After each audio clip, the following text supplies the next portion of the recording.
Hello. If there's anybody watching, don't be afraid. Oh, you can see my toilet. Don't look at my toilet. Hello, hello, Ethan. Turning. I feel like we've been here before. Yeah. We're back again. All right. What happened? I clicked it. I clicked the link, and I don't know if it was a different. It was in a different location. I don't know if it was the same link that I had been clicking before or a different one. Yeah, I don't know.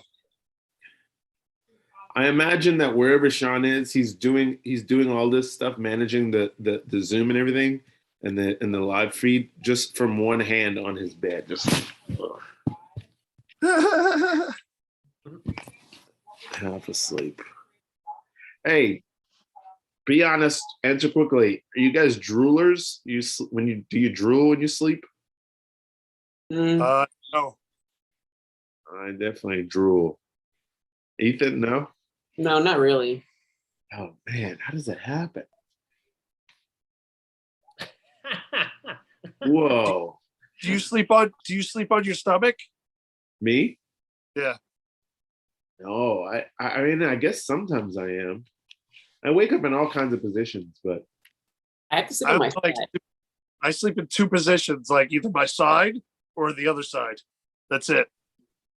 I don't sleep on my back. I don't know. Ethan, you said you sleep on your what? On my side. Like I kind of like sleep and I have like one hand kind of like this. Like I use like this arm as like when I rest it. I don't know if I have one way, but I don't think I can go to sleep on my belly per se. Wow. You have advanced Zoom technology, or Right? how are you able to do all these cool things? I'm trying to spice up Zoom. It's it's an app that you use with any other streaming service. It's called. That's what it's called. What's it called? Wow. Oh, it's called Yeah. That's bad to call your company that. Yeah. Uh-huh. Might as well call it "Who's on You don't run the First." company, do you? Oh wow. No, I just found them online and they have pretty cool filters. You're delivering yourself in a box? Yeah, you can go like. Holy shit. Unboxing Ethan. Wow. That's amazing. It's like that movie Seven.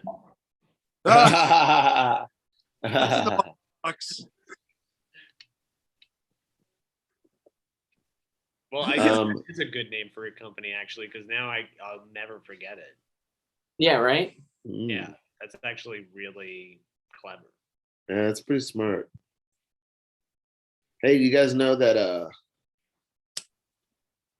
Denzel was supposed to be in Seven?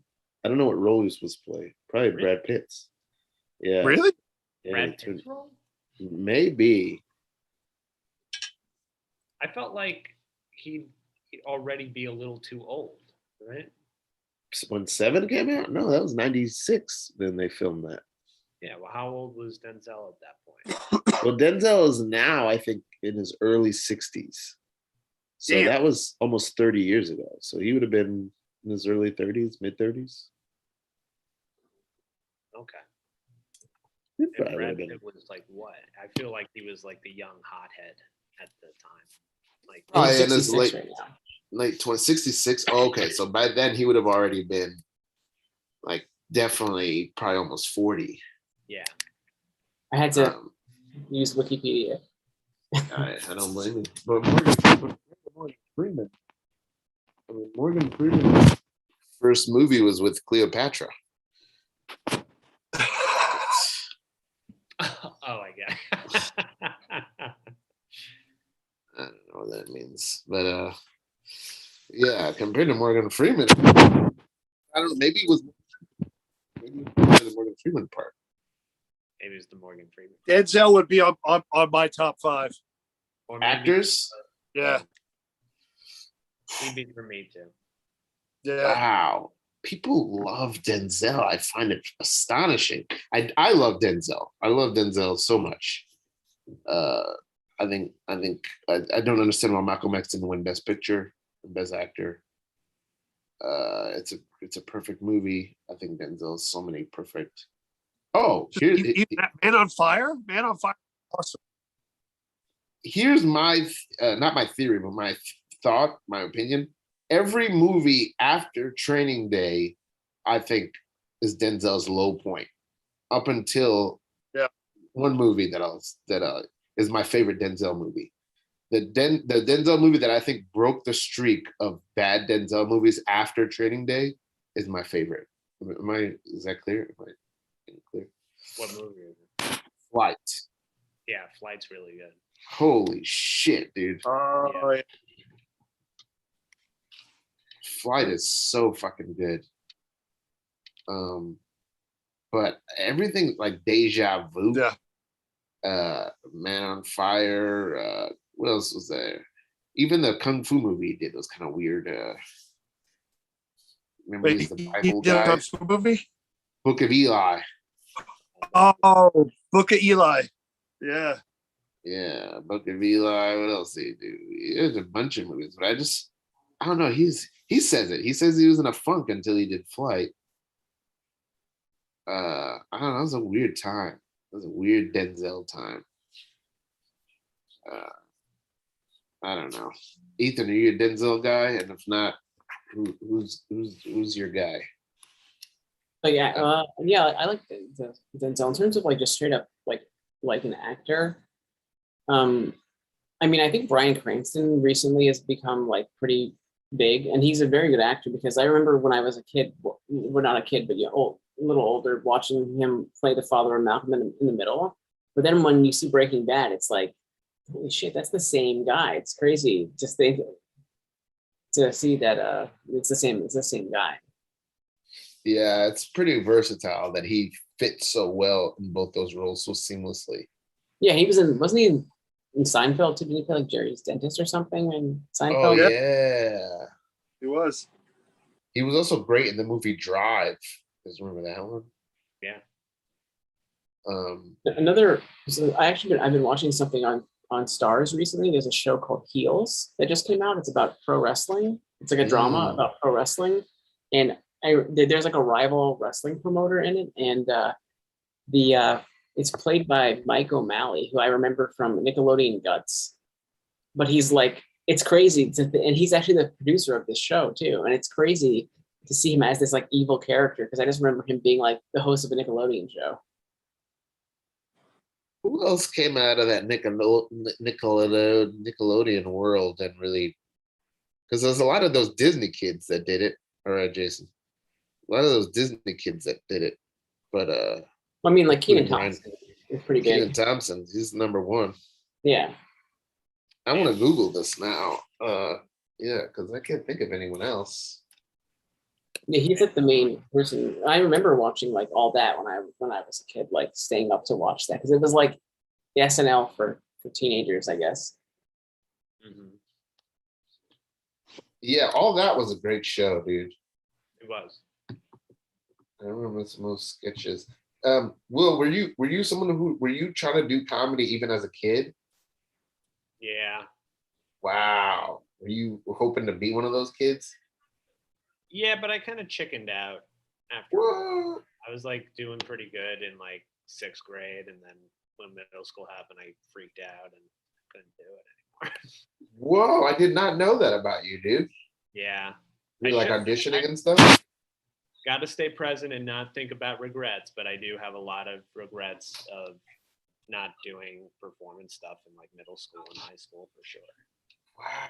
Did you mean like any performance stuff or just comedy, really?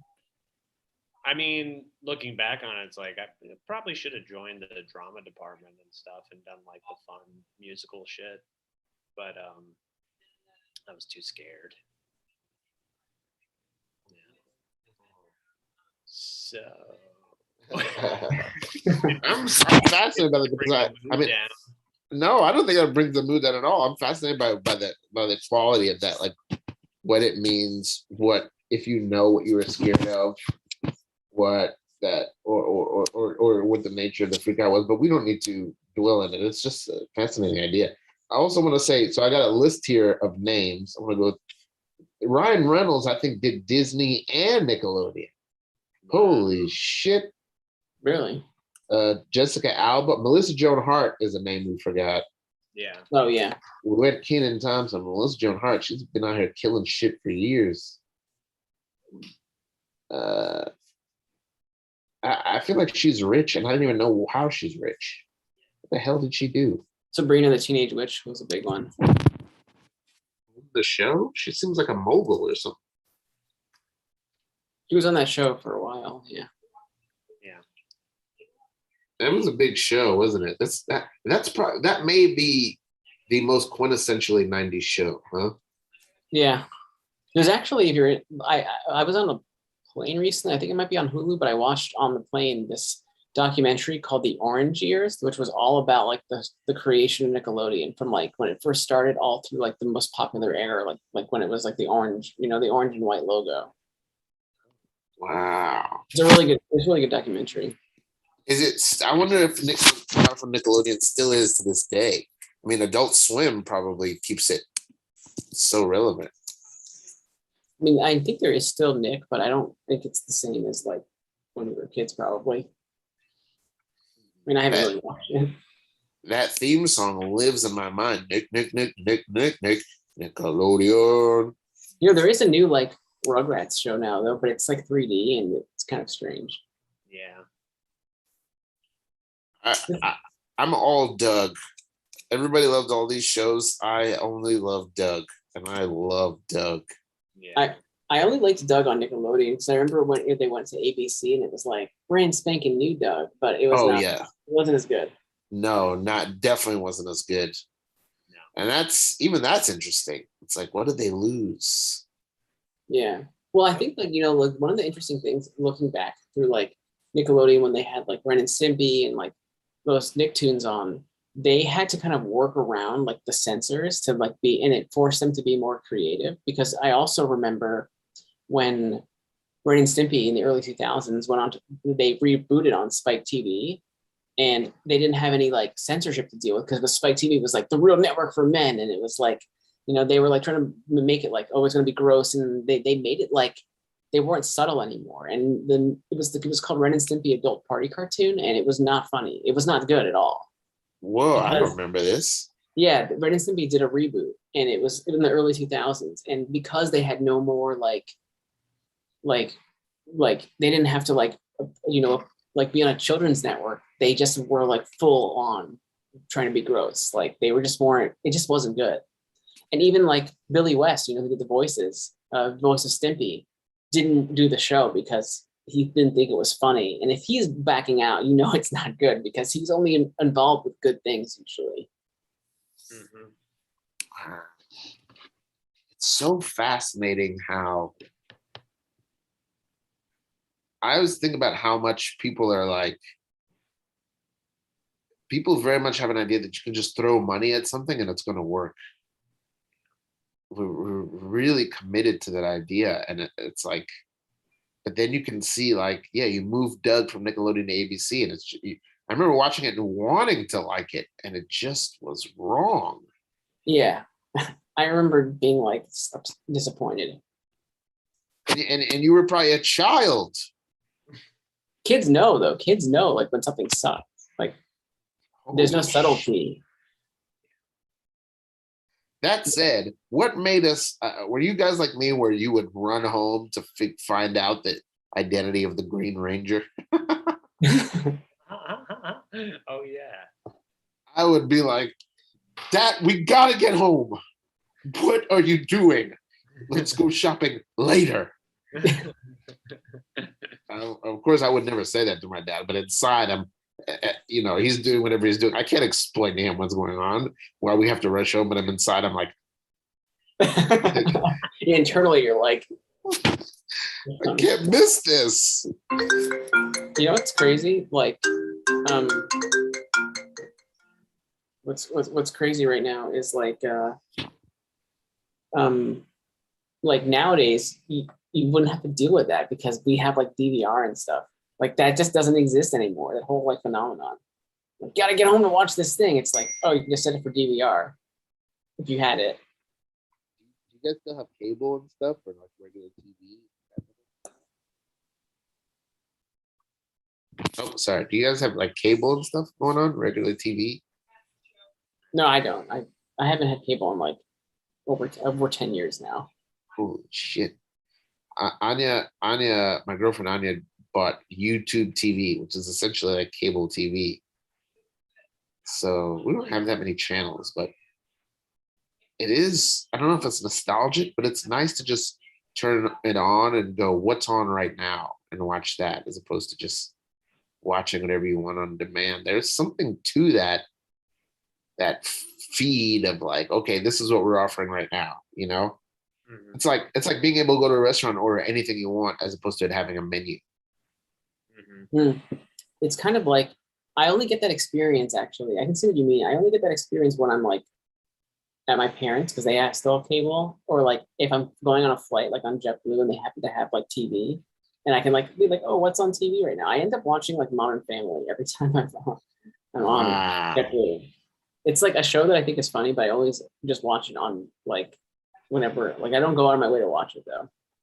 What's your show? Okay, so Modern Family probably is for you, Ethan. If let me know if you got another one. What's the show that you just always find yourself watching if you're at you know, either need comfort show or it's on TV, you're like, all right, I'll watch this.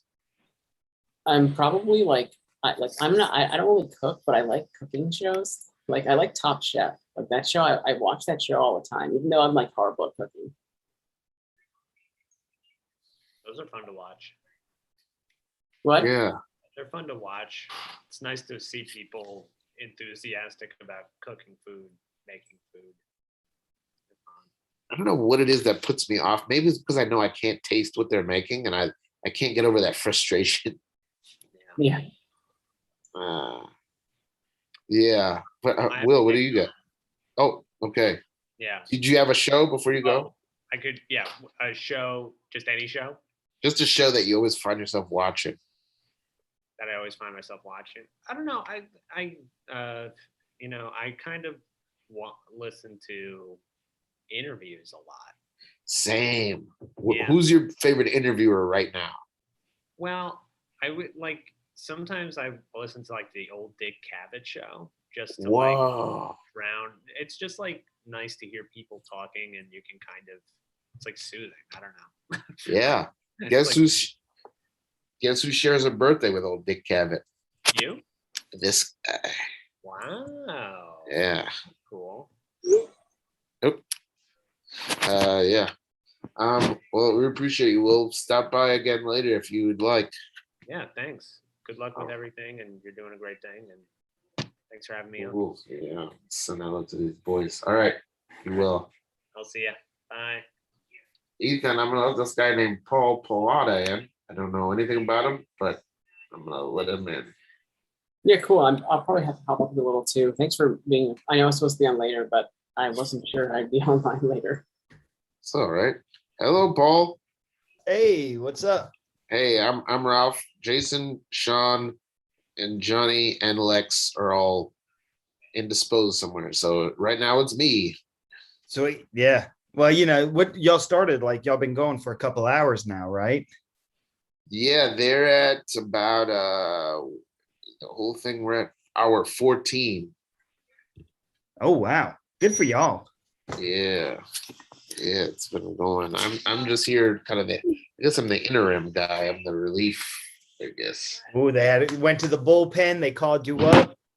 Yeah. The Marriott, you had Enter Sandman playing in the background.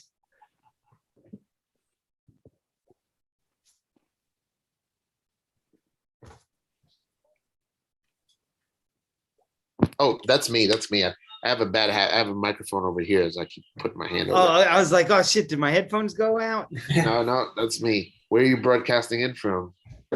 Brooklyn. Cool. Yeah, I'm in Brooklyn as well. Ethan is in Florida. Oh, Yeah, we're no. in Florida. Winter Haven. It's like an hour from Orlando. Oh, okay, nice. Normally I'm in Brooklyn, but I've been here during the pandemic. Pandemic's over, man. What are you waiting on? Come on back. Oh, I'm waiting until my job says, hey, we're supposed to come back. Like my company's still remote. Got it. Paul, are you from Brooklyn? Well, North Carolina, but yeah, I've been here for 3 years now. Nice. Yeah, love it. What part of North Carolina? Will Papuro just left. Has been going Oh back yeah, and yeah. forth. He was living in because they opened up the pit by where'd they open it? Raleigh, Durham, Chapel Hill area. Chapel Hill. Yeah. Chapel Hill, yeah, because it used to be Chips or something, because they used to do a comedy festival there every year. Oh wow. Okay. I took a sketch class there. This was like where the pit took over. I forget what it was called before. But with Kevin McDonald from Kids in the Hall. Holy moly. Yeah. So I got to meet him. He was really cool. That's awesome. Nice. Okay. Yeah, but I'm from like just outside of Charlotte, Stanley County. I don't know if you're familiar. Right, yeah. Home of Kelly Pickler. That name sounds familiar. He was top 6 American Idol. Okay. That also sounds like the name of the girl who sat in the corner of everybody's English class, Kelly Pickler. Yeah, yeah. We all know a Kelly Pickler. We all know one. I'm gonna let in our friend Lisa Levy or Levy. I'm not sure how to pronounce her name.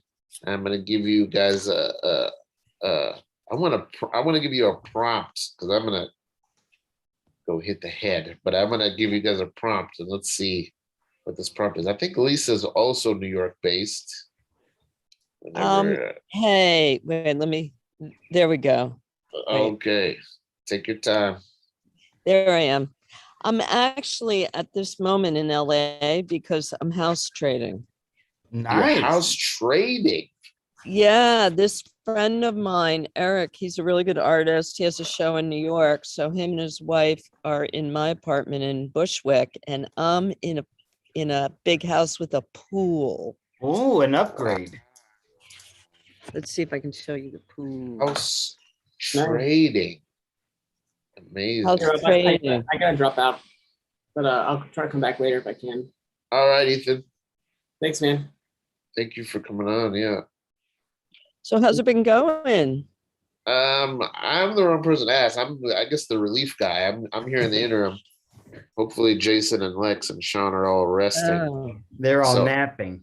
They're all napping, and I'm here holding down the Stoner Fort. all right. Paul, you're a comic or you're an improviser or? Yeah. Do a lot of comedy, do a lot of like improv, some acting and stuff like that. A little bit of stand-up, but I hate the open mic scene. We can all relate. What's your relationship, Lisa, to comedy? Because I know you're a doctor and you do psychoanalysis of people. No, You're not a doctor. I'm a self-proclaimed. I have a radio show, Dr. Lisa Gives a Shit. So I'm on Radio Free Brooklyn. I'm a self-proclaimed psychotherapist, but my interviews are all very psychological. Like I try to really pin down people about who they are and stuff like that. And now I'm nervous. Sean's been on the show. Sean's been on the show. Yeah. And but I also I have a gallery.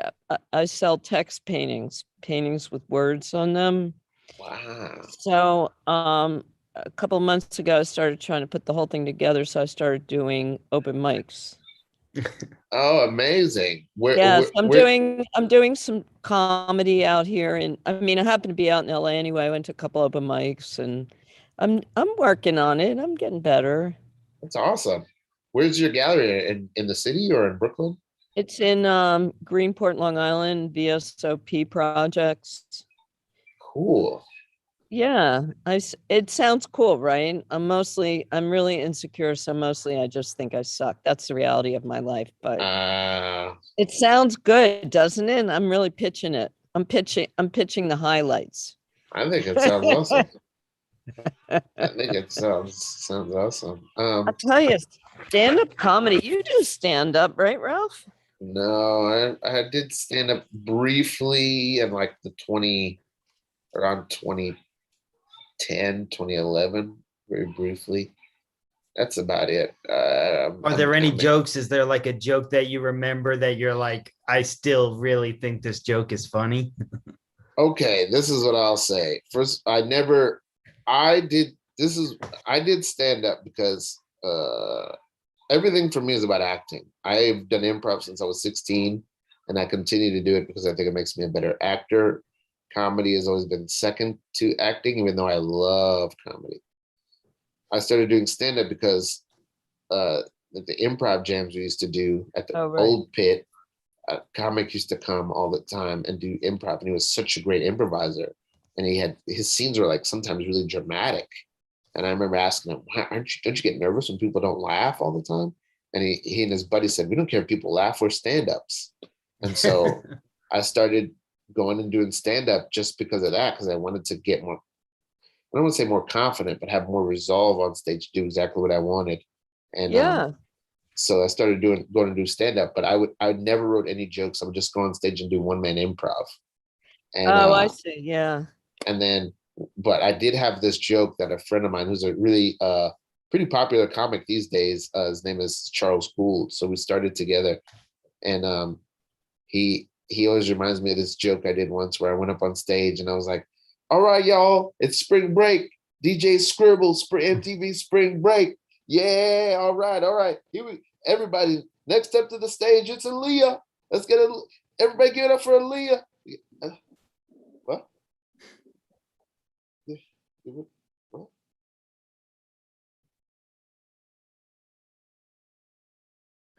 Spring break's over, y'all. That's it. That's it. Because Aaliyah was dead. That's all. That's it. That's the best joke I think I ever did. I'm gonna steal it. Yeah. Please. That's pretty Yeah. good. That's Rest going in- right in my set list. Rest in Yeah. peace, Aaliyah. I also wanted to somehow invoke DJ Scribble because I don't think he gets his due. Is that's a real person, DJ Squibble? Oh yeah, he was the central DJ of MTV Spring Break in the early 2000s. I'm gonna look him up. Old Scribble. I like the name. That was an era, man. That whole MTV. I remember seeing Eminem perform for one of the first times and watching the MTV Spring Break. I don't know how they did that, man. I would watch those things from beginning to end. Didn't it look crazy? Like they're all packed into this. It's like this place here, except not at 1 square inch to stand in, right? Oh yeah. I mean, all bigger than, packed I in. mean, It's yeah, like Times Square on New Year's Eve or something like that. totally. my And there's God. also a pool though, which is so Yeah. dangerous. Beach How dirty do pool. you think that water? You dive in with your mouth open. Yeah. Yeah, it's pretty gross. One day we're gonna get back to that. We're you know what I mean? Because there was a time before this when it was crazy to be, not wearing a mask and be close to people. Oh yeah. Holy moly. It's there now. You go to like shows and stuff, people pack in. Not like Yeah. it was, but it's starting to. Oh yeah. I've been in crowds. Yeah. Yeah. Phil and I my husband and I went to, what was that? It was one of those festivals. We had like, let's waste some money today and do something exciting. And we went to, what was it? A music festival. Yeah, music festival, a month ago. And it was pretty crowded, people like standing around the stages. And Was this New York or LA? New York. Governor's Ball? What? Was it Governor's Ball? Yeah, Governor's Ball. Yeah. Oh, I didn't was go, gonna but say. yeah, that's a huge Yeah, you I've never know. been. We'd never been, and I thought it was like we'd both been busy, and we hadn't like hung out in Mhm. a long time. And I'm like, let's get really high and go to this. Yeah. And it was hilarious. It was great. The fashion. Oh. Talk about it. It's a great Please. place to see fashion and good looking women, by the way. Oh yeah. Good looking women dressed to the nines. Not, but like in a cool way, because I think Right. a lot of fashion scouts go there or something. Which So, is weird because it's outdoors, right? yeah. And so like, if it's rainy or, like if it's like, a little muddy and you're wearing this nice outfit. No, Well, if I you weigh know, but 90 Like I know not pounds, nice, but like if you weigh I 90 mean- pounds, you're not sweating or anything. You're just yeah, I know Right. the girls are all so tiny, yeah. but I'm the sweating right tickets are now. the tickets are really expensive. They're like $100 or something or more, maybe. It was like a really big event. And if you're like a teenager or a college student and you want to get you're thinking like you have great taste and you're gorgeous and you're going to get scouted, I could see how you'd spend they probably spent all months figuring Right. out these outfits for this special occasion. So Because it's a Ah. 3-day festival, I believe. It's like Thursday, Yeah. Friday, Saturday, or maybe Friday, Saturday, yeah, Sunday, we something went like on the that. last day. I think Little Nas X was there, maybe. Wow, I mean, that's we a big left. act. We left. Yeah, oh, they get huge names. They Yeah. all every day has big name headliners and Right. stuff. The biggest headliner was Billie Eilish, but that was we were there on the last day, and Yeah. I thought you were going to say Billy Idol. I was going to say that's yeah, that would be cool. I saw Billy Idol in South by Southwest a couple Oh, of that'd years be fun. ago. Yeah, Great. I thought Really? well, Billy Joel's taking a break from Madison Square Garden and crossing the bridge. Yeah, right. um So, Paul, you're an actor. You're going to be an actor. Yeah. That's a mistake right I there. know, trust me, I know. And where are you? I'm in New York. Yeah, don't go to LA. You'll get depressed. You'll be driving an Uber and you'll want to kill yourself. oh Yeah. wow. Well, It New is York say isn't much. that. New York depressing isn't place much to be in better. What? I said New York isn't much better. What did you study acting? No, I came up through comedy, so like kind of like Ralph. I have mostly an improv background, Oh, okay. and so it's just like that's like the next train. And I do 100% agree. Like I try to treat my improv scenes like an actor and stuff. Yeah, Mm, yeah. Like I definitely see the benefits of it. oh, my beard. Yeah, I mean, I actually I don't think it's necessary at all, but I went to school for acting, but I sort of, if I had to, not that I didn't love my school and it wasn't great, but Where'd you go to school?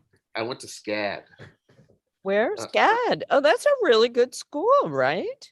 I didn't know at the time. Savannah College of Art and Design. Yeah. I had dinner out here in LA with a friend of mine and his 18-year-old son, who I'm madly in love with. Oh my God, the most handsome young man ever. But Killing it. he's going to film school, and his parents, his mother is an Academy Award nominee for screenwriting for Inside Out. And they're Oh, really whoa. yeah, Everybody they're loved that rich, movie. they're really well connected, and he wants to go to SCAD. Wow. He's like super talented, super charismatic, handsome. He's got success written all over him, and that's where he wants to go. So Oh, you see that? yeah, Yeah, he says it's a SCAD's really gonna do good well for school. him because I have miscreant written all over me. And, You have what?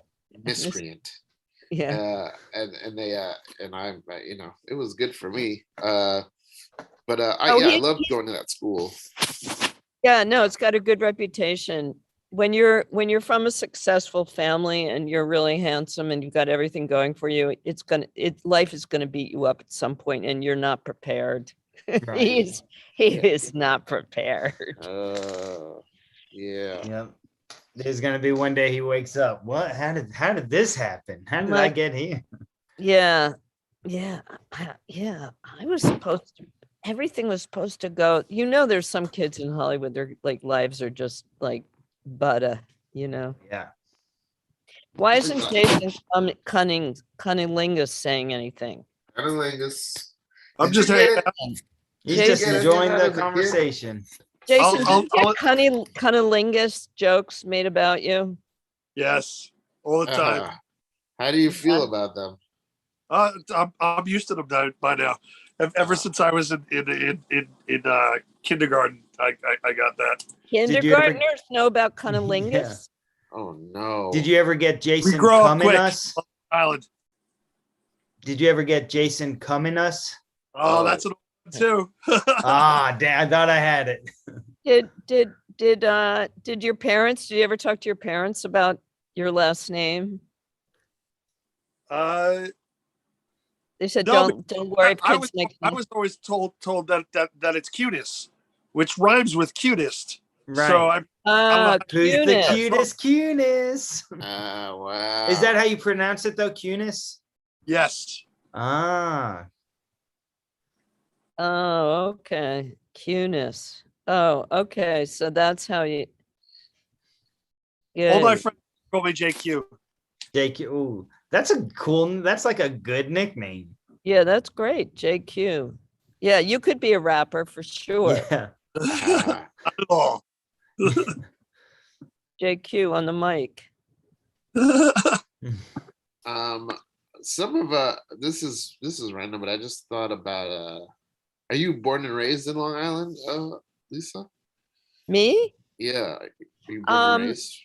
I was born like in Long Island. Yeah, I feel like I'm from Long Island, right? But I was actually born in Manhattan. I lived in Stuyvesant Town until I was 8, and then we moved to the sub. We actually moved to Great Neck for 8 months, and I would have lived there, but my father got a job transfer to Philadelphia, so we grew up in the Jewish suburb equivalent of Long Island in Philadelphia. Oh wow. Somebody told me that Stuyvesant Town was like a protected neighborhood. It was like Protected for by what? The mafia? oh maybe no, it was like You don't fuck with them. was it Stuyvesant Town? It was like for oh maybe it was in Queens, maybe it was a neighborhood in Queens. It was like people in the UN. It was like built to be a neighborhood that protects, that is like protected from, because there's all immigrants there because it's like the UN.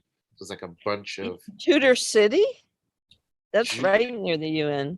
I might be don't thinking of a know. neighborhood in Queens actually, not Stuyvesant Town. I don't know, but when I was growing up in Stuyvesant Town, you know what it looks like, right? It's that big complex, like Yeah, for kind of looks like projects, but it's very well to it do. looks just like projects, and it's like huge buildings. Do you know when I lived there that you didn't need to lock the front doors of the building, so you could just walk in and Wow. out, not even get buzzed in. It was so safe. Wow. Do you know where I live now? You can do that. Where? Wow. Where do you live? I live upstate on a lake. There's probably like 40 people that live like I'm next so to- jealous. I'm so jealous. What lake? Where? I want to move there. right above Binghamton in Oxford. It's called Lake Geary, not Erie, with a Oh, G. not Erie, Pennsylvania. Right. Yeah. Not one of the Great Lake Lakes. Erie. No, this is Wow. one of the lake-owned lakes. So do you have a house? I have an RV. My parents have a property. When the pandemic happened, I got rid of my house and bought an RV and just put it up on their property. And Awesome. Where was your house? North Carolina, Oh, wow. Hey, where at? That's where I'm from. Rayton Gardner, Where's that at? about 10 minutes outside Raleigh. Oh, okay. Yeah. In the old triangulars. Yeah, in that. Yeah. Are you cooking meth in your RV? I just watched Breaking Bad for the first time and do what? Lots of DMT and mushrooms. Oh, okay. Nice. Oh, really? I would like some mushrooms. I'm sure you can probably get them in LA somewhere, but Yeah. Just go to any weed shop and ask around. yeah, probably. I mean, the weed shop situation is awesome here, right? Oh, yeah. I mean, yeah. I think they said, it's legal in New York now, but they're not selling it yet in stores. Right. Unless you but- know the bodega guys that know how to Yeah. say, I mean, ask there's for it. like QR codes all over where like if you can like get a delivery and shit like that. Oh, yeah. They're going to be Or you opening. can come to our shows and you'll probably get hooked up. So Yeah. It's a growing business, I hear. it is. I think Weed must be so. promoted. Yeah. Yeah, I think it's a growing business. Yeah, we bought last night. We got 2 vape pens. The store is great. Vape pens, Edibles. Everything. Yeah. Toothpaste. Yeah, I'm afraid of that stuff. Have you done that shatter stuff? What is maybe? Dabs, or full belt, as they call it. What's What the one you call need the As they used to blowtorch call it to back in the- smoke? Is that what you need? I think that you need a blowtorch for shatter. Is that it? No, I got a little like pen that Vaporizer you type just thing. hit Yeah. you hit it, yeah, and it Yeah. Does it get you like crazy high? yes, It's not like regular weed. higher than right? yeah, no. It's like another It's a drug. concentrate. What?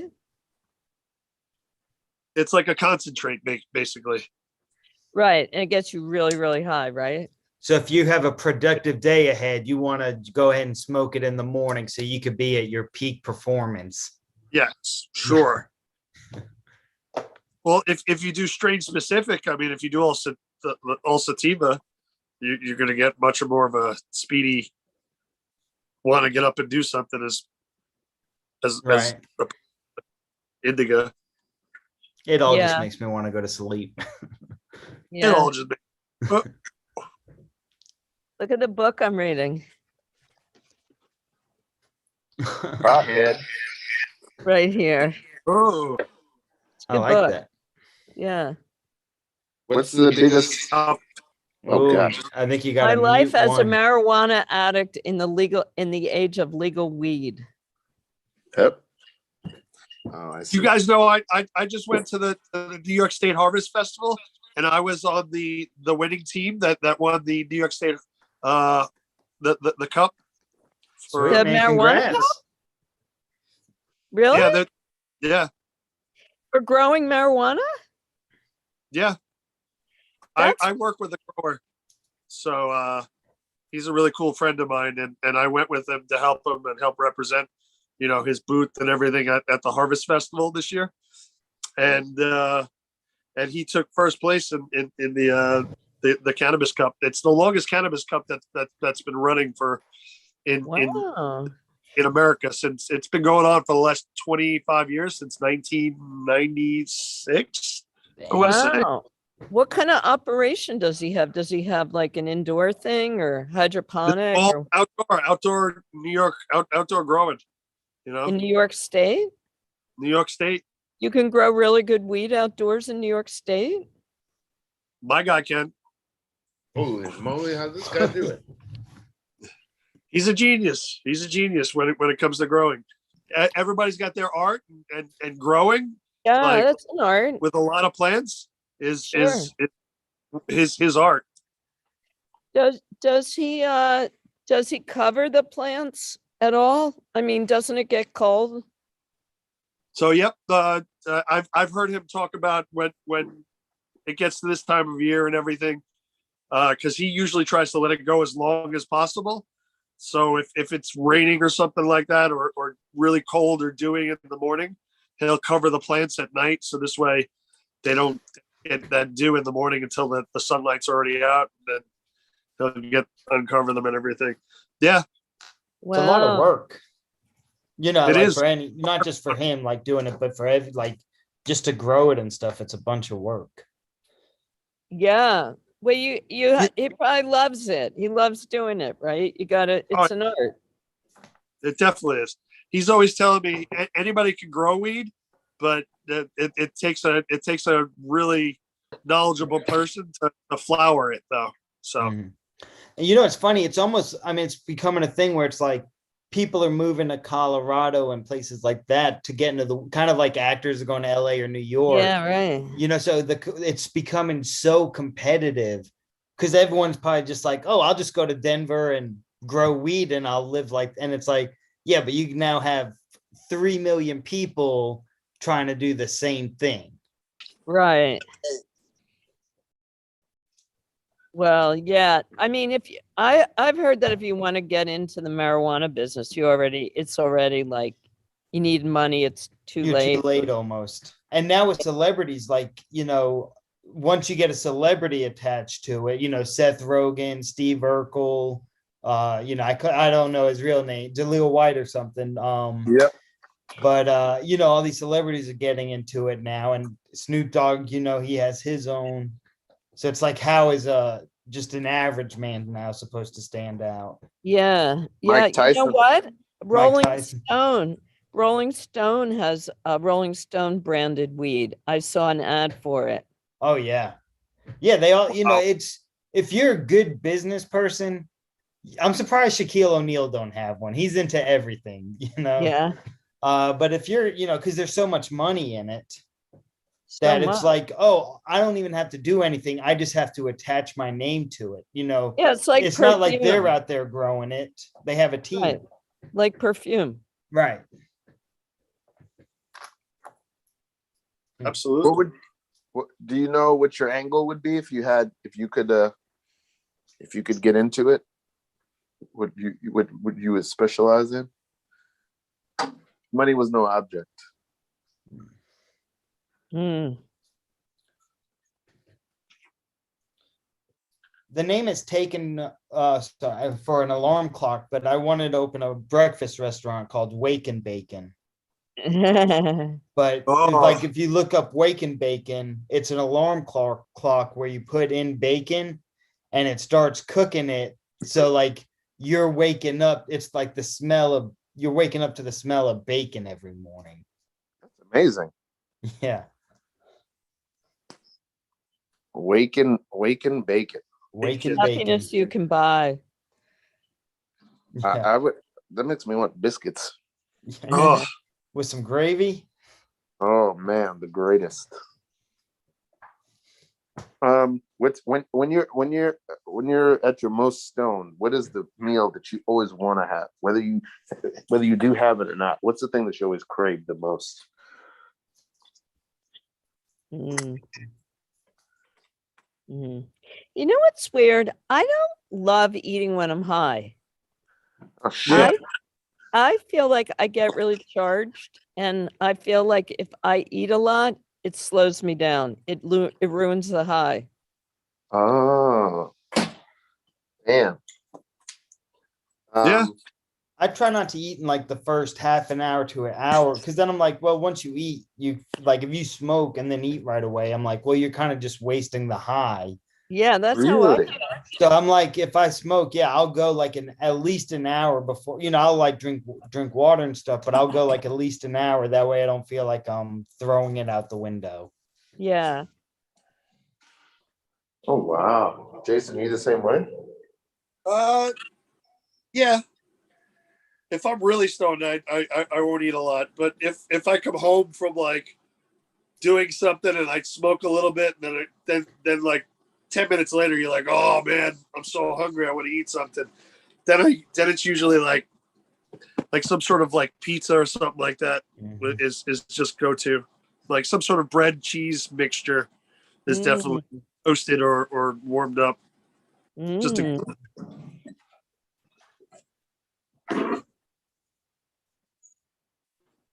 Yours, Ralph?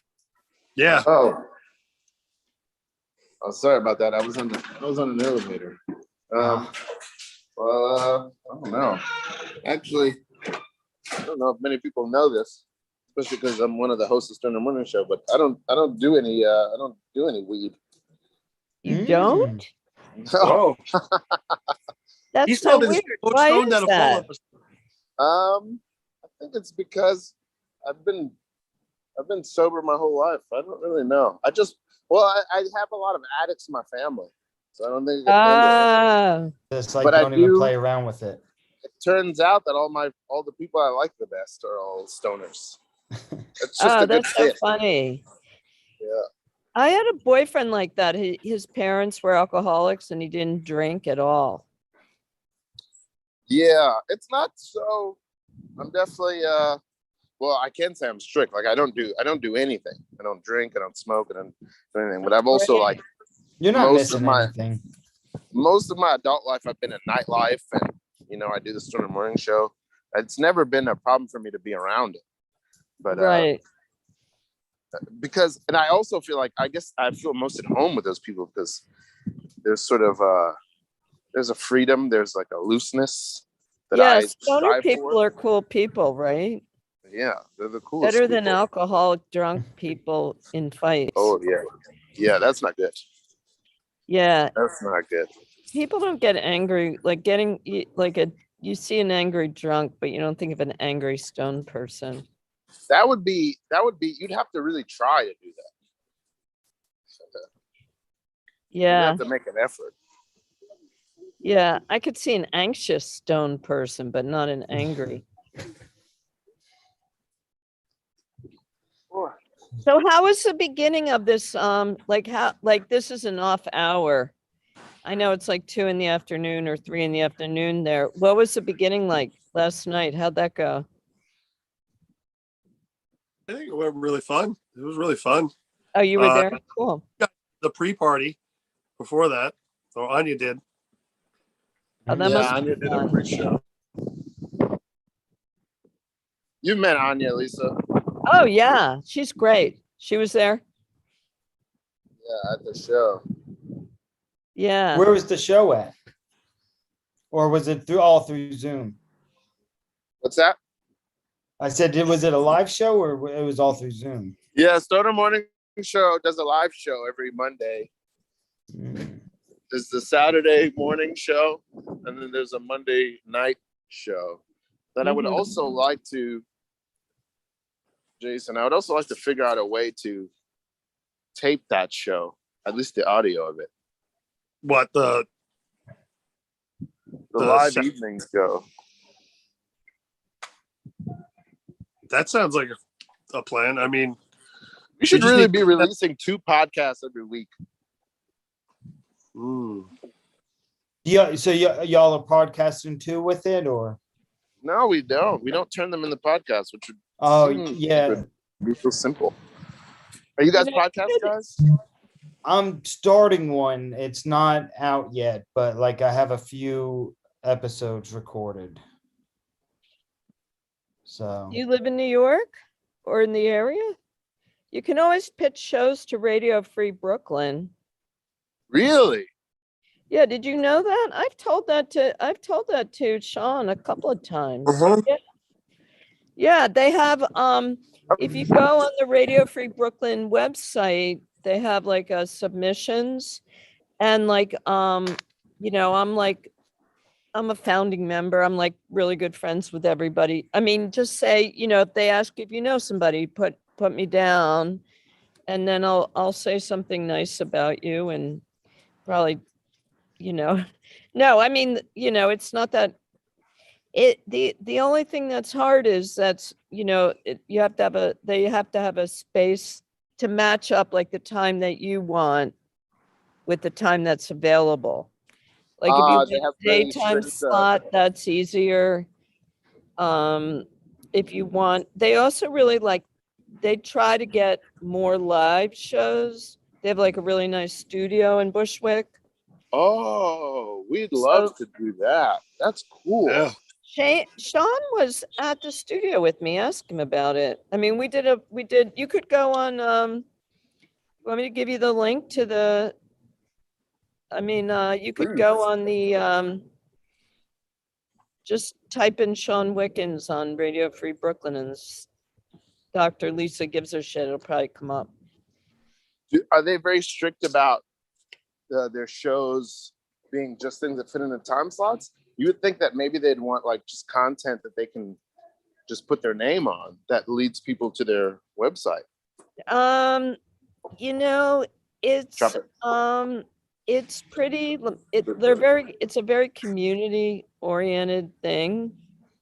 Mhm. So Nope. they really like live shows that people are engaged in. But, you know, they do have pre-records. They do podcasts. Like they have a podcast channel. They have pre-records. You know, you can pitch anything to them. All right, well, we should go for that, man, because I think try to build the brand up. Yeah, more than that, it'd just be. I mean, you're absolutely right, Paul. But I think also along with that, I think it'd just be really good to get support to like get the shows that we're already making like recorded and Oh, yeah. put up somewhere. Oh yeah, no, and also like the thing is because there's like 70 shows, so people go to the website for all different shows and you get exposure from the other shows. And then also like the people are really awesome. Like we have get-togethers and stuff like that. And you know, you get to meet all the other radio show hosts and they all do really interesting shows and it's like really cool people. It's awesome. It's like half music shows and half talk. There's a lot of people who are really into music and you know, it's good. It's great. It's a great organization. So Ralph, I love that, man. if, I'd love to be if a we part of that. if we started a radio show, what would you pitch? I'd want to hear like a whole like just freestyle like show.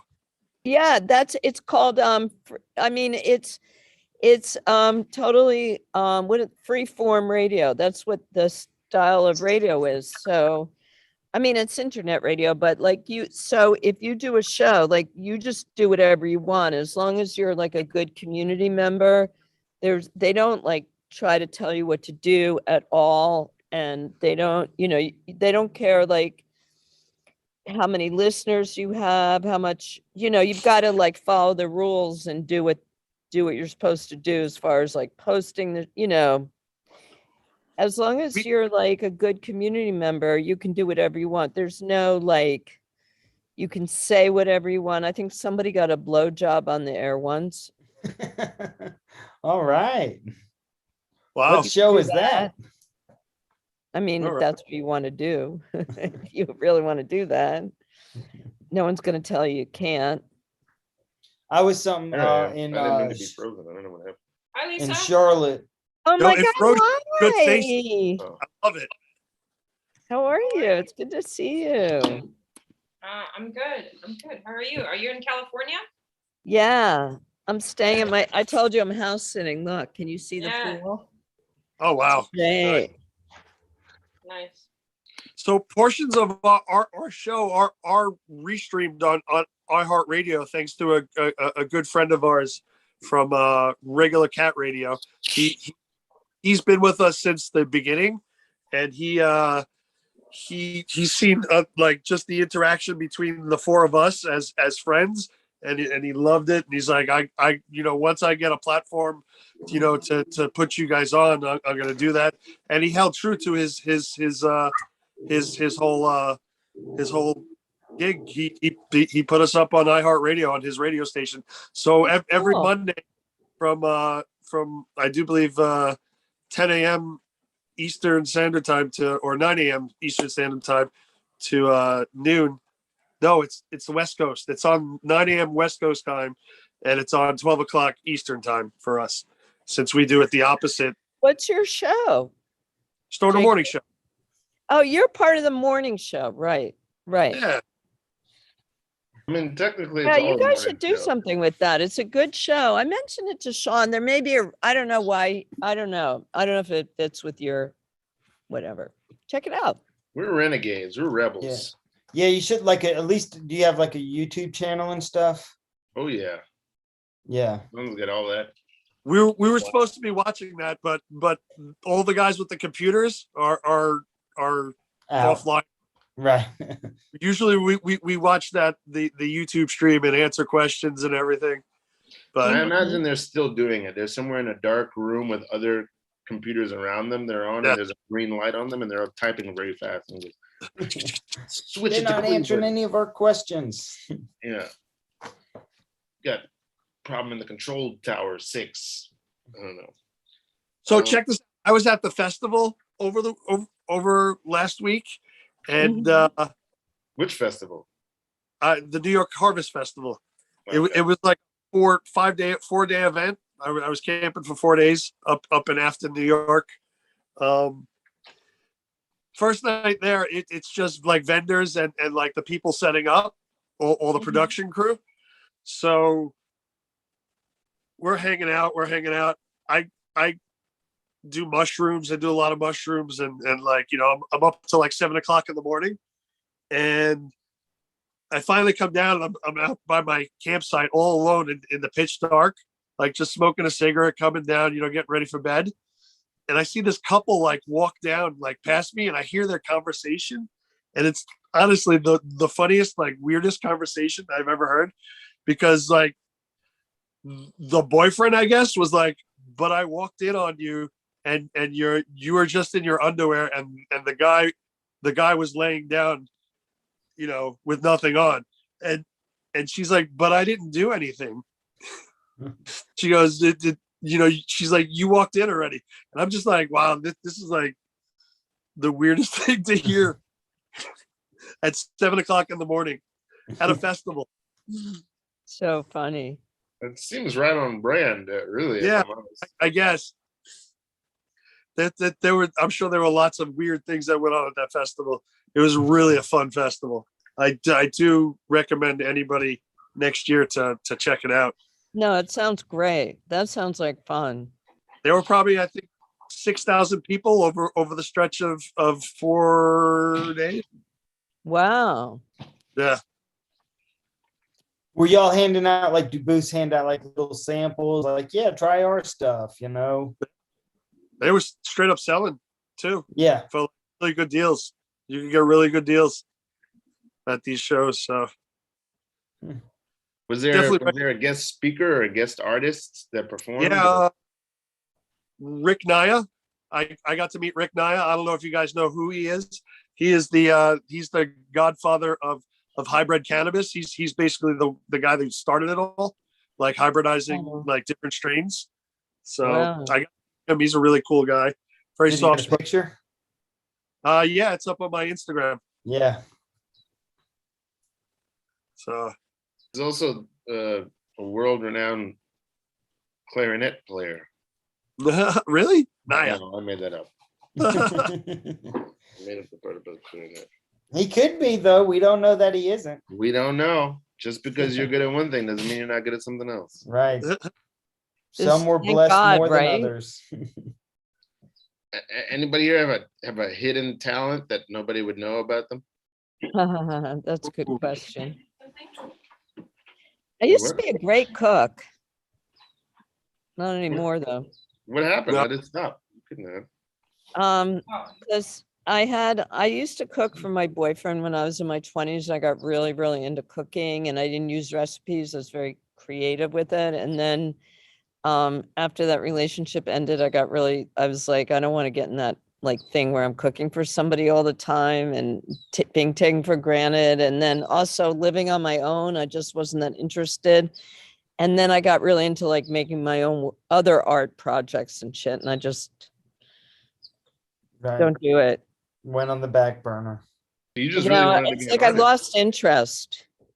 But I do think people were amazed. Like I would put like all these really cool ingredient, like things that you would never imagine. Like I was a very original cook. Anya's got one as hidden talent. Wait, what in the world? This is the hidden talent. You gotta wait for it. It's gonna Oh, What we is look it? nice. cycle. What is it? It's gonna cycle in Oh. a second, or in Oh, okay. because you're on a lag, and this is the live stream. It's paused, it looks like. It is. Oh shit. What have you done? Oh, wait, Yeah, I was like, what am I looking for? it's gonna catch up. You guys can maybe talk for a minute. Oh, and okay. it'll catch up. there it is. How about you, Paul? What's your hidden talent? Oh, shoot, I don't even know if I have a talent out for the public. I don't, I've cooked a lot of breakfast, but it's always for work. So it's like, it's not like you don't enjoy it when it's work. It's just like, I got to go to work and cook. Oh, are you a cook for? No, that's no, your job? no. So like I've always worked in restaurants. I wouldn't call myself not right. I just moved to the front of the house because it's way more money than back of the house. Oh yeah. Um, Yeah. That's like way to go, right? Oh yeah. No, I'm like, why did it take me so long to move out of the kitchen? It's a fractal. See, the little guy is in there, but then the little guy is in there.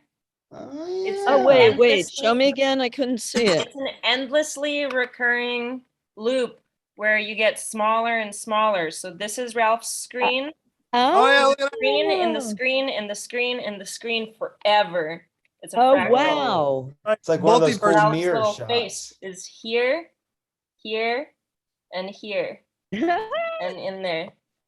Multiverse is That's I crazy. over. only See see it? it like 4 times. Well, yeah, you can't see an infinity. You're stupid. I've been doing clown classes over Zoom, and With it's who? fun I to teach like clown. do what you do. I teach clown. Yeah. I love it. Who are you studying with? Carol Lee Cerugolo, I believe. Carol Sarugo. Yeah, she's a good friend of mine. Oh, no, I love her class. But it's Oh, been I'll fun let her know like that you playing said with that. the Zoom format on like especially with your entrances and exits and like just playing with your little square. That's awesome, dude. Do you know the founder of the radio station went to clown school? Really? Yeah. Steve-O went to yeah. clown school. I'm surprised how many people like clowning is a really, it's a big deal. Clowning, There's a lot to it. I believe clowning is going to get as hot as improv was in the last 20 years. In I can America. see that. Do you know Matthew Ralph? Silver? Yep. I met him Yeah, only once, but I know who he is. Yeah. Yeah, he's a friend of mine. He's been on the show. He's like a self-taught clown, right? Yep. And he's super popular. Yeah, he's really popular. You know him, Paul? Mm-mm. You should check out his stuff, Matthew. Yeah, I'm Silver. not familiar with like it's like I took that class, but like it's not like I know the You world. probably do know this guy. You've probably seen him street performing in Union Square. Maybe, yeah. There was someone on Broadway last winter. There was a clown show that I went to go see. He was from Russia. Oh, Slava? Slava, yeah. I did go and watch that show, and that was fun. It used to be bigger. Now it's like more kind of underground, but there's a big clown scene in New York. There's a lot of clowns. And what do they do? Jason's got his hand up. Do they do street performing, or is there anything that they do besides street performing? That's a really good question. I mean, it's interesting because it's not so much like improv where it can translate directly into making shows. It can be used for all kinds of things. Like I saw a lady take a whole clown course, a couple-week clown course just to be a better parent. Really? Oh, that's great. Yeah. So it can What is the idea behind clowning? It's very interactive, right? Like what do you work towards? I think Jason will tell us. Jason. Oh, really? I don't know. It seems like you had something to say. I'm gonna let you get it out. Oh no, I had something. So I had a question for you, Ralph, but answer her question first. I feel like my mentor, Chris Bays, he would say, one of my mentors, he would say that I think that clown is just more of an engine of performance. So it's just like a way to access your own playfulness and your own innocence and your own like unabashedness. And living in the moment and the feeling, like if it's not going well, let that, like, instead of tightening up and get nervous, like just be like, either address it or like just be okay of being in those uncomfortable moments. So is it like pantomiming your feelings sort of thing, maybe? Less of that. It's like there's like skills like that, like, and it depends on what area of clowning you're learning, like, because you can, learning clowning can also mean learning to juggle and learning to walk on stilts, learning tricks, right? And learning acrobatics, and that's a part of it too. But I think in New York, I think it's different than LA. But I think in New York, what we focus on is the engine of just being able to be alive and be present and be funny in any moment, So like it's sort of like Stoner Morning Show, for example, is sort of a little bit of a mix of improv and clown, because we're improvising everything and we're finding funny moments, but we're also finding funny moments just by being. I feel like we're like dissecting it. I know. I feel like that when people talk about art, it's like, oh, shut up. Yeah, but a lot of it is I'm curious. It's like, it is interactive. Like You- we're trying to be available to everything that's going on. Stand up has a lot of clown in it too. It's not traditional, so people don't refer to it as such, but it has a lot of clown because it's like whatever happens in this room, we're gonna make a game out of it. We're gonna play Right. with it. Right. And so that's it. But then there's also a lot of places it Is can part, go. is part of clowning wearing makeup too, though? I mean, do you ever wear makeup? I've in worn a clowning? nose. I've never worn makeup, but the thing about the makeup is purely practical because in the clown, in the circuses, in that big top tent, it's really hard to see the expressions on the faces of the clowns. Oh. So that's why makeup is so associated with clowns, because in America, clowns are so associated with the circus, and the circus is in the big tent. It's got to be big. Yeah.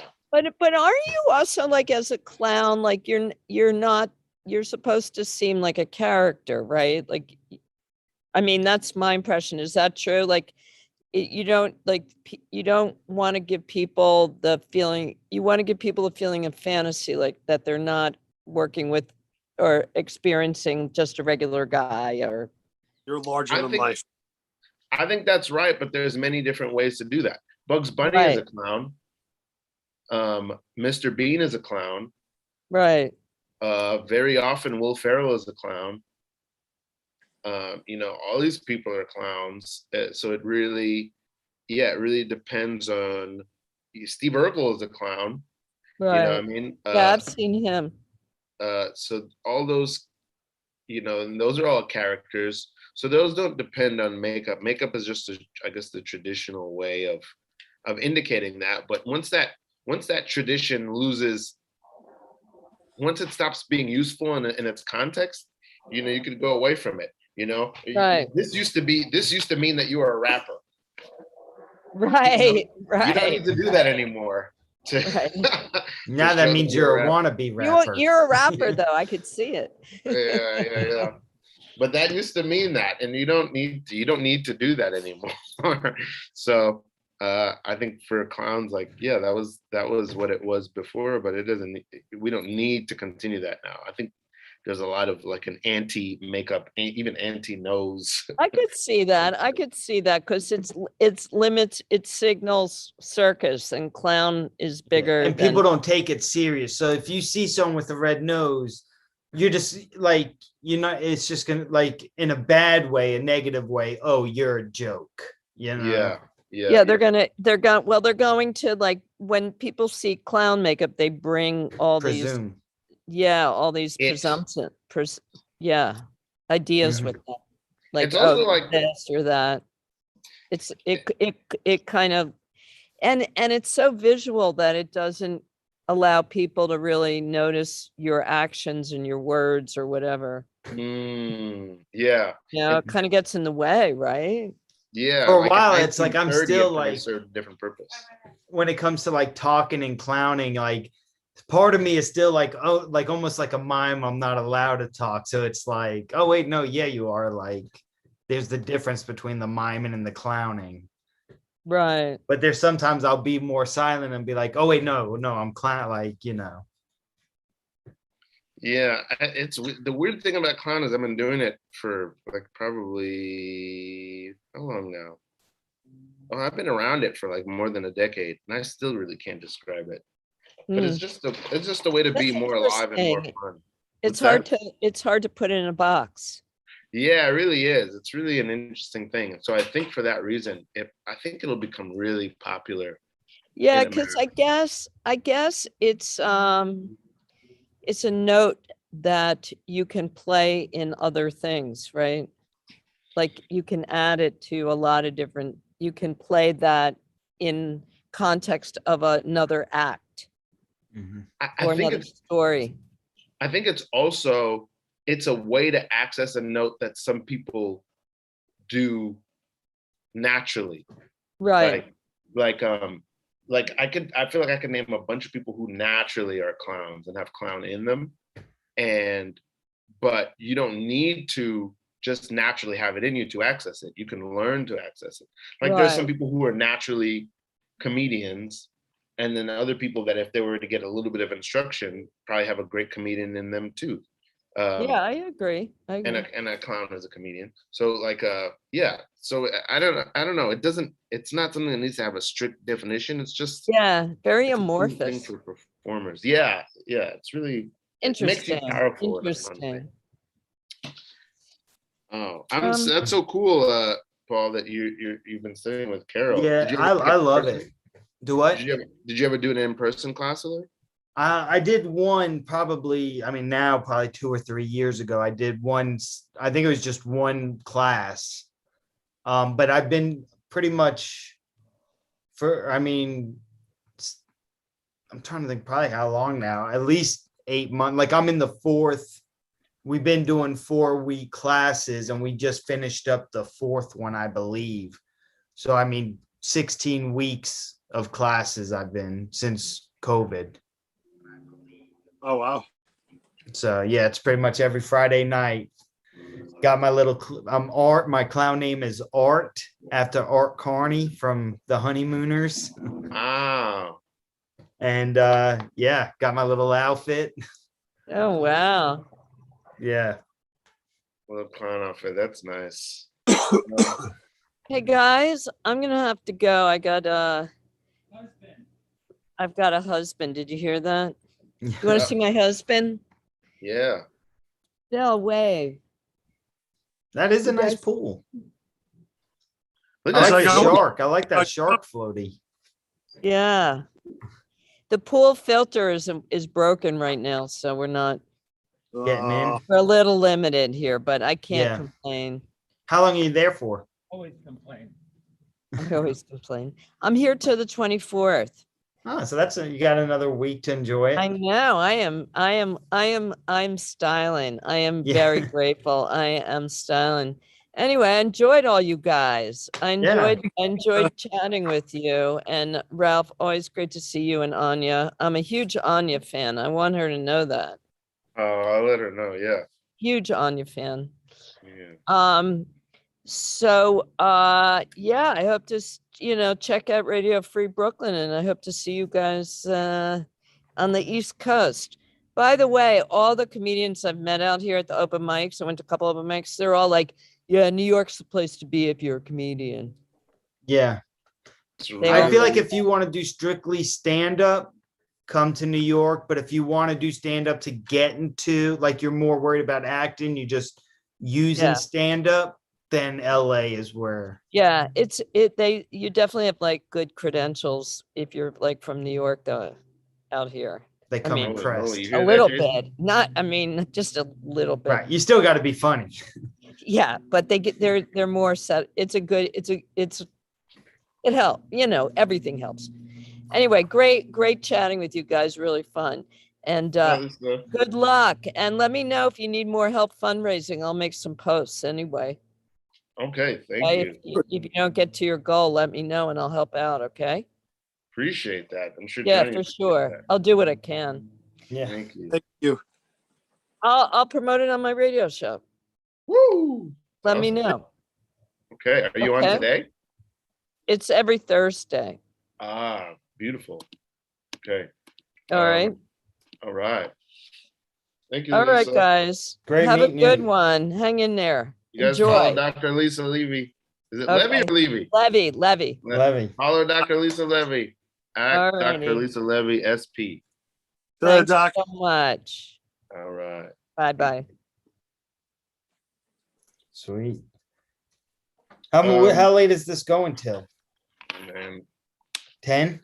at least another 9 hours. Yeah. 10 or 12. What time did y'all start? Midnight last night. Oh, yeah. Jason's been on almost the whole time. I've been on now, what, 3 hours? Oh, those 3 hours flew by. Holy Yeah. moly. Yeah. Yeah, even this hour that I've been here went pretty quick. Good conversation. We're doing it. Y'all have more guests coming on? Absolutely. Yeah. This guest coming on up until 12 o'clock. Oh, yeah. Is it pretty Yep. much all like this? Like everyone's just sitting around talking, or people like, did you plan like bits and sketches and things like Some that people too? wanted bits, some people want to hang out and just talk. Yeah, I was like, I don't want no pressure. Let me just relax, have a good time, talk some shit, and Talk some shit. talk some shit. I was at the festival last weekend. So on Thursday night, they had a bunch of like really cool popular DJs come out and everything like that. I wound up taking acid and then going hanging out with like all the DJs over by the DJ booth. By the end of the night, I was hanging out with them, like talking to them and everything. By the end of the night, the stage manager comes up to me and he's like, "Okay, you're on next, right?" and I'm like, "No, dude." I'm like, I'm just hanging out talking. I missed my chance though. I should have went up. Dude, that's and you know what? Even if it lasts 5 minutes and they're like, "All right, get him the fuck out of here," that's a 5 minutes. That would be a fucking blast. Yeah, that would be a dream. That'd be awesome. Right? To be a DJ. I didn't have my DJ dance and everything like ready. You know, you just hook up your Spotify and just hit play, and whatever comes on comes on. You guys enjoying it? Having a good time? Woo! Oh, but those guys, they work hard, man. They're very creative. Like Did you ever watch that Zac Efron movie, We're Your Friends, where he plays the DJ? No. It's a fun one. I don't think I really understand what a DJ does. Puts music together like comics put together sketches, I feel like. Yeah. You know, it's that same portion of the brain. Adds their own like personal touch to it. Yeah. Yeah, like every DJ has a voice, like, you know. And a dance. Oh, okay, I get, well, now with TikTok, everyone needs a specialized dance. How do you feel about TikTok, Paul? Are you intimidated by that whole thing? I get it. I'm not on it, but it's not like, and I should be to build up my audience, but I don't want to be social media famous. That's not my goal. So I'm not putting that much effort into it. I do get the understand of building an audience, but like I would love to, I focus more on writing for myself and trying to create for myself. I do get the understanding. Films and stuff. So it's, you know, that's where, but I do get it. It's not for me. Yeah. It's just another trap to fall into to waste my time. I can't get into it. Yeah. I've never even downloaded just because I'm like, you know, it's like, no, because I know I'm going to be addicted to it. And the ones that I see that get shared, there's some funny TikToks. Oh yeah. And we have friends and they're like, dude, you could become really famous really quick on TikTok. It's really easy. You know, yeah. Well, nowadays it's easy to get famous. It's hard to stay famous. Yes. Well, and followers to get followers. Like if you just sign up, you'll get 1,000 followers like that. Yeah. I'm like, meanwhile, I've been working on my Instagram for 10 years and I'm up to like 1,200. Someone, I was talking to a buddy of mine and he made up a good point. He was like, with this younger generation, TikTok and things like that is almost making it seem like it's okay to steal people's material, right? Because that's what a lot of TikToks are. They're doing a lot of the same stuff. And when they get called out, people are like, well, that's just TikTok. And it's like, okay, but where is this going to stop? You know, it's like, hey, you know, that's joke. Yeah, but it's okay. You know, I'm doing it, that same joke my way, you know? So it's just like, I wonder how that's going to alter like the future generation with the, hey, it's okay to take other people's ideas. It's interesting. I know that our generation created, you know, hit record. I don't think so. You hit record and it records? Well, it's a platform that was started by Joseph Gordon-Levitt and his brother. And it's like, let's say you have a joke. I might make an animation out of that joke, and somebody might turn that animation 3D, and somebody might make a storybook out of that. Or let's say you have a design for a sneaker. I might fabricate that sneaker, and somebody else might make a commercial for that sneaker. Or let's say you have a beat, and I might put a rap on that beat. Somebody else might add clarinet to it, and somebody else might shoot a music video. You like the clarinet, don't you? That's your I keep bringing it up. I'm gonna find another way to bring it up. But Roll of threes, baby. So it's this like collaborative platform for different kinds of artists. I also thought I feel like it's not as big as I think it is. I always think it's Joseph Gordon-Levitt. Everybody knows it, but nobody knows Yeah. it. Right. Do you know it, Jason? I know it. It's a really cool idea. And it helps network people like together, like Right. to as far as like on ideas and everything, which is really cool. I've 'Cause never you need a team. What's that? I said, like, you need a team where it's like if you're designing the shoe, hey, I know how to design shoes, but I don't know how to fabricate. And then you know, that helps you meet the fabricator and stuff. Yeah, absolutely. So I sort of wonder if TikTok is also having that kind of effect. I don't know. I feel like the strict rules of stand-up or the strict rules, you know, I'm also a rapper, and I feel like it's important to, especially when you're of a certain generation, because like Paul, I imagine you're probably younger than me. I'm in my mid-30s. I'm 32. 32. Okay. Yeah. So Like, same generation. yeah, I feel like both of you. The rules of, like, let's say how stand-up worked in the 70s, 80s, and 90s. I don't know that those are the same rules of the 2000s, 2010s. Well, of course not. I mean, you know, the world has changed since then. So of course, so should the rules. Yeah, absolutely. So I feel like there can be a what's the word I'm looking for? A temptation to want to hold young people by rules of your own generation, because it's like, well, we did it. We already did it. Well, that's what makes you the cranky old man get off my lawn is, oh, you guys are doing it differently than I did 30 years ago. You're not doing it right. And it's like, well. Yeah.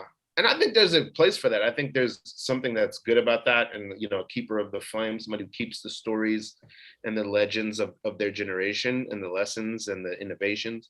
I think that's a really cool and important thing. I like that. But I also feel like, I don't know, personally for me, that's one of my biggest fears is to, you know, I want to be Quincy Jones. I want to be the guy who's like relevant in every decade that I'm alive. Like, right. I constantly have new young Snoop Dogg, you know, where it's Snoop like Dogg, he's been around since the key with that is if Snoop Dogg or Quincy Jones were who they still were when they started, they would not be the icons they are today. It's having that adaptability to what's going on in the world and staying hip with it. Yeah, staying loose and staying, even like, look at how, talking about Snoop, look at how Martha Stewart kept her brand going, man. Oh, yeah. What an unlikely pairing between the two of them, and it works. And it works. She went to prison and then just embraced it. Like, yeah, I went to prison. Right. She got her street cred. That's one of the dopest magic tricks I've ever seen. I don't even understand how she did it. But that's a pivot, man. That is, what's the word I'm looking for? That is just nimble. And then you have people like, you know, now with like Brendan Fraser, huge in the 90s, you go 20 years without hearing from him, and now he's starting to like show back up and build that momentum where it won't be long, I think, before you see him leading a movie. Wow, I would love that. He is an underrated actor, man. I love that guy. Holy shit. I always love those mummy movies. I love those mummy movies, and a lot of it's because of Brendan Fraser. He has an interesting charisma where he's leading man, but he's also a little bit weak, like the goofy best friend. But yeah, he's goofy best friend and leading man at the same time. There's very few people who have that. Who else has that? Maybe Paul Pilata. There you go. Yeah, there you go. It's funny because I was thinking Paul Rudd, but Paul Pilata will also do. Yeah. Yeah, I love that. Yeah, no. So it's, you know, everyone has different. It's funny just seeing how they take place. Who's your avatar? Who's the comedian that you look at them and you go, may not be your favorite comedian, but you look at them and you go, this guy has my vibe, or this guy's my tone. This guy's doing the things I would want to do. So I have a perfect answer as far as actor. In my mind, when it comes to comedian, in my mind, I want to say Andy Kaufman. Wow. But I don't think that, we all want that, but Yeah. Acting wise, do you know Paul Walter Hauser? That name sounds really familiar. He was in the new Cruella movie. He was in Black Klansman. He was in Richard Jewell, I, Tonya. Wow, he was in a lot of stuff. Yeah. He's starting to, but he's someone he can what made me is I watched him in Black Klansman and he played the dumb redneck. And he played it great. And then I watched this movie Beats on Netflix where he plays a hip hop producer. So it's two completely different characters that he made them both so believable. This guy right here, everything he does, I'm like, man, I could play that part, but I think he's, he just had a movie released on Paramount, Queen Pins with Vince Vaughn. Nice. I like Vince Vaughn. Yeah, but he's someone I look at his roles and I'm like, oh, I could do what you're doing. I love that. How about you, Jason? Is there a comic out there that you're like, yeah, this guy's got my vibe. This guy would play me in a movie or something if I didn't play myself. I love Jim Brewer. Yeah. Holy, that's a great choice. I got to meet him. Yeah. He's great. Really? Oh my God. Yeah, I used to work at the Comedy Zone in Charlotte, which is an A-list club. So I got to meet a bunch of the really cool comedians, but yeah, he was great. That's a great Half-Baked. choice, Jason. Just because I love the comedy that comes out and hearing all the old stories of he grew up on Long Island, out east on Long Island. So I think in Center Reach or something like that. I do believe. I don't know. I could be wrong. But I thought he was from Jersey. I guess he just lives in Jersey now. Maybe. I could be wrong. I'm stoned. Don't listen to me. Yeah. That's why we have disclaimers on this show. Yeah. Yeah. He's aging good too. It says he's from Valley Stream, New York. So there you go. So that's Long Island. I think if I had to say, I might be flattering myself, man, but I'm a Sandman guy. Oh yeah. I love the Sandman. I love that sort of. He's a leading man, but he's also a goofball, and he's angry, but he's also sweet. Plus everyone talks shit about him, but it's who wouldn't want a career where you just get to make dumb movies with your best friends? Nothing honestly better. That's all I want to do is oh hey, we're gonna go to Hawaii for 6 months and film this movie, you want to be in it? Just the dumbest jokes. I'm thinking of a joke, right? There's a great joke in Mr. Deeds where he's this small town boy who's very sweet and earnest and only cares about the most simple things of life, and these hotshot suits come from New York to a little cafe where he works at, and some small Midwest town, and they're like, you've just inherited $500 million. And he goes, wait a minute. Then he turns to some guy who talked to him earlier, and he goes, you're not a cop. He's like, ha, ha, ha, you caught me. I'm just borrowing the suit for the day. You know what I mean? You didn't care about the $1 million. I don't know. There's something so silly about that and so gentle.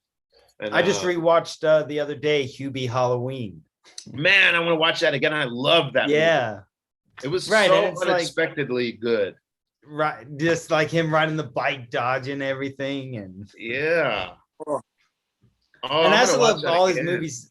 He uses a lot of the same names in his Lavenstein or whatever. A lot of his movies have connecting names. Yeah. Oh, I gotta rewatch that movie. I love that movie. I forgot all about that. Yeah.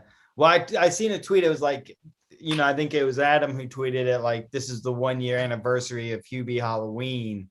I was like, oh, what? I was looking for something to watch. I was like, why not? Let's throw that back on. Oh, that's smart. We actually, Jason, our van that we were in, we actually named it. We named it half after Hubie and half after Judge Judy. It was called Hubie Judy with the big booty. Oh, I like that. Yeah. That's a good name. Yeah, we bought a 81 Volkswagen microbus that we were living in for about 6 Oh, months. electric mayhem. Electric mayhem. I wish it was electric. Yeah. That motherfucker was guzzling gas. Actually, it had great gas mileage. It was just it just broke down a lot. Guzzling gas and engine parts. Guzzling engine part. That's what I was doing. It actually didn't have bad gas mileage at all. Let me see if I wonder if I can find a picture of it for you guys. I'm about to have to go in a few minutes. I gotta head out to work. Oh, what's your gig? Server at Buffalo Wild Wings. Whoa. Yeah. Living the life. I got it because I was like, oh, I'll get to watch football and stuff. You do not get to watch as much football as you think, because you're constantly running around and stuff. I'm a big Bucks fan, and I was working Thursday night. I think I watched maybe 5 minutes of the game total. Yeah. Good news is there are a lot of cute waitresses, so. Oh, yeah. I'm one of them. You are. Yeah. There you go. There you go. So yeah, if anyone's listening and in Brooklyn and wants to come out to the Atlantic Terminal Buffalo Wild Wings. Oh, you work right there. Yeah. I'm not promoting my art. I'm promoting my day job. Do it. That's right. Yeah. Paul's got your first round. There's Yeah. our van right there. Oh, that's dope. Yeah. Well, she's not our van anymore. We sold her to a Orthodox Jewish guy. Oh. They took care of her, but yeah, we just gave her up. Man, that thing made me happy. You should have told me you were selling it. I would have bought that. Really? Yeah. Oh, You could have hauled the RV with it. I need to my own across the country trip. I don't know. Maybe that's why I didn't talk about it. It's so sad. I love that thing. It's just that we just got an apartment and we don't really have a good place to park it. I'm just south. I don't know where I guess you're living in Bushwick, Paul? No, I'm in like Flatbush, Liffords Garden area. Liffords Garden. So down by the parade grounds at the bottom of Prospect Park. Oh, we live right near each other. Where you at? I'm in Kensington. Okay. So I'm like right on Ocean Parkway. Yeah, I'm between Ocean and Flatbush at like kind of the entrance. Like I get off at Parkside on the queue. Okay, I get off at on the queue. I'm on Cortelyou. Okay, yeah. That's right after church, ain't it? Yep. Oh, nice. Yeah. You're right by those nice houses. Yeah. Like that we're whole not in little- one. I mean, we're in a nice little apartment, but yeah, we're not in one of those houses. God, I think about trying to get like those. Jason, I mean, I don't know if this means anything to you. You probably live in an area with all kinds of different houses, but there's certain little segments of Brooklyn that have like massive, beautiful houses. They're all You don't hidden. even feel like you're in the city anymore. Cause that's one of my favorite walks is just like I'll walk up and down it and you don't even feel like you just feel like you're walking in a neighborhood in the suburbs. Like yeah, house, you're like in Connecticut or Boston or something. Yeah. houses. What is it? They're like 3-story, just Victorian like houses almost. Yeah. Or just regular Victorians. Wow. Yeah, no, You're they're breaking up a like little. big houses. Yeah, you're breaking up, but they're big houses. They're nice. It's a dope little area. One day. One day, day. dude. Yeah. Yeah, there's So- several different little neighborhoods like that with just like strangely just have like beautiful houses in Brooklyn. Oh, you don't need a big house. What do you need a big house for? Me? Dream has been, and I'm getting too old for it soon, but I've always just wanted a house where I could rehearse and put up my own shows, like plays and comedy shows and music shows, and get a bunch of recording equipment and record a band in there. Just have my own little Paisley Park like Prince, where I could do whatever like stuff I want. I just Okay. want to be able to buy dumb shit and have place to put it. is all. I just want to have the most random assortment of knickknacks and just anything, fucking full-size shark hanging on the wall, and just have places to put it. Wow. I do have a bobblehead collection that I want to fill a whole wall full of bobbleheads and connect them all to one string. So when you pull the string, all the heads bob at once. Oh, that's awesome. Yeah, Or you I can think just that'd make be. the wall itself or the shelf itself bobblehead, so that all of them shake when you shake the. Oh the yeah, shelf. Wow, that's amazing. yeah. Before I'm gonna run to the bathroom real quick. I know Paul's trying to leave. I'm gonna run to the bathroom so you're not alone, Jay. 1 sec. All right. Paul, tell people how they can find you besides at the Buffalo At Wild. the old Buffalo Wild Wings. Yeah, I'm pretty much Twitter, Instagram at simply appalling, and then appalling is APAULING. All right. That's the brand name. Appalling. Yeah. How can people find you? I'm on Instagram, Jason Cutis, and if you can't pronounce my name, sorry. Sorry. Well, I'm sure You you've just had some fun with like telemarketers and stuff calling you up. Like, no, I'm sorry. This is Jason Cutis. Yeah. Oh, I'm sorry, you have the wrong number. Do you like living in like you're living in the RV? Yeah. I have the blur on, but yeah. I'm living in an RV. 29 feet. Is it a It's drivable, like it's one you drive, or is it one you trailer? It's one you trailer. Okay. It's a 20-foot fifth wheel. Yeah. So do you that's the next thing is to buy a truck with a fifth wheel, so this way I can just drag this thing all over. Yeah. No, I would love, like you were saying, like a cross country, kind of trip would be so fun. Oh yeah. I have a friend, he bought a van and like did the whole conversion in the van, and that's pretty much, he's living out of his van traveling the United States. The way to go. I got a couple of friends doing that. It's pretty fun. Yeah, and he's a voiceover artist, so like if he has like a commercial or anything, he'll just park the van and like do it right there. Damn. Yeah, I need to get on this voiceover thing. I know. I try, but for like the last 15 years, everybody's talking about it. yeah, I'm gonna have to go the Ray Romano route where you get famous and then they use your distinguished voice. Yeah. Where people are like, I know that voice. That's Ray Romano. That's Ray. Yeah. So, all right, guys, I gotta go because I gotta leave in like 10 minutes. It's great talking with y'all, though. You too. Thank you for hanging out. Yeah, and if y'all ever need anyone on the live show, let me know. I'd love to Absolutely. join. We're doing a show on the 23rd, so come out. I'll be in Midtown. Charlotte. I got a wedding that day. Yeah, I know. I'm a failure. All right, guys. No, you're a good friend. Well, thank you. We'll see y'all. See ya. Jason, do you know Paul from before this? No, I've never met Paul until I came on. Really cool dude. I'm guessing he might have seen Sean out at an open mic, maybe. I know Sean's been going to like different open mics and like scouting new people. Oh wow. Yeah. So he might be from the whole mic'd up New York thing. You guys are doing another live show when? 23rd. Oh, that's next week. Yeah, next week, next Saturday.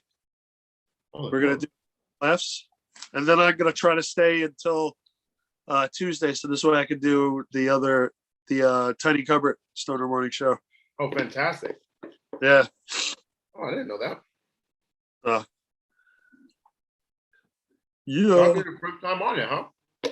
Yeah, it'll be fun. That stage looks cool. It's so bright. I love the colors.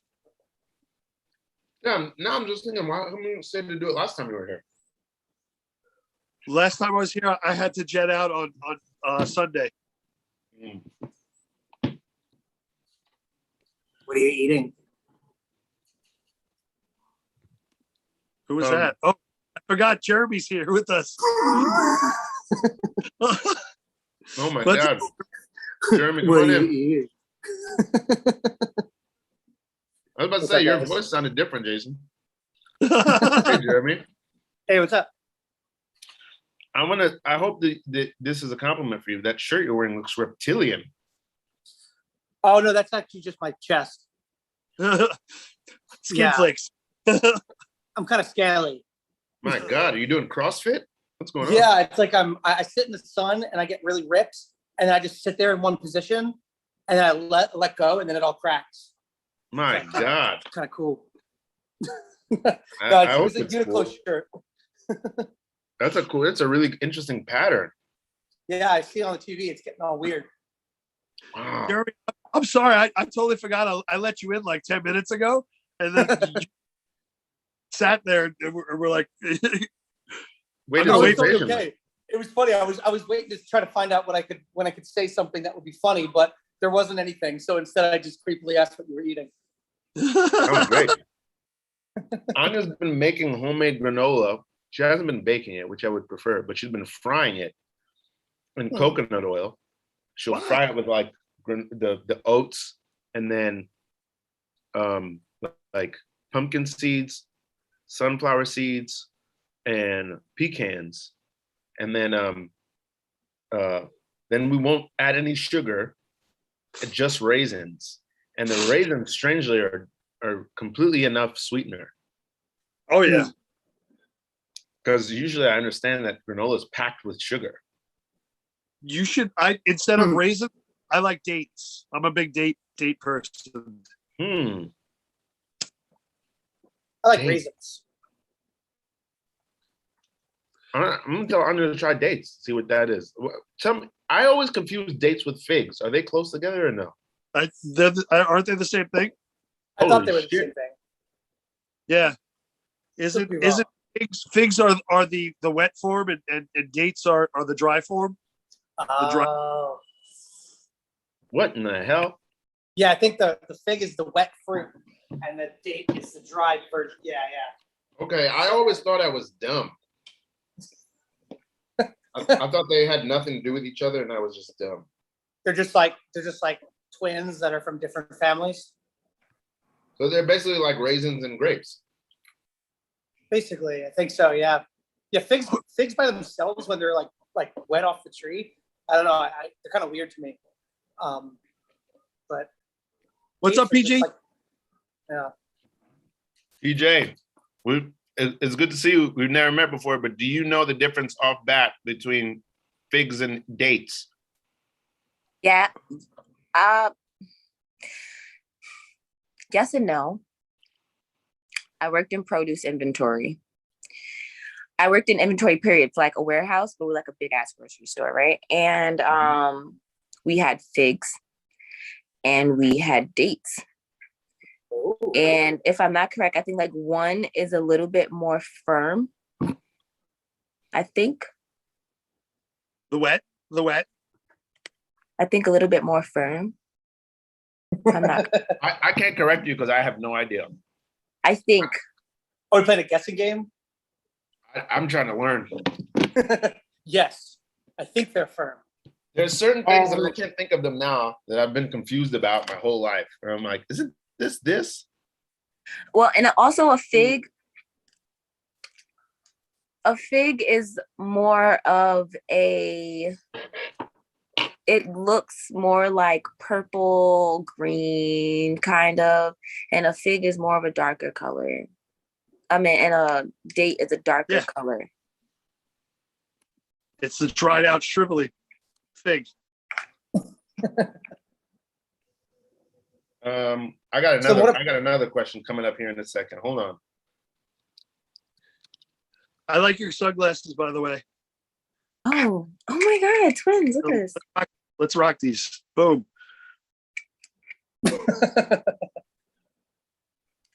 So today's my birthday. Happy Happy birthday. birthday. Thanks. I'm stressed out. Oh, What are you doing for your birthday? I am having an open mic for my birthday. Nice. That's awesome. But it's a little stressful. Just a little bit. Did you get anybody to sign up for this open mic? Well, I'm gonna have sign up at the door. I didn't do like pre-sign ups because I feel like that's unfair. Because what Okay. if someone like signs up and then like they come late and I'm just like, come on, man. That's your Like- birthday. I mean, you can do whatever you want then, right? All right. This is what I want to know. Somebody tell me. Well, hold on. Okay. Which one is Jodie Foster? Oof. I'm gonna say the left. I know. I'm old enough to know. Ugh. I could name at least two of these people. I think I know their names. I just don't. They're escaping me because they're just. The one in the middle looks like Rocky Dennison. I don't know their names. Do you recognize any of these people? I read a lot of books. That's I for the recognize best. the left too. Senator's Helen Hunt. Which one? Center is Helen Hunt. That's who Nice. that is. Right. Okay. Okay. I'm going with the one on the left. Oh, The one on the left is Jodie Foster. Then who's this lady? Her name always skips me. That's my first grade teacher. Oh shit! That's For real? Amy Poehler. No, that's Holly Hunter. Oh, That's it. Holly Hunter. Holly Hunter, Helen Hunt, And and Jodie Jodie Foster. All right. That's sorry, P. That's a section of the show called Identify This White Woman. That's okay. I can sometimes identify them. Sometimes I don't know. I read a lot of books. And then when I watch movies or TV, I don't look at the actors' names unless like I see them a lot and they come up in like conversations with my friends and I'm like, who's this? And then like we search them. Man, it's hard to search somebody just off a face. How do you do it? There was a guy No, not- that's in movies that I always do Yeah, that I was gonna with. say you're searching like their movies or something. Yeah, Hey, Josh can we Gad. guess? Can we guess your age? Yeah, go for it. I'm gonna say you're 28. I'm gonna Oh. say either 26 or 30. I'm gonna say 32. Ooh. I wouldn't go past 30. You don't have to tell us who's closest. If you don't want, if you don't have to tell us if you don't want, but who's closest? Ralph's closest. He actually is spot on, but I'm not gonna tell you which number it was. Oh He's shit! spot on, but you won't tell us which number. 26. I'm going with that one. PJ is not gonna 26? tell. What you going with, Jason? Oh, I said 28. I said 28. You're gonna Nope. stick with that's your final answer. That's my final answer. Once I pull the triggers, there's no going back. I'm gonna go with.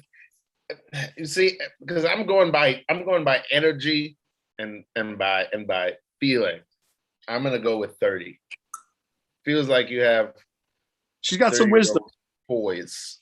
You got some wisdom. It sounds like you got some wisdom on you. You got some wisdom on you. 30. I really don't. I tell you what, I don't like young people. 26. Wow, you did it. Oh, you got some time. 26 is I gave it. I mean, that's like think right I'm- when it's starting to come out of I don't even know. That's when adulthood starts to get real. Yeah, that's when like nobody cares about you anymore. Yeah, nobody cares about you at 26. That's right when it starts. It's like 20, 25, 26, 27, 28. That's when like you realize the world doesn't give a shit anymore. I realized at 25. I was like, wow, this place is crazy. What is it? Why is it that the ideal birthday party for you is to hold an open mic? All right. So here's the backstory on how I came up with having an open mic for my birthday. I'm gonna put you guys on a stand. Do not mind my tray right in front of me. I Do your thing. making a few gift bags for my birthday. Oh, that's So awesome. for the event, yeah, I'm gonna give out a few gift bags, and in the gift bags are going to be some handmade keychains. That's what my little business sells, so keychains. And I'm gonna be giving those out. Can I see your keychain? Huh? Uh-oh. When you get situated, I want your keychain. What? When you get situated, I want to see the keychain. Okay. Please. Show it to me now. This is my TikTok background, so it's very it's a lot of stuff going on over here. Let's see. Joe L.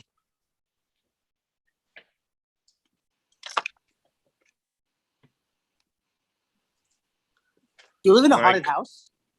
She does. You know, I fucking do. That's awesome. I motherfucking do. How'd you guess? Because I saw the back. It looked like it was an entryway to a scare room.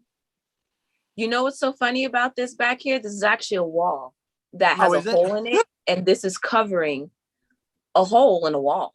Wow. So it's funny he says that Justice. because sometimes you'll hear tapping, very light. Uh-oh. Look, I mind my business. I don't bother them. They don't bother me.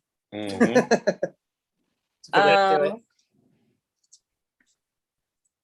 This, however, is not a keychain, but I also did make this.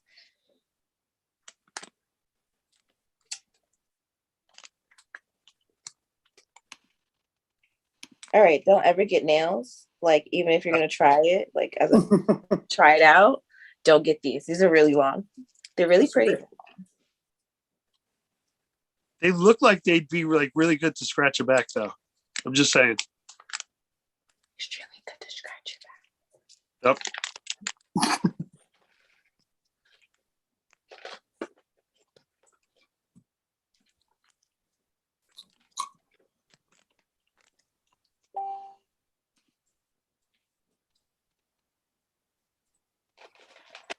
So where are I guess you're in the greater New York area? Yes, I live in Queens. Okay. Oh, what part of Queens? I am in Cambria Heights, Queens. Oh, you check those out. Those are pretty cool. Thanks. So I have this little alien. I put like crystals in them and stuff. They glow in the dark. This guy glows in the dark. Oh.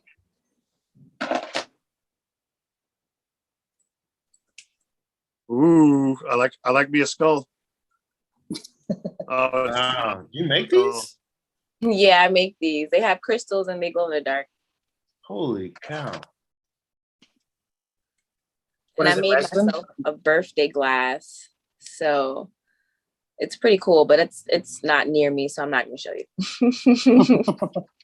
It's actually downstairs. So, but my little puzzle pieces actually fit into each other. So if you were to like get one like you and your friend, they like actually fit into each other. Shut up. Oh my god. Wow. Yeah. Nice. Ralph, we need one. We need a set. Yeah, could you do three? Could three fit together? Yeah. Yeah. How about 7? You can fit as many together as you want, really. Holy moly. Like if you wanted, like, okay, let's say you wanted to do like some sort of like collage or something, or like something representing like a friendship, right? And you wanted like movable pieces to it, I would somehow like make the bottom like a magnet and make the base a magnet so that you can stick it to it so it won't fall off if you're gonna get that many. You can just puzzle it. Whoa. Oh, and then you build the puzzle out of it just sticking together. Whoa. That's ingenuity. That's cool. How did you get into building and making things? Are you forgive me if I don't know, but are you also a comedian?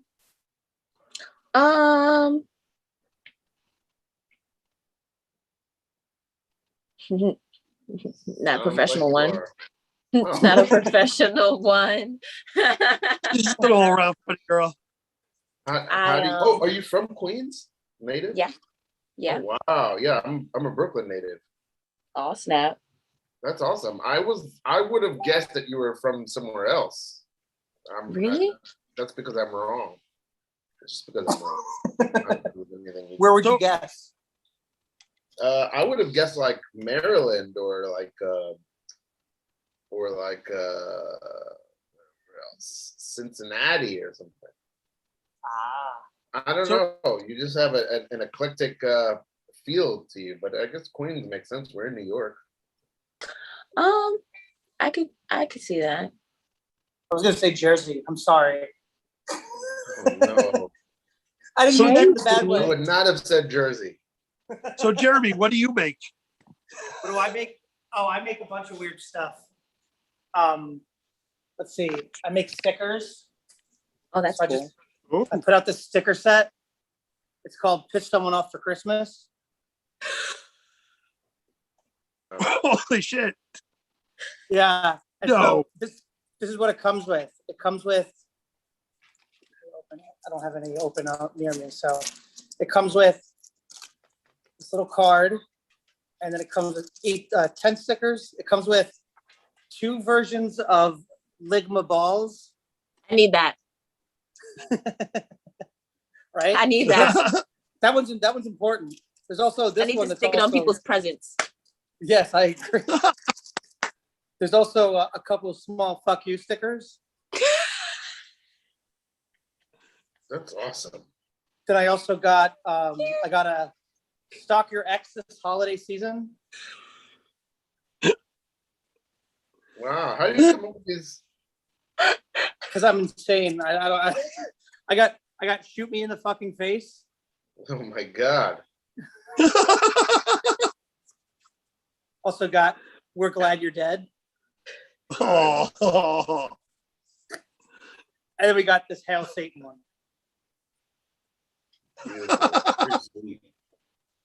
So I do weird shit. That's what I do. You're covered all. I love that. I love that a lot. That is sure to offend somebody. Yeah, That, like, I just thinking didn't about figure out a it. way to do this in like a Christmas fashion. How do you piss someone off? It's strange how sweet they are, and yet sinister. So dastardly. Yeah, dastardly is a better word. That's not a word we use enough. I know, right? It's not in our vocabulary anymore. Specifically not in the hood. I would like to hear a rapper described as dastardly. Yes. Here's a mustache. I tried to pull the old Norm Macdonald trick on Jeremy, and he totally blew me out of the water. What did you say? Wait, what did I do? Where did you get your ideas from? I'm like, so what do you do, Jeremy? Because PJ's showing everything, and I'm like, so what do you do, Jeremy? Oh. They put you on the spot. You're like, yeah, well, I do this. You were so ready. That's only one thing. I do too many things, so that's probably the problem. Too many. If you ask me what I'm doing, I'll probably just show you some eggs I scrambled. You scramble some eggs. That's cool. That's a talent. I'm drinking a Dunkin' Donuts iced coffee. I smoke lots of weed. I do too. My pen's charging. PJ, what part of Queens are you from, and what was it like growing up there? I'm always curious about Queens. I lived in Queens for 4 years as a kid.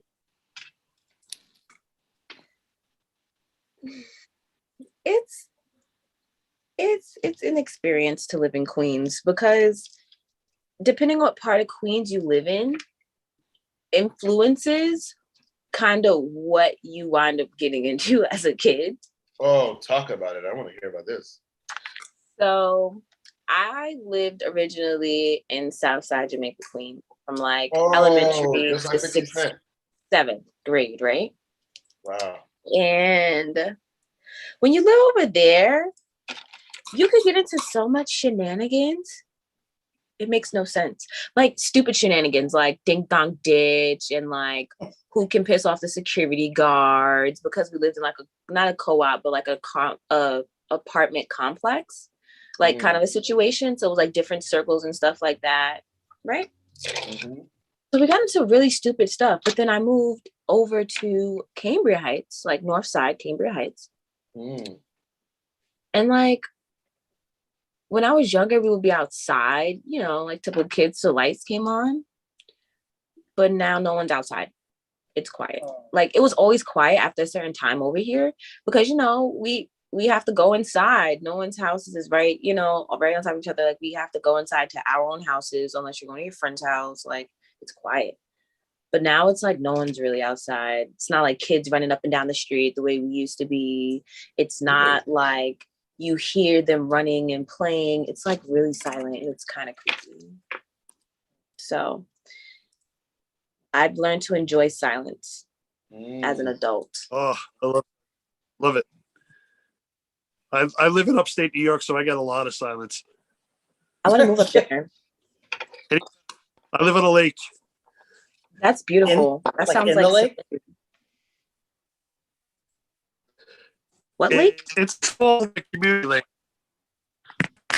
Lake Geary with a G, not the E, not the big one. It's one of the lesser known lakes. It's like their cousins.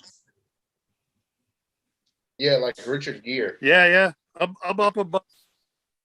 Yeah. I'm up in Binghamton. Oh. That's far up. Yeah. It's a nice 4-hour drive to the city. How many? 4. It's one heck of a trip. I'll be down next.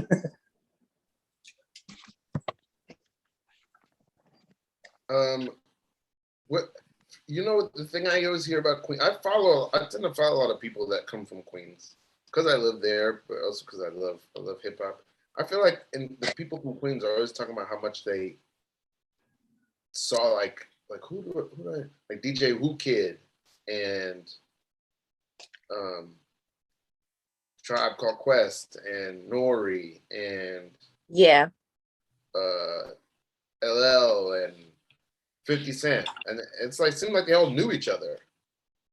Did you know any of these people?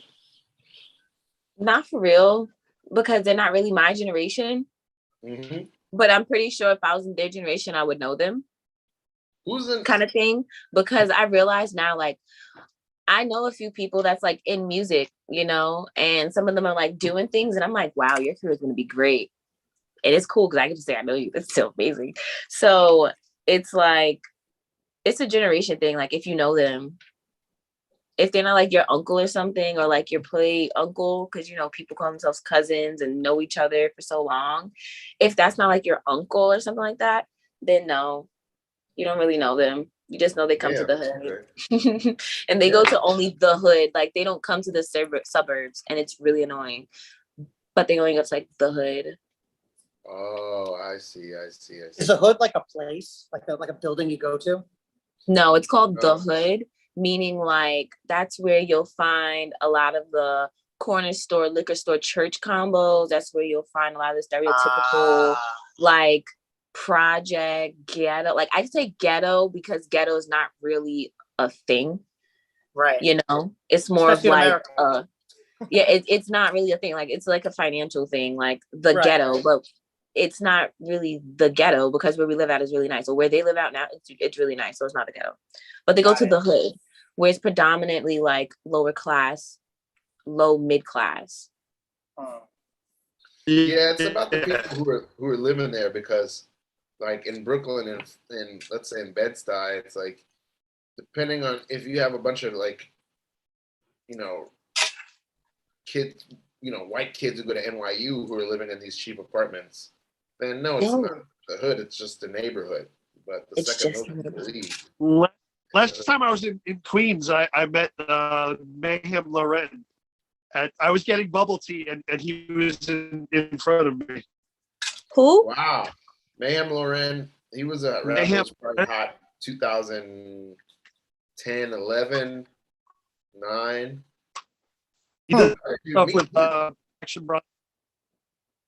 Oh, yeah. I think he's my friend with Action Bronson. That's another Queens guy.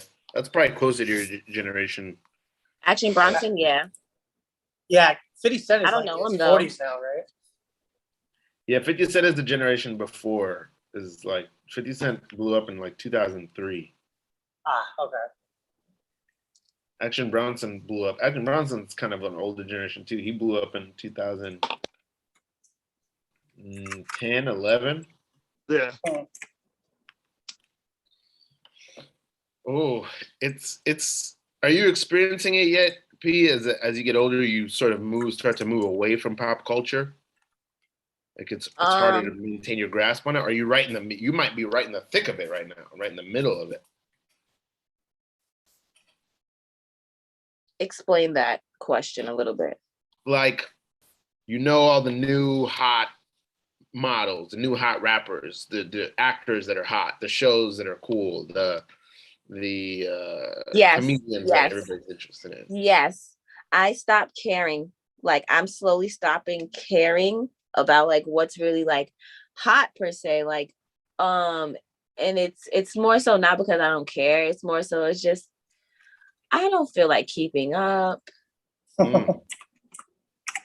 Like, do I have to? Like, that's what I look at it as, like the newest trend. You don't have to. Like, I'm like, yeah, that's what I do sometimes. I'm like, I see something new come out and I'm just like, Can we give it a rest? I feel Like, about what every am I- Star Wars movie. There'll be new Star Wars. there's a new Star Wars movie. Always. Oh, yeah, I was just saying that's how I feel about the whole series now. It's just like every year it's a new movie. You're like, really? How do you feel about that? How does that make you feel, Jeremy? It makes me a little uneasy. Why? I feel like I can't really be myself in a world where there's more than like 6 Star Wars movies. People used to say that about there being In a more than world. 3. Yeah, I think it's like I was one of the 3ers until Jar Jar Binks came out. And then, you know, I was like, I can't live in this life anymore. It's Jar Jar Binks. It's not even like a real thing. Wow. That's fair. It's been hard. So I've been going to like Star Wars Anonymous classes and stuff, and it's really been helping. There's people who are probably still alive today who go, Christian Bale, bah, the real Batman's Adam West. Christian Bale. The real Batman's Michael Keaton. Michael Keaton's the real Batman. Yeah. Adam West. Adam West. Yeah, no, that's like the first generation, right? It is. That's the thing. That's why I asked about that, P, because I have that fear in me of like, I have, as much as it is hard to keep up with everything, I do have that fear that I'm going to be like, you know, I don't even know, that I'll just be stuck on just the thing that I liked when I was a kid, you know? I get stuck on that. Yeah. I'm totally stuck on it. I love like 90s hip hop. I love all that stuff better than like the stuff that's coming out today and everything. I don't know. I don't blame you. I think I love my generation. I'm a 47-year-old skater boy. He's just Yeah, a that's skater true. boy. I still have all my collection stuff. I have like all my Ninja Turtle stuff, all my Garbage Pail Kids stuff. So I'm like, you know, I'll keep it and like it. P, what's the thing you think you're gonna hold on to from like your teens and early 20s that you probably won't let go of for a long time? Disney. Ooh. Disney. Ooh. In what capacity? The animated movies, the shows? Are you a Raven Simone person? What are we talking? Are you a Secret Life of Cody and No, Xenon.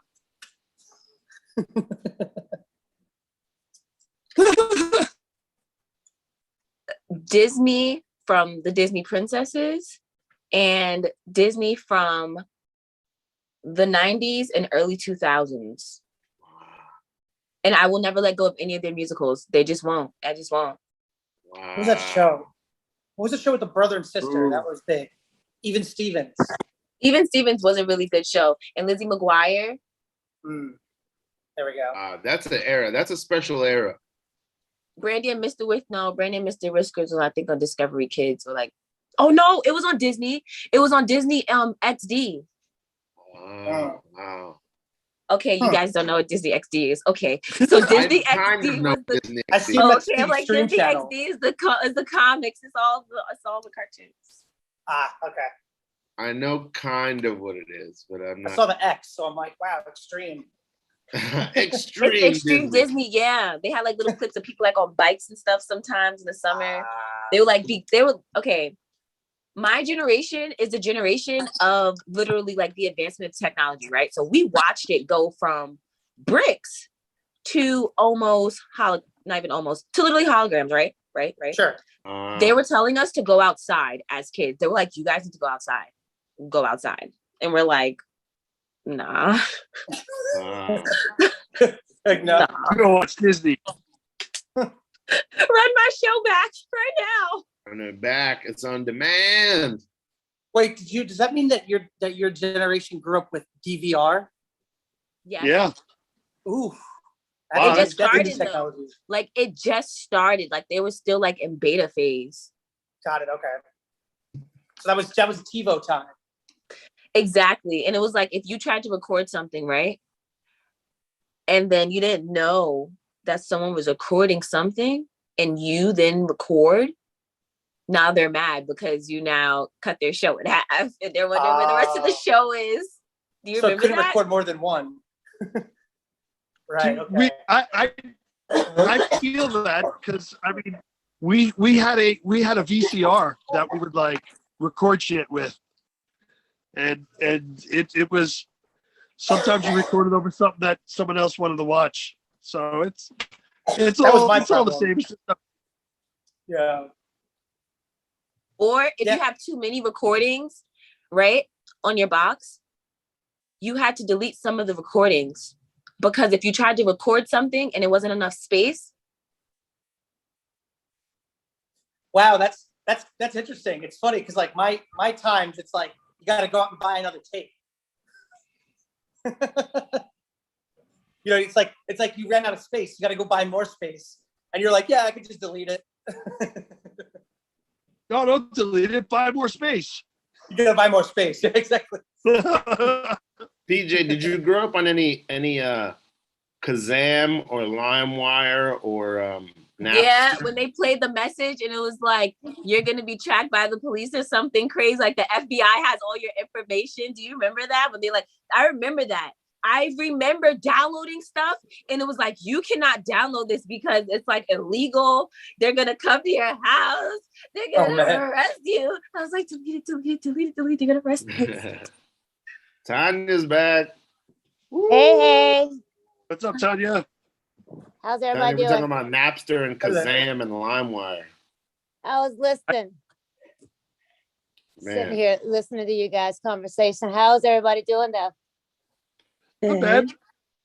Not bad. How are the donations looking? I looked the last time I looked, I saw it was at 7 something. The last time I looked, it was at 7 something. Yep. Nice. We're just trying to hold down the fort here. Were we down for a little bit? It's PJ's birthday today. Happy birthday. Jeremy likes to piss off Christmas people, so it's a great morning so far. Nice.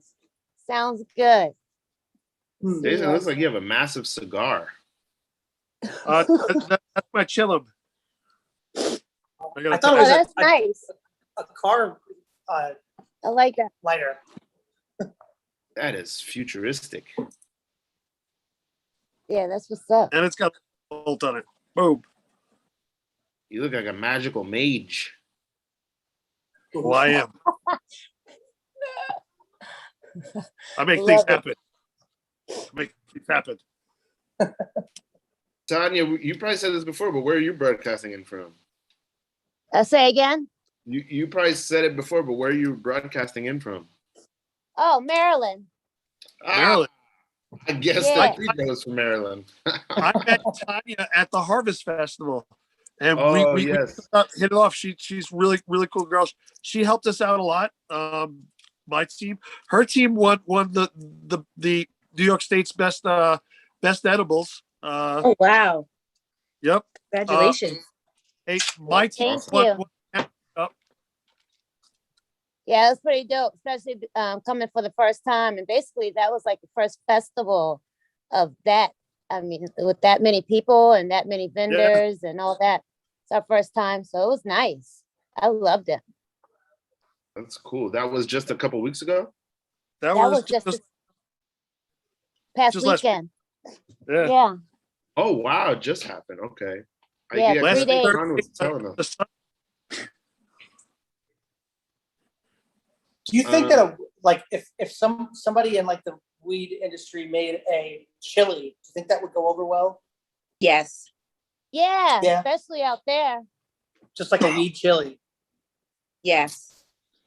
Yeah. I think our guy Hopper that was just on here a little while ago. He makes spices with infusions in them. Oh, God. Whoa. Okay. That's cool. Stuff like that. Yeah. That He makes was that on- makes sense. 'Cause it's like sellable products, right? Yeah. Nice. So yeah, I feel like whoever donates the next $25 or up, I got some gifts for them. Wow. Thinking like like one of our t-shirts, a sticker, I got one of them. lollipop. Oh yeah. They're good. And if somebody matches my $100 donation, I'll hook them up with a cart and a dart, plus sticker and t-shirt. So Heck yeah. let's go. Awesome. Thank you. That's That's it. So Start doing- what's a cart and a dart? So a card is a card of distillate, and Oh, the okay. dart, I do believe the bottom, the battery part. Oh, okay. So it's So what I this have one right here. connects It's to the just like a battery, and cart. this one you can like put on your J or refill a card or dab. Right. All 91% made by yours truly. My husband does all the amazing stuff with those. So we've been doing it since 2015. Family business. Am I allowed to clap for it? Please clap. Trying to spread the joy. We got in on the game because there were so many fake carts going on out here. So we wanted to push those out and keep people safe and give them a good quality product and such. So You got to do it. People make fake things. yes, I mean, people are always going to try and step on something that's good and change it up for themselves. But, a lot of people know us here in DC and Maryland and Virginia. And, hopefully now people know us in New York and further. Right. Trying to do it. Hey, and they have some of the realest cotton candy around. That stuff has been that I tried it at this festival. Candy. Yeah. It's Let me really see if I good. can post a picture of my husband. You have cotton doing candy? the, Like the Jeremy, actual I want- candy? They make it right on site, infused and all. Wow. Jeremy, where are you broadcasting from? I don't remember if we asked. Oh, I'm from Brooklyn. Oh, are you born and raised? Well, I was born and raised on Long Island, and then I moved out here. So I'm a little embarrassed. That is amazing. Don't be embarrassed. Yeah, that was really cool. That is amazing. Where do you even get one of these machines from? that's that's a picture from the festival. We got the machine. Funny reason, my daughter asked for one of those like kid style cotton candy machines, and they just don't do the trick. I mean, they're just a novelty thing. So I was like, why don't we just get a fair size one, and we can make cotton candy for the family here. And then the next idea was like, fuck, hey, why don't we infuse it? And it's gone from there. Like he figured out the mix, and he's got it down to, where people are loving it like they are. So I'm really proud of my man. He's doing some stuff. Oh, so that's like infused. He'll be on with- also in a second. He had to go do some runs. It Okay. is 4:06. And this event is at 9. I have to run outside and get balloons and tickets. So Happy I do not birthday, want to PJ. shake you guys around in the car. I Yeah. would, but I'm not going to do that to you guys. Happy birthday. So thank you. It's been amazing. I would have stayed longer if I was not kind of impulsively. I didn't tell you guys the backstory of why I was going to do this. So the backstory of why I'm doing this for my birthday is I was drunk rapping with my coworkers at a bar, and I was like, yo, you know what? I'm gonna do an open mic rap safe for my birthday. That's great. Yes. And then I just did it, and I was just like, oh, that was real impulsive. Okay, let's do it. We're doing it. That's Fuck it. great. I didn't think So- it through. I mean, if you're in New York, you're more than welcome to come. It's all over my page and TikTok and stuff. That's awesome. Nice. Oh, man. I wish I could come. I have we're doing this, and I How have can we find tonight, but PJ? How can we find you on You can the find me TikTok and on say it again. how can we find you on the TikTok and your page? Okay, so on TikTok, my name is Nebula Rocket on TikTok. And on Instagram, I have 2 of them. It's the Pat Girl Rocket. I believe my Instagram still is the Pat Girl Yep. Rocket. Yeah, it And is. for business inquiries, so for keychains, chains, bracelets, ashtrays, grinders, stuff of that sort, they would message Orbiting Rocket Whoa. with 2 T's. Gotcha. Oh wait, where are the 2 T's? In orbiting or in rocket? Orbiting. Rocket. Oh, rocket. I was gonna say orbiting. Wow, I would have got it messed up. I'm Rocket Okay. with 2 T's. Got it. Okay, that makes sense. Last time I seen you, your hair was all braided. So Was it braided? yeah, that was a while ago. That was back in Midtown. I think at the last show you were at. Yes. Yes. Yes, it was. Yeah. Now my friends call this the Farrah Fawcett. They're like, where are you going? And I'm just No, I like, dig it. I like it. it's great. I love it. I love I dig You're always on the way to the beach. Yes. It's Um, breezy. it. Free flowing. hmm Thanks, guys. Okay. See ya. It was amazing. I hope we raised all that we need to raise. Happy birthday. And Safe. everything Happy is awesome. birthday. I will be safe. Thank you. Oh, you said happy birthday, or did you say be safe? Let's go I with said both both. of them. Okay. See? See? Okay. Thank you, guys. I'll be watching. Thank you. So my You're phone might welcome. die soon. If it does, I apologize. I'll sign back in later. No worries. Now Let's get I'm Mike putting Hoff all in the here, connect- Jason. Get Mike Hoff in here. Jeremy, are you with Rollabong? With who? No? I can hear Rollabong? Rollamon? Yeah. No, I don't. I haven't heard that. No, they make like all stoner related video game, not video games, like card games and everything to play. No, So no. you might have been, because you had the playing card thing. No. I'm so I know Sean from when he was doing the Bad Theater Fest stuff. Gotcha. All right. Yeah. Yeah. So I used to do a bunch of the shows. I was the guy that put on the black metal outfit, would just yell at people about their metal bands and their favorite bands. Oh, that's awesome.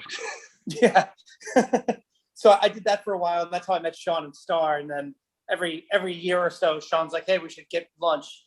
And so we did that yesterday, and then he's like, "I'm doing this today." Freaking sweet. Yeah. Yeah. But I don't have a weed business. I probably should. You should. Definitely. I mean, Why everybody's not? got one now. Right? Why not? Yeah, it's good money. Pays the bills. If there's one thing I've learned by talking to a lot of like vendors and people like that, there's a lot of money to be like thrown around within there too, because I won't say anymore because it just gives away Everybody proprietary. wants a piece. Yeah, no, I get it. There you go. The pay, yeah, Right. that. That real shit. Yo, and did you just hear that? Biden's still not going to sign any paperwork to give veterans any research like stuff towards like marijuana. Oh, that's bullshit. Yeah, so that needs to. Ridiculous. We need to start supplying our veterans with safe alternatives to the drug. Yeah, with the proper medicine, Yep. CBD. Yeah. You know, THC, all of it. Just build weed tents where they can walk through. I was in one of them this weekend. Oh, really? That's a thing. That's the thing. Nice. Believe it or not. Mike Hoff, what are you sipping on? I just got some Coca-Cola. I got work in a couple hours. I'm not a big drinker. I'm on a stoner morning show. What's up, Mike Hoff, man? Represent. That's what it's all about. Yeah. You got a day for us? Yeah. Let's start with bow our heads and start with a prayer. Nice. Gaia, Mother Earth, we sing your praise for blessing us with this haze. Countless souls your cannabis has saved. Can I get an A, Graham? Hey, Graham. Graham. Hey, Graham. Go. We ask you grant the growers the perfect cultivating conditions to birth your indica and sativa children. Hybrids from the ancient healing herb of fire, bringing munchies to the hungry and rest to the tired, igniting inspiration within the inspired. Can I get an A, Graham? Hey, Graham. Hey, Graham. Lord Buddha, we salute you for the sweet, sweet Chiba, by blunt, by bowl, by joiner edible, budding romances and ciphering friendships. Your bubonic chronic unifies humanity and aids the sick. Now, can I get an A, Grandma? Hey, Graham. Hey, Graham. Your Royal Highness graced us with this ganja, gassing up millions with each hit of the marijuana. And please forgive the lighter thieves, for they know not what they do. And we beseech your protection as we're riding dirty, pulling through. Gaia, Mother Earth, we sing your praise for blessing us with this haze.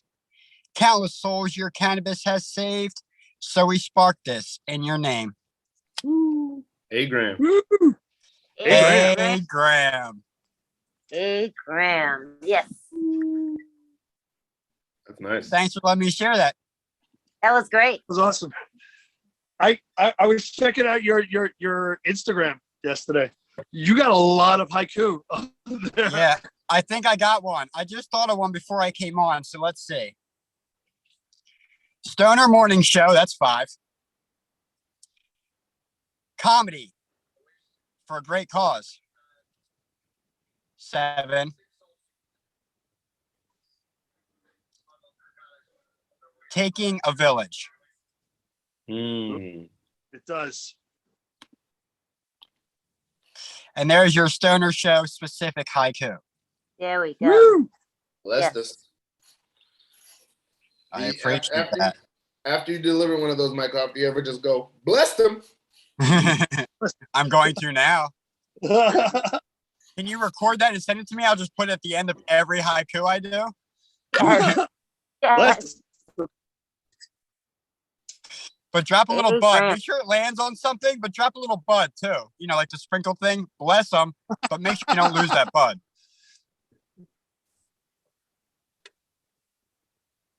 Yeah. The other half of me is here now. Great. Oh, I need to get one of those shirts, my man. Where did we get? I don't know where this I shirt want came one. from. Did Sean make this shirt? You have one I of these, made Jason? we got to make some more. Oh, Jason's got him. I might have a couple for you, Tanya. I'll send you. I should have a couple left. That's what's up.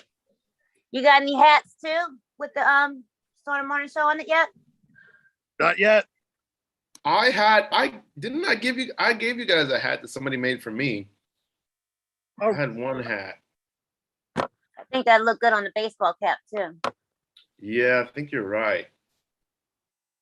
Can I tell y'all a beautiful thing that just happened here? Please. Oh. So I'm in San Diego. It's been a rough couple days. I'm not at my best point right now. I'm gonna avoid the whole story, but I've had a rough couple days. I'm like, man, I could use a win today. So I'm walking back to my car after I got this delicious Coca-Cola to make it back to, deliver the prayer to all the stoners out there. And a gentleman's riding by on a bike. It's an older white guy, probably 60 years old. He's like, hey, I like your shirt. I was like, oh, thank you very much. I get comments on this shirt all the time. The back says, stop hating, start helping. I was like, that's cool, man. I actually, I got these shirts in my car a couple blocks away. He's like, how much? I was like, just $10. Because, when you're struggling, just take that money. You know what I mean? And yeah, he bought a shirt, just random stranger on the road. You know what I mean? And that was a beautiful thing. Now I can go buy lunch before my shift. That's what's up. It's amazing, man. So that's why I'm hoping, I spread the word as best I can. Hopefully, unfortunately, I'm not in a position to help out personally. I apologize about that. But you're helping right now. Hopefully. What you're doing is helping right now. Oh, yeah. Trying to bring that message. Yeah. So, yeah, I just wanted to share. That was a great thing that happened to me today. And, hopefully that energy keeps going around. Oh, man. That's nice. That makes me more thankful. Yeah, all right. It definitely came at the right time. Well, that inspires me. Let's play a little game. Jason and I just played it, but we'll play it again. Here we go. Okay. Which one of these people is Jodie Foster? I know the real answer. That one. The left, my left. Yeah, to the Blue very shirt. Oh, the middle one is a blue shirt. No left. necklace. Blue no shirt. necklace to scoop. Yeah. Now, Wait, can you no. name the other actresses? No. Huh. I know I've seen the one on the right. Ah. Damn. I wanna Jodie say- Foster. When I can name. I know faces. I just can't think of their names. All right, and for the extra 10-point win, so we know who won. Can either of you pronounce my last name? Conolingus. Perfect. Oh, that's embarrassing. That's just a game we like to play every half hour called Which White Woman Is It? Isn't it Cunius? It's actually Cunius. Cunit. Just if you remember that I'm Say the it cutest. again. So if He's you the remember that cutest. I'm the cutest, then it rhymes with cuteness. Wow. Okay. He's Or the you can just call me JQ.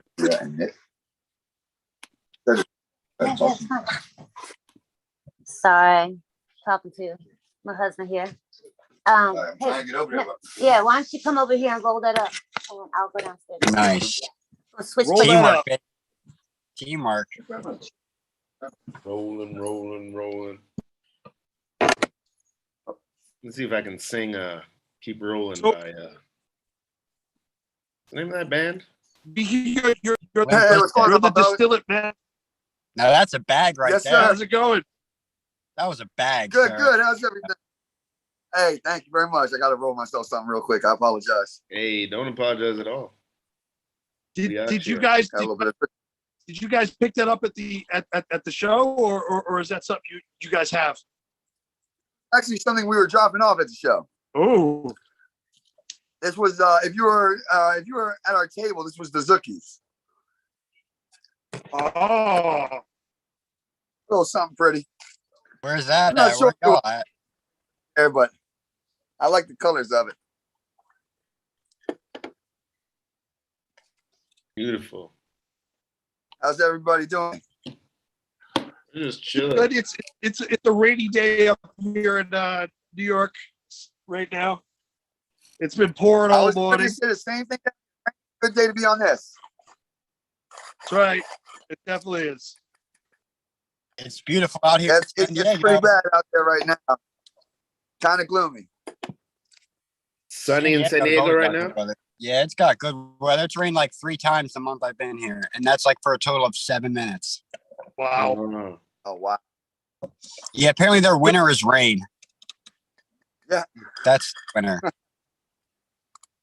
Yeah, where are y'all? You all are still up in New York? Mike is in San Diego. Jason is upstate New York, and I'm in Brooklyn. Yeah. I'm only about 20 minutes from where we were last week. Oh, cool. Right on. Oh, sorry, I got a bunch of dogs in here. Can somebody grab Get him in here. Get him in here. All right. San Diego's I a got a real house full of dog-friendly dogs. I place. apologize. It's crazy. They got Yeah. dogs everywhere here. Yeah, they really did. So you've been in San Diego for the last month? Yeah, I'm sorry, say that one more time. Yeah, I've been here for like a month. I was in Florida. I had to bounce, and I was like, all right, why would we want to go to California? So 4 days, 3,000 miles later, here I was, and here I am. Nice. There you go. I'm gonna jump back on real quick. Tanya. Mm-hmm. Yeah, you want to sit for a sec? Is this the dog bedroom? Do you guys have a dog bedroom?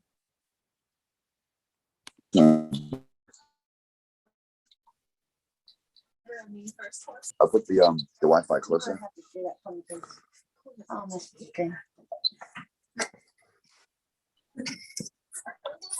Oh, we're talking about that thing right there. You should ask, can anybody tell me what this is? What's that? Oh, shit. Go ahead, put it down. Sorry, we got a couple things out in the house. Ooh. Hey now. I knew what that is. What is that? That's a liter of distillate. RP. I can say that. That's about a liter It's right there. Milligrams of, or 1,000 milliliters of 1,000 milligrams. Yes, sir. I know this. That puts it about right. Yes, sir. Good stuff. Yeah, we're together some carts. I see. They look nice. Thank you very much. Yeah, we're actually making we made a couple thousand last night. So that's actually what we mainly do is the carts. Someone asked last night if he did use a machine, and I was like, he. You know, I haven't found a machine that's as fast as I am yet. It's kind of unfortunate because I haven't been able to justify buying a machine yet, which I'd really like to do. How did you build up We your tried speed? it out. A lot of practice?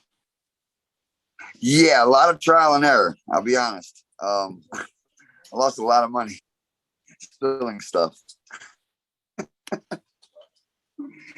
Yeah, it's a messy thing to deal with, but once you get it down, it's kind of fun. Very tedious though. Although I will say that's the one good thing about the business is people don't realize how much goes into it. So a lot of people try and get into the cart business and they just can't do it. There's a lot of overhead, a lot of time. Yeah. Wow. How long have you been in it?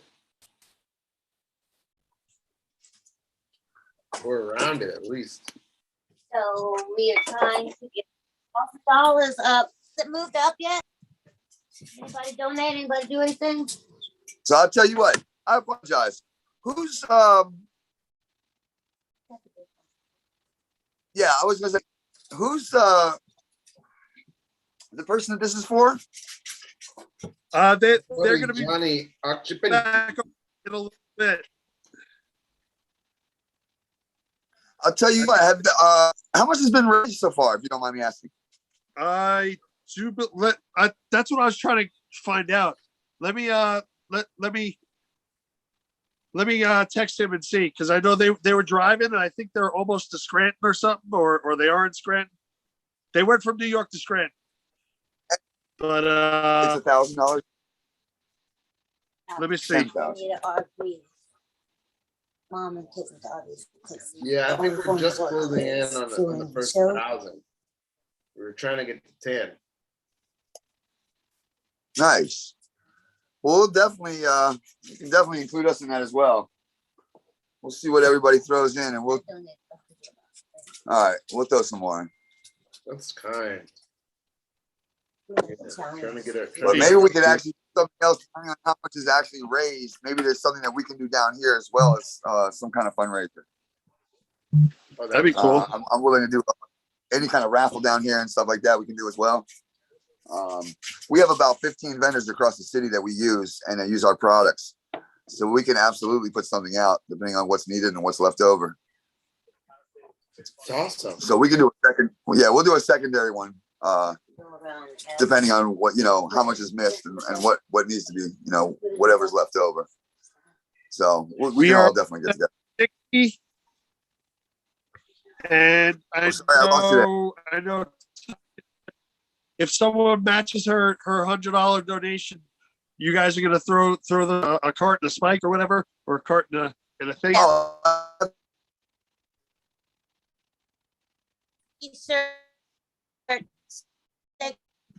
Battery, the whole shebang bang. Yeah. Oh yeah. And I was going to say, anybody that does the larger thing, I'd be willing to throw else.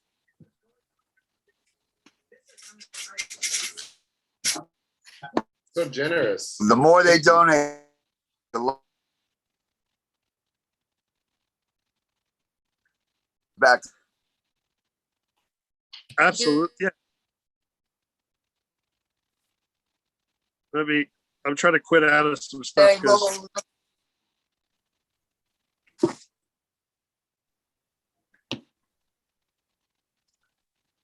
there we go. I know that one of our friends is trying to join us, but I think they're having some technical difficulties coming in. So I'm gonna try to do it Copperhead right now. Roads. Let me see what happens, Jay. All right.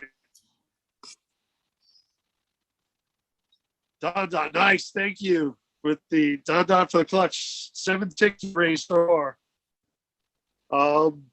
Yeah, we haven't really talked about it. I guess Johnny's been traveling, so we haven't talked to him that much about all of this. When he comes on in a little bit, we'll hit him up and interview him about all this and that. Yeah. How close are they, Jay? I don't know. I think Sean said he was going to try to come back on at 4:00. Can't get the goddamn video to start. There's the other Sean. Oh, you can't get your. Oh man. What the fuck? Just give me a happened minute. Before.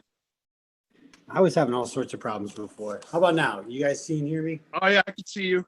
Absolutely. Great. Here you are. What's up? How y'all doing? So this friend Sean from Farm NYC, and he I think he's going to be clipping buds while we're hanging out. You harvested a bunch of stuff. What are you clipping now? Right now, I'm working on our CBD. Trimming up a bunch of CBD right now that's ready to go. We just harvested a bunch of THC plants last week. No, you. So they're still curing up. Ounce of flour. That's what I'm saying. You say that. I don't want to repeat. They were nice. Different.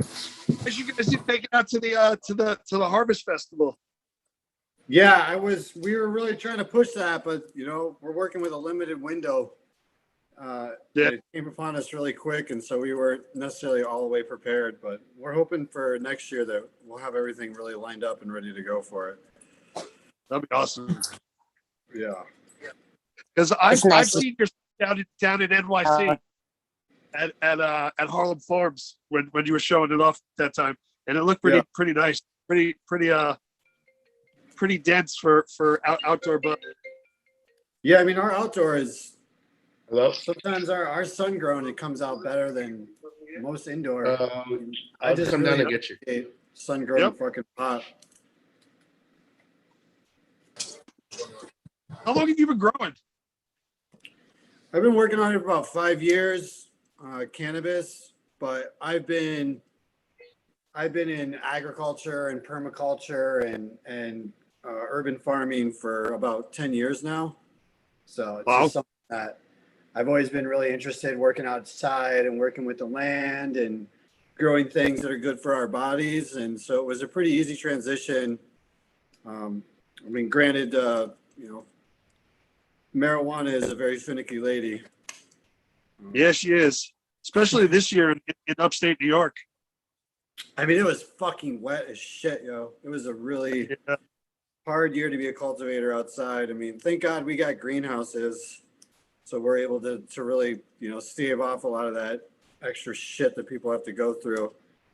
But it's always a challenge, man. But I mean, that's part of the game, and that's part of any kind of agriculture, farming. You always have to contend with weather issues and crops not coming in and shit like that. But it kind of sucks because there's no farm insurance for pot. But isn't there? I heard that you could apply for carbon offset or something like that for CBD. Because also marijuana.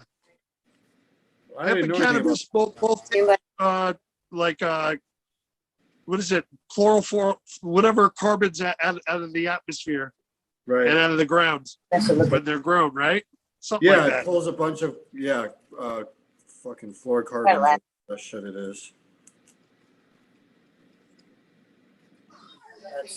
10 to 10.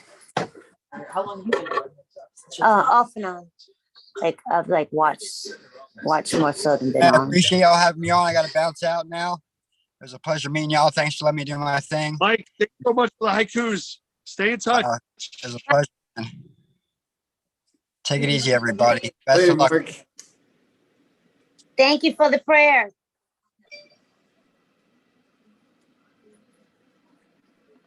It was nice. How are you feeling, Jason? George, I'm doing pretty good. I mean, I've been going pretty crazy the last month.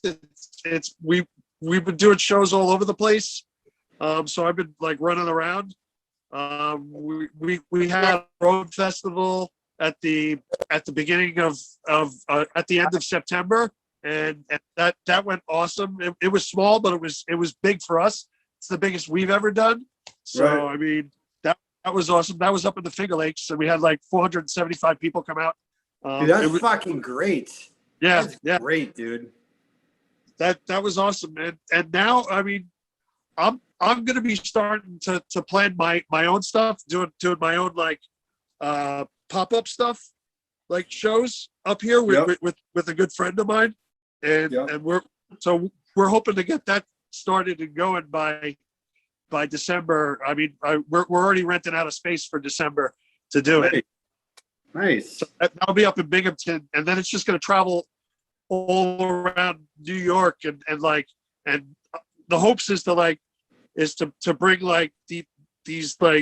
these people that have great cannabis products that nobody knows about. I want to bring them to people and network them and show the public that there's more than these criminals like MedMen and everything like that are trying to steal our money. So these are all so I'm looking to plan little mini expo type events and everything all around New York State. So that's the Nice. next thing I'm working You on. guys fucking crank. You guys are busy fucking dudes. That's for sure. I wish we could get paid a lot more for what we do, but we get paid very minimal for what we do. Yeah, It's all just love of the game so far. yeah, and that's generally how it always starts out. You're just not making much in the beginning. It's all about the passion, the love, and the hope and the dreams that it's all going to come into fruition and really pan out and pay out. And it does. I mean, every time we do something snowballs into something else. So yeah, and as long as you guys, stay positive and fucking funny, then you guys should be good to go. We like the occasional twice a year fundraiser type thing. So yeah, I mean, this is our third one that we've done. We've raised this is our fourth one.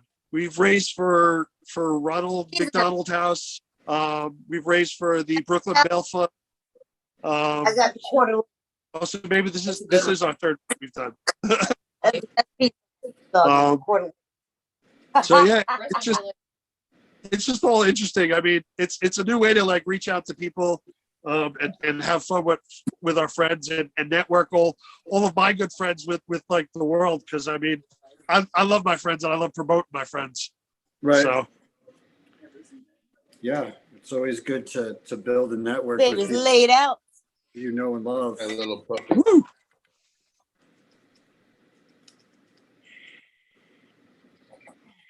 I had a What, question and I forgot. God damn it. I had a question for Jason. I forgot. Don't forget your mic's hot there too, Tanya.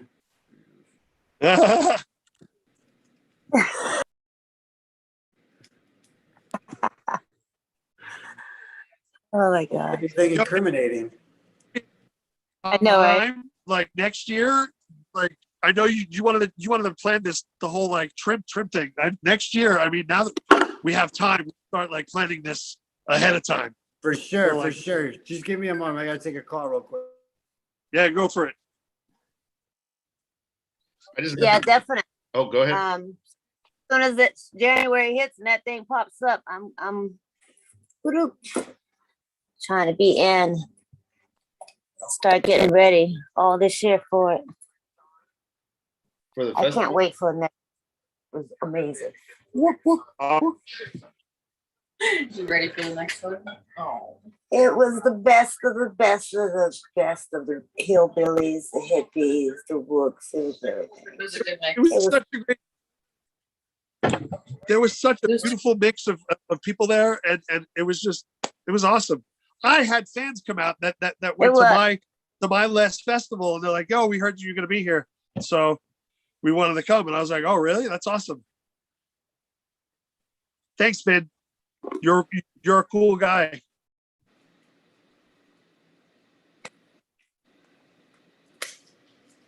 Hey, what are you doing, bro? Get off Yeah. the stuff. Oh, that's likes to drive. Wow, look at that dog. That's a nice looking dog. Say hi, JJ. Here, You say hi? JJ, say hi. You say hi? Say hi to Daddy. Oh, I'm gonna sleep the whole time I've been here. Sean, have you got a dog? I used to have a dog. Uh, I had to put him down. Oh. I had to put him down last year. He was 13 years old. He was a pit bull. His name was Cooper. Cooper? Cooper. Oh, right there. Cooper. And I got Cooper back in 2007. He was like maybe a year and a half old. He was really well trained. And then September of 2009, I was, fucking living in New York City and hating life. I was a chef. I hated working in the restaurants and wanted to get the fuck out of the city. and it's really expensive to move out of the city, mostly if you don't know where the hell you're going to go and what you're going to do. So for the beginning of 2009, I decided to take a trip with my dog and move the fuck out of the city. And so for 9 months, I planned this adventure, and I found this old Chinese style, like rickshaw pedal thing down in Coney Island, and kind of built that, customized that out. And so I pedaled out of New York, beginning of September of 2009. It was a three-wheel bicycle, like a giant tricycle. And Cooper sat in the back, and I, pedaled. And yeah, we lived on the road for 7 months. Holy I shit. pedaled over 4,000 miles from New York City to Austin, Texas. And we lived in and with me and Cooper and all the gear, the thing weighed like 750 pounds. So I only did like 30 miles a day, very slow. Sean, believe it or not, Ralph traveled across the United States back and forth twice, performing Shakespeare, and he did it all on his bicycle. Oh, fucking sweet. Yeah, it was like we had almost the exact opposite trip. We went the exact same direction, or the exact opposite direction, and not the exact. We went opposite directions, and we went the same distance. Where when did you do this? I started in Tampa, Florida, and rode across to San Diego and then up to Seattle. And then I flew from Chicago to New York and rode from Chicago to New York. Holy shit. How, what year did you do that in? 2012. Oh, wow. Nice. A thespian cyclist, huh? Yeah, pretty cool.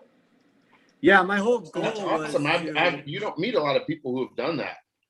It's a small club adventure cyclists. I rode with a guy for a couple months riding with his dog. Yeah? Yeah. I know two people that have done it. Well, you know a lot of cool people. I'm a lucky guy. You are. My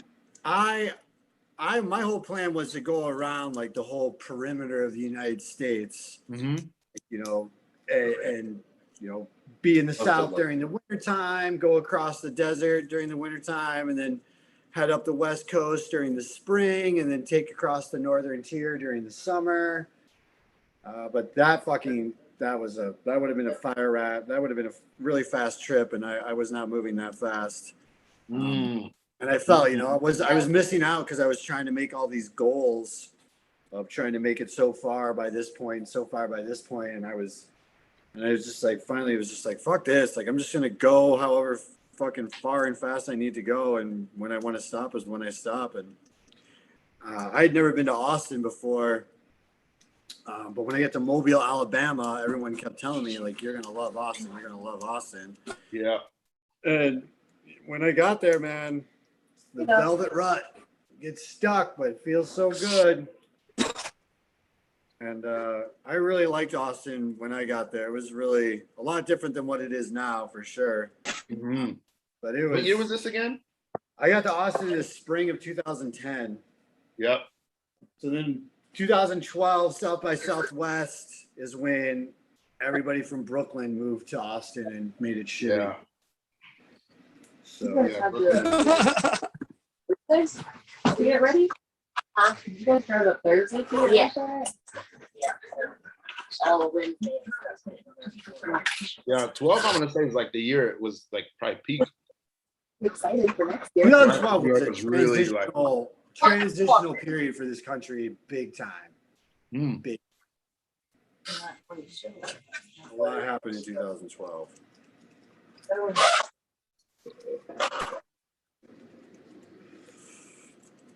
Let's go, Brandon, right? What?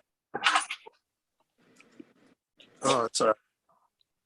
So how much sleep have you got in the past like fucking 24 hours, Jason? Like 3 hours? 4 hours. I got 4 hours.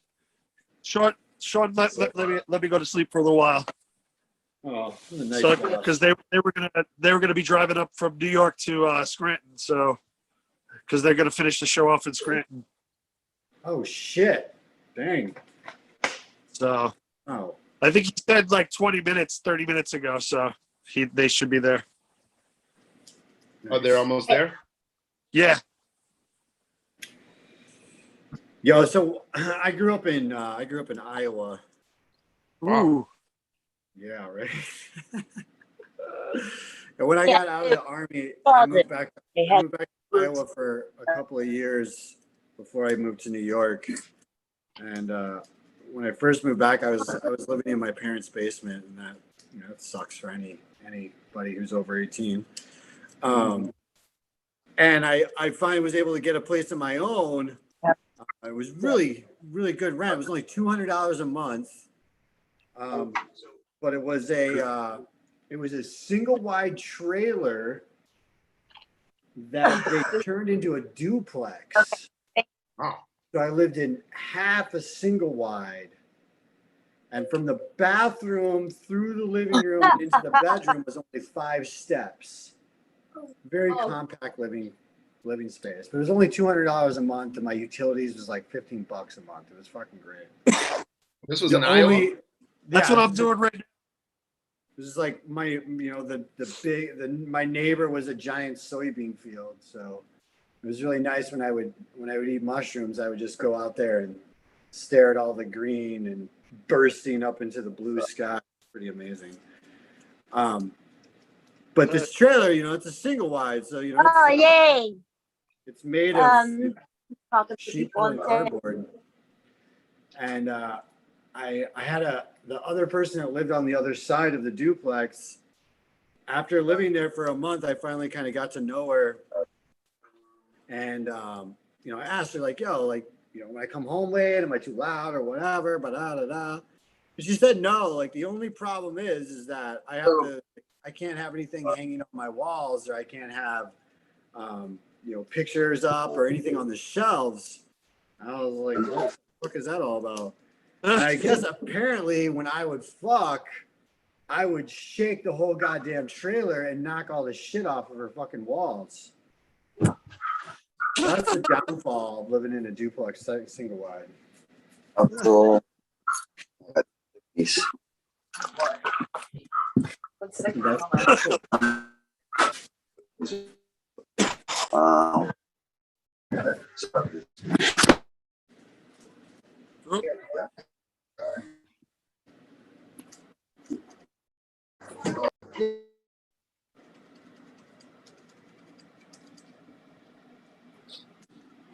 I'm sorry, guys. I'm eating hot buffalo wings, and it's destroying me.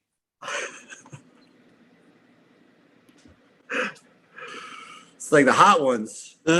Yeah, but for no reason. We got to come with some really good questions. Yeah, maybe. Do we have any games we can play? Been in any bars with your mouth full? I was gonna say this is the only thing we don't have. No way. Actually, we do. Okay. Girl that makes a It's funny. Somebody gave me some. Get ready to give her a little ribbon. Yeah.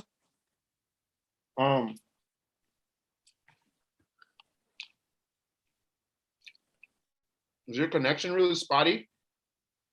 Why am I going in and out? I feel like I am on everyone.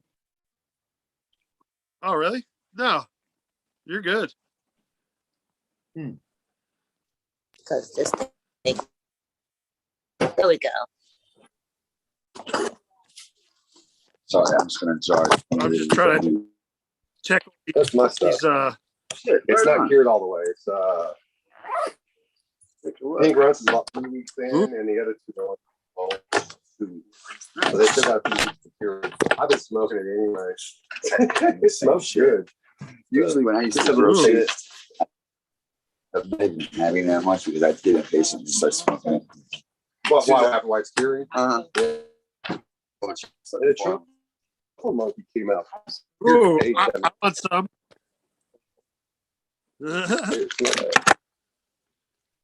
Some sampling going on here. Sample it. Oh, weird. Yeah, that's Everybody's pretty good,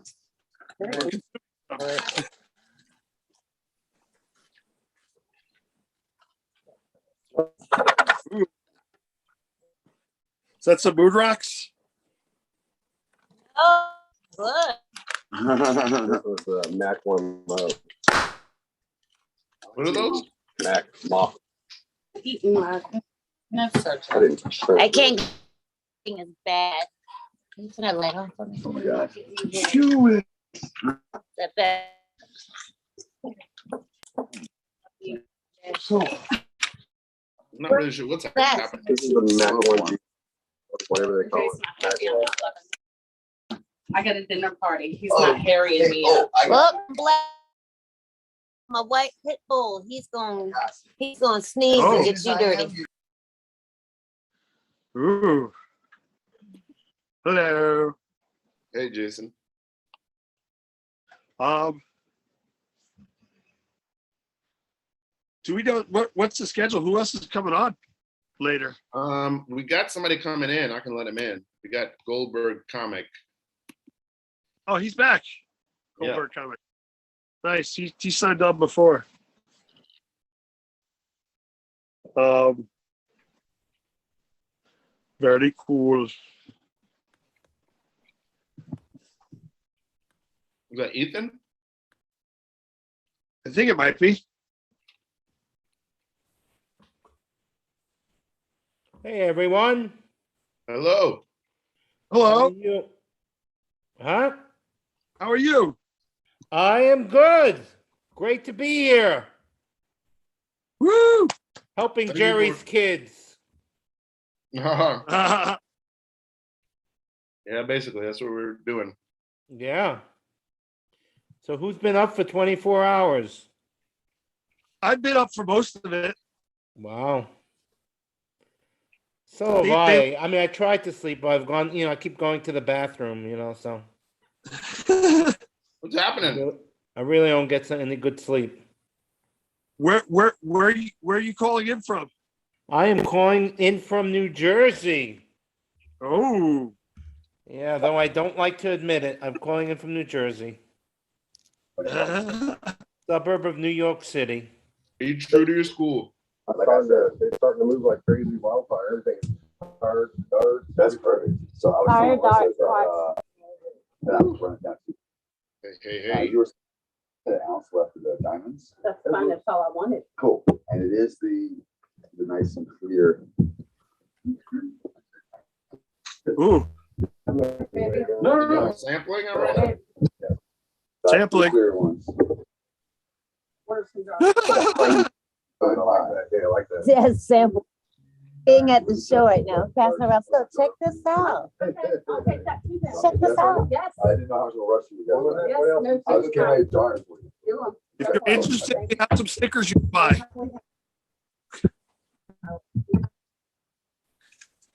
What's doing in Jersey right now? Oh, actually, it looks like it's going to rain. We've been having great weather, and now it's going to rain. Actually, it's not going to rain. It's going to flood. That's what happens in Jersey every time it rains now. Whoa. Oh, that's new. Yeah. Nice stuff. Okay, I'll be right back. Well, you got to get yourself a boat if you live in Jersey. How much rain are you guys supposed to I'm going to be right back. Yeah. Quick, I'll be back. All right. Where you guys are from? I'm from upstate New York. Cool. Whereabouts? Right above Binghamton. Sean's more north of me. Way more northwest of me, or northeast of me. And then Ralph is in Brooklyn. And then Tanya, they were from Maryland. Yeah. Wow. I know. Well, I don't know that far upstate. I know the Catskills very well. I don't know Binghamton. I actually just visited Niagara Falls recently for the first time. Ooh. So it's a fun time. Did you stay there? Yeah, we stayed like about a week, 4 or 5 days. I think. Did you guys get the champagne cup room? Huh? Did you guys get the champagne cup room? No. No. No, it's actually, you know what? I was surprised. It's pretty run down there, man. You know, it's not as luxurious as I thought, you know? I mean, the falls are incredible, but the hotels are like really run down stuff. Yeah. It's they've been up there for a while. Yeah. They got a lot of nice wineries and breweries up there. There's this road like with 40 of them, you know, one after another. It's pretty cool. Oh, Sean's getting his head straight. Go back in for another. How long have you been clipping buds now? Like today? No, or yeah, today. On and off, I've probably put in like 2 hours in today, and I've probably trimmed like half a pound maybe. But I've been trimming since I started growing because that's the fucking process. I was really, really slow when I started, like really slow. And then I realized if I'm going to make any fucking money, I got to get a lot faster at this. So I've gotten to the point where I'm generally one of the faster. You can make if you want. I know how hard it is to grow, and I know my guy like pretty much only like works by the time unless I'm like around to help him. But is that the same way for you? Are you like just one guy taking care of like plants?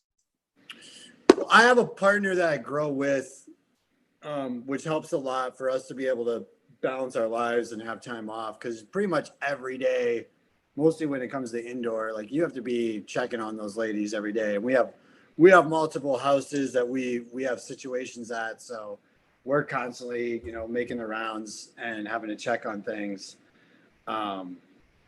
It's a fucking full-time job. Like I started doing this 5 years ago. Oh yeah. And I part-timed it for a couple of years.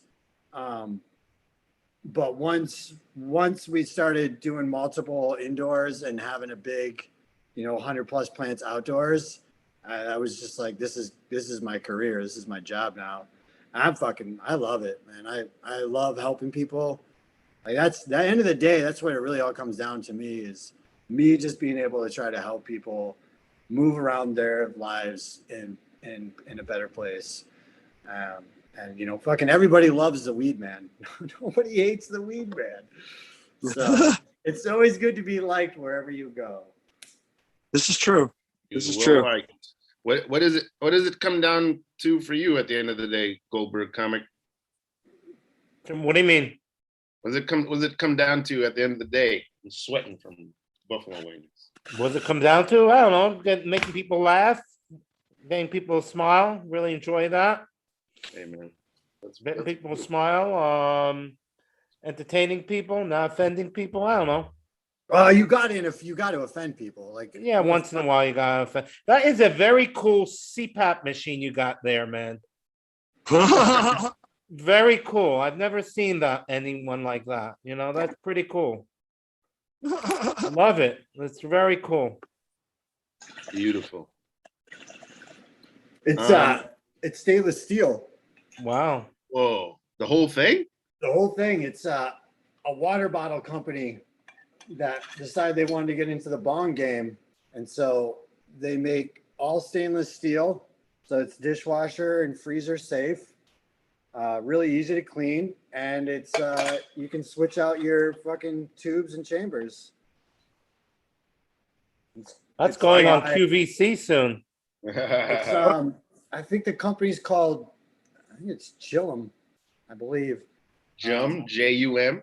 No, chill, like CHILL, chillum, I think is Oh, what it is. chill 'em. Like a chillum? Like a chillum, but it's a bong. Because their whole thing was, you can put ice water in here and it'll stay cold for 12 hours or some shit. Because it's double walled stainless steel, like a water bottle.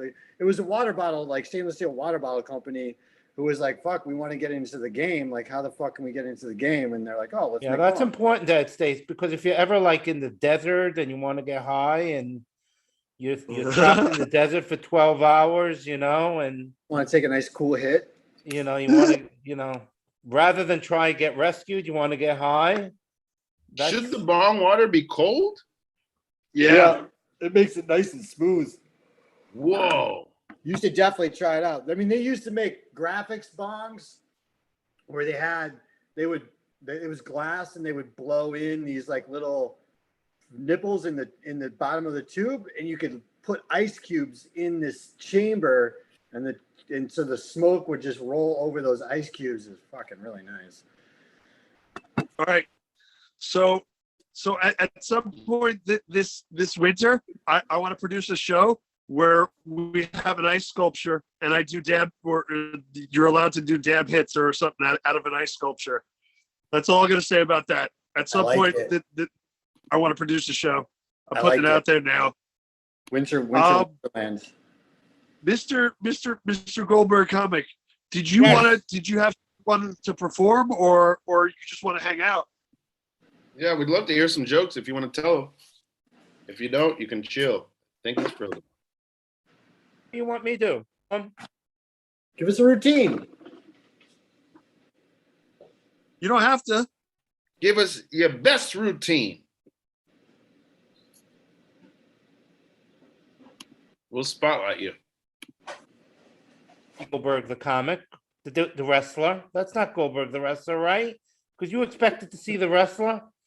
This is what Goldberg the wrestler looks like after a year and a half in a goddamn pandemic. This is it, man. They said flatten the curve. I got bad hearing. I thought they said fatten the curve. I gained 40 goddamn pounds.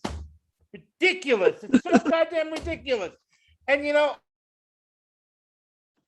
wait.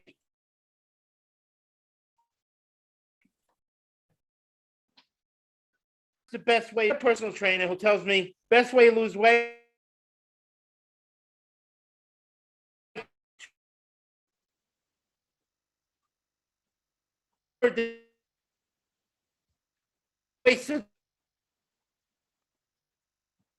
Even.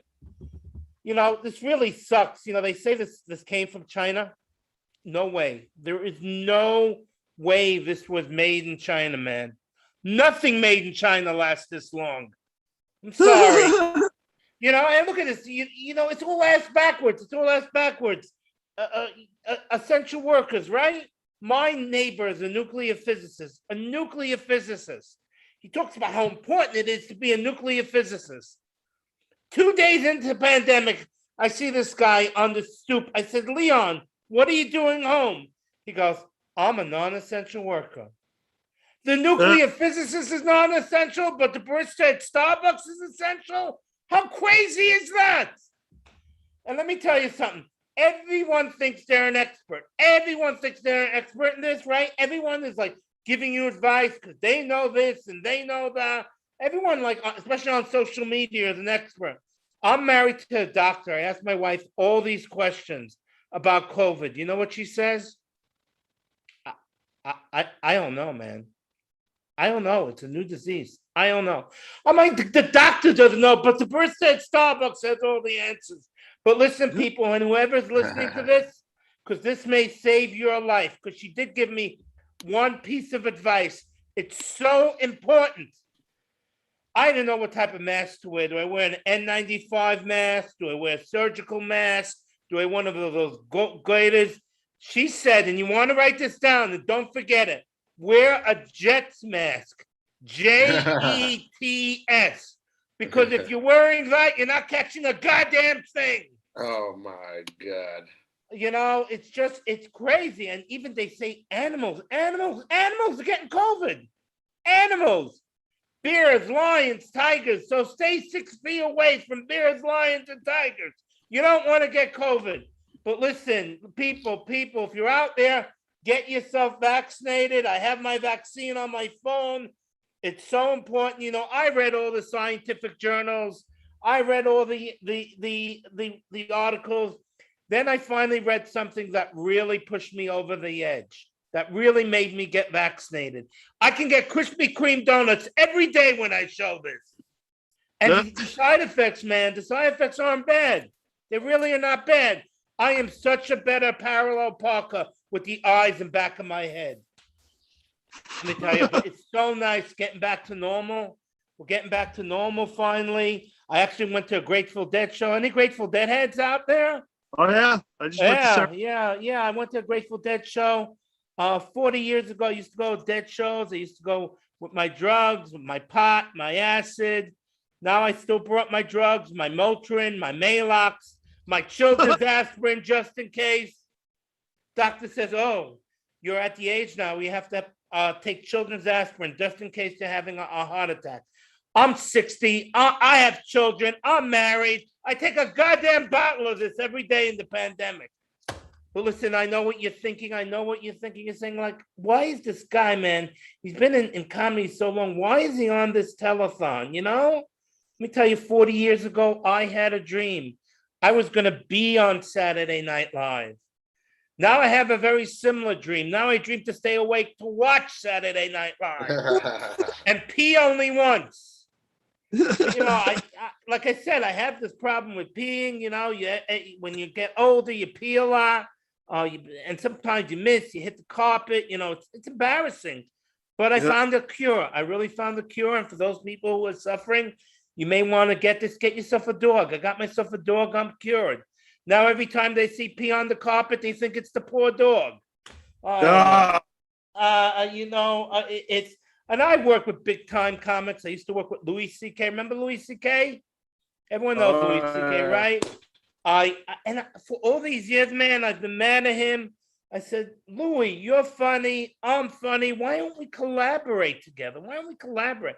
And he always said to me, Goldberg, I work alone. I work alone.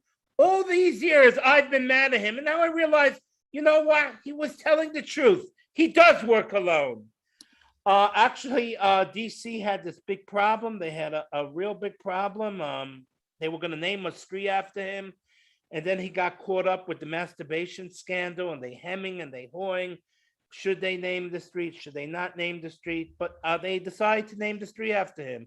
You can go DC and visit Hancock Street, named after Louis C.K. No, it's true. It's actually true. I don't know. You know what? I'm getting old, man. I'm getting old. I just turned 60 years old. 60 years old. Believe it or not. Woo! I got some great gifts. My daughter, who's in med school, she's been really worried about me with COVID, so she got me a ventilator just in case. My son got me the greatest gift. He's in college. He has no money at all. He got me this 23andMe thing, you know, where you can tell your DNA and all that. Greatest gift, because I found out I'm not his father, so now I'm off the hook for college. My wife, though, she got me an amazing gift. I always wanted to be an actor, man. Always wanted to be an actor. She got me acting lessons with the greatest actor of our time, of our generation, Andrew Cuomo. I can't wait to start. All right, listen, I know you're wondering about my name. You know, why doesn't he have a first name? I used to have a first name. I really did. But I came out recently to my family. It went horribly. It did not go hard. It went not go well at all. It was June. It was Pride Month. Felt like I needed to come out, and I came out. I came out Orthodox Jewish, man, and they flipped out. They flipped out. It's like, what the hell's down your head, man? You're putting us back a generation. Even my wife, 26 years. I'm married to her 26 years. She said to me, you want me to give up lobster for you? What are you, out of your mind? I said, I don't understand. Every time you pee, you're sitting down. Your boobs are bigger than mine. Why didn't you come out a woman already? Yeah, it's tough, man. It's tough. But let me tell you something. I love being Jewish, but on holidays, man, they're pretty crazy, pretty crazy. Next month, we're going to have the holiday of Hanukkah. Talk about miracles. The light was supposed to last one night, last 8 nights.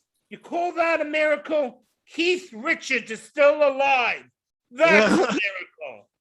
I've been wearing this mask since March 2020, and I haven't gotten COVID. That's a miracle. No miracle about the light lasting one night instead of 8 nights. But listen, I just signed a big time movie deal. I'm so psyched. Big time movie deal. Superheroes are really big. You know, they got the Black Panther, black superhero. They got female superheroes, Wonder Woman. They have transgender superhero. They even have a Protestant superhero called the Wasp. I will be the new Jewish superhero called the Jewish Kvetch. And my superpower is I make the villains feel so guilty that they surrender. Oh. Go ahead, Sean. Destroy the universe. See if I care. But just know you're breaking your mother's heart. Oh, look at you, Jason, flying from planet to planet with those fancy schmancy flying machines. That you have time for, but to visit your parents, you have no time. What the hell's the matter with you? But like every superhero, I have my weakness, my kryptonite. Oh my God, is that a clearance sale? It's coming out in the summer. Go out and see it. And listen, let me just, some Jewish men are they're very motivated. They try. They want to be a doctor. I'm a lazy Jewish man. I married a doctor, but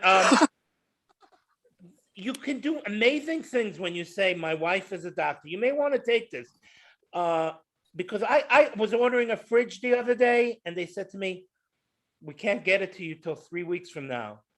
I said, "No, you don't understand. My wife is a doctor." The fridge came the next day.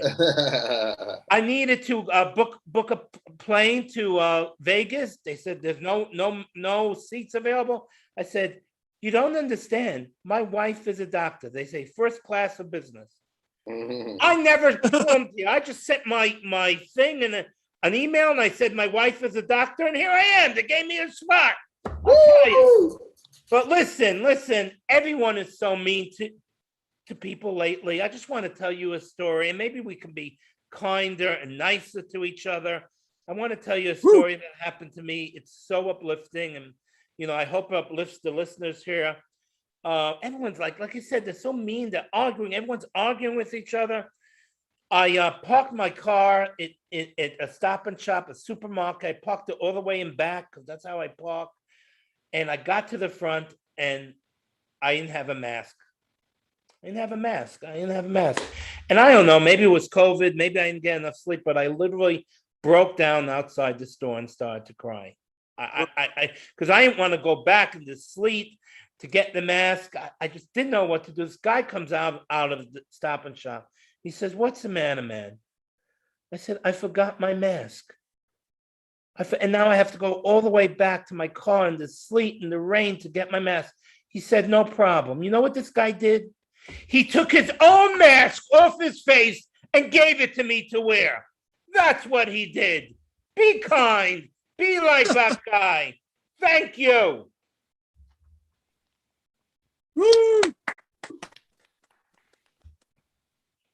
Oh man, that was a beautiful show, Goldberg comic. Thank you. Thank you. You're awesome.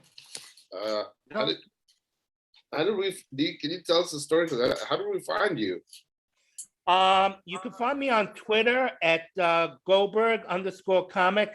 But really, you have to look for me quickly because they found out I stayed in Trump Taj Mahal in 2002, and they want to kick me off Twitter. But oh no, yeah, it's terrible, man.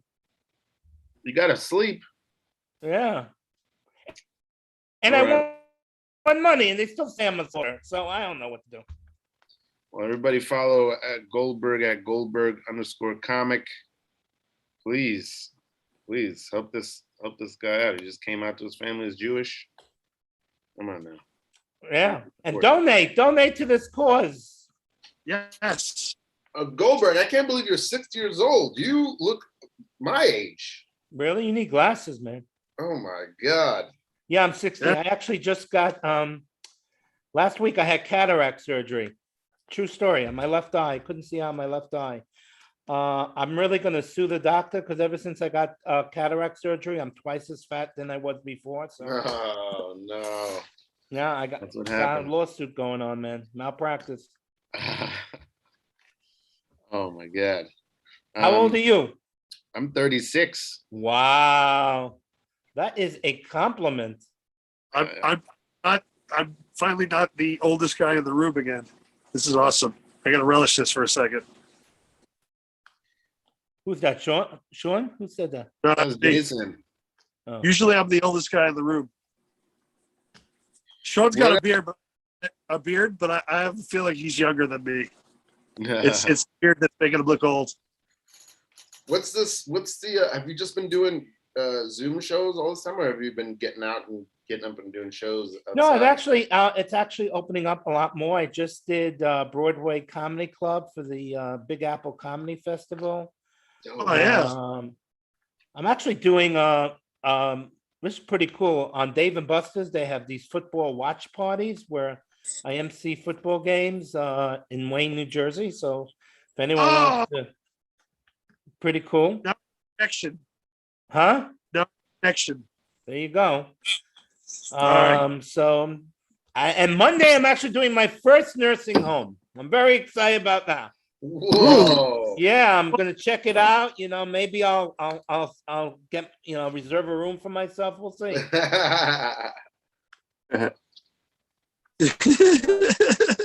Oh man, that's the show I want to see. I want to see that one. Yeah. Holy moly. I love doing a lot. I do a lot of charity shows. I enjoy it. Oh, that's great. Enjoy giving back. Life's been good, so you know you give back when you can. Welcome back on the air, Sean Wickens. Hey, now what's it's up? 2 states, one day. Yeah, it took forever to get here, and by the time we got here, the flea market we were supposed to hit up was rained out. Oh no. It's boring up here. Yeah. But you made it safe. Yeah. Comedy from Goldberg. We were talking with Sean. Yeah. How's What this up, Sean? How's this season's harvest? I've It seen was some good, photos. man. The CBD was really amazing. It was daunting. That was my first time harvesting 400 plants in 1 week. Wow. Yeah, it was intense. It was full days, and Shannon and I were both up there. We did about 3 days together harvesting, and then I did about 3 days by myself harvesting. Yeah. But it was good. We were able to avoid any really shitty weather, and the humidity was really low while we were up there. So the plants, you know, they looked really well. They held up really well and finished out nicely. And we just finished up. Most of the THC harvest is in at my farm. So we're really excited about that. We've got a few more that are still out in the greenhouse that are holding on. Yeah. But yeah, man, I'm really excited. You know, it's always a lot of work, and sometimes, you know, it's slow to move, and you know, it can get a little disparaging at times when, you know, the market is really saturated. But you know, I'm just trying to hold true to being, you know, organic and clean, and you know, making sure that everyone knows that I'm here to help and not here to harm. Yeah. Hey, Sean clipping buds. Do you guys ever squish buds? Yeah, I've got a peer pressure. A buddy of mine, he's got a peer pressure machine, and a couple big ass stainless steel wash tubs for doing bubble hash, like the 40-gallon ones. Yeah. So we got a bunch of stuff that's already in the freezer, that's ready to go to be run. But yeah, we plan on hopefully, you know, by December, January, I'll have a bunch of solventless extracts, a lot of rosins and fresh press and bubble hash and shit like that. That'll be available for the market. So, yeah, I mean, Are you the only? Are you the only one trimming today? Do you have other Yeah. people? No, I don't. I generally do most of the trimming myself, just because, like, it costs money to have people trim, and not everyone's super fast. And Yeah. It's really hard for me to watch people trim slowly, Right. or pay them a chunk of money for a small bag of weed. It's like, no. So for me, it makes sense for me to do it because, one, my eyes lay it, I get to look at every bud to make sure it's good. And so it's just, something that I like to do, and I enjoy it. It's time consuming, but if I can find stuff like this where I can talk to people and, interact and stuff like that, it makes it go by a lot faster. Yeah. How much do you think you get through in an hour? I can usually do close to a pound an hour. If I'm like really concentrating, like music on, not talking, everything's right here, ready to go, I can usually crank out close to a pound, maybe like 3/4 to a full pound in an hour. I could do a pound an hour too. French fries, but not. Only if music's playing and you're concentrating, though, right? Right. That's right. Yeah. And there's ketchup. Yeah. And a towel to wipe off the sweat.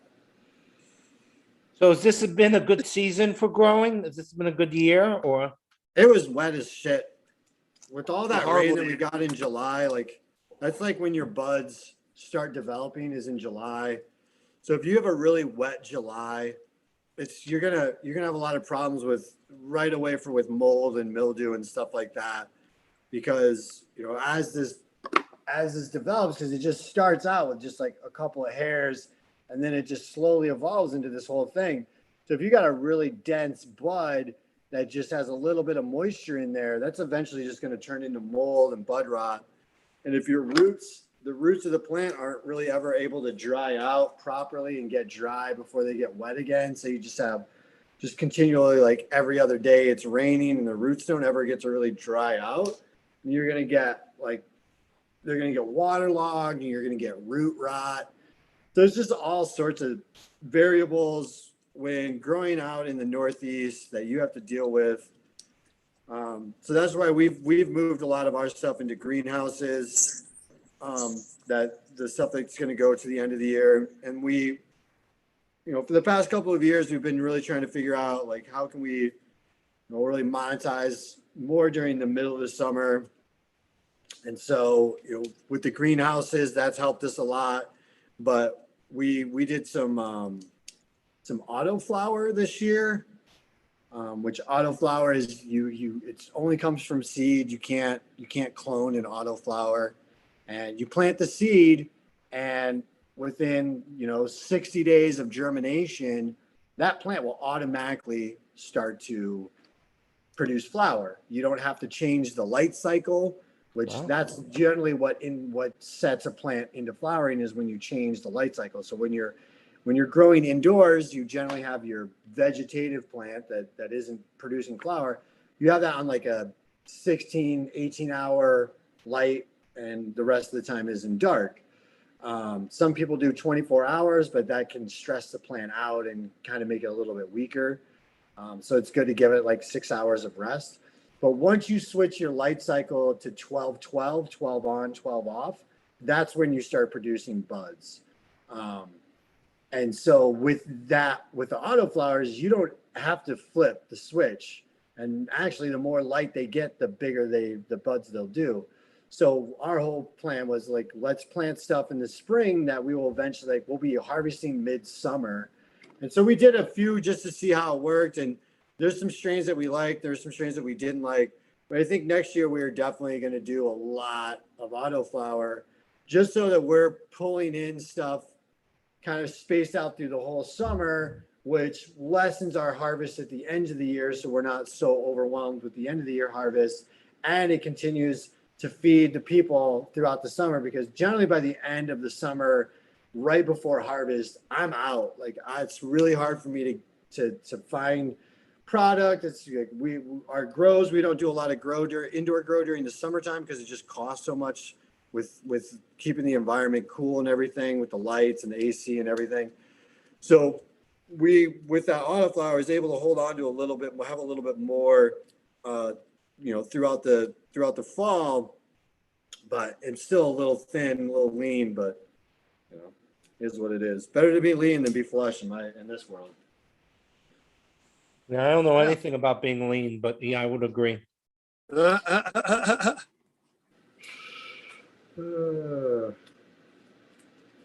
Oh my God. Almost there, Jason. Almost there. What? Sean, I have a question about the music you listen to while trimming sometimes.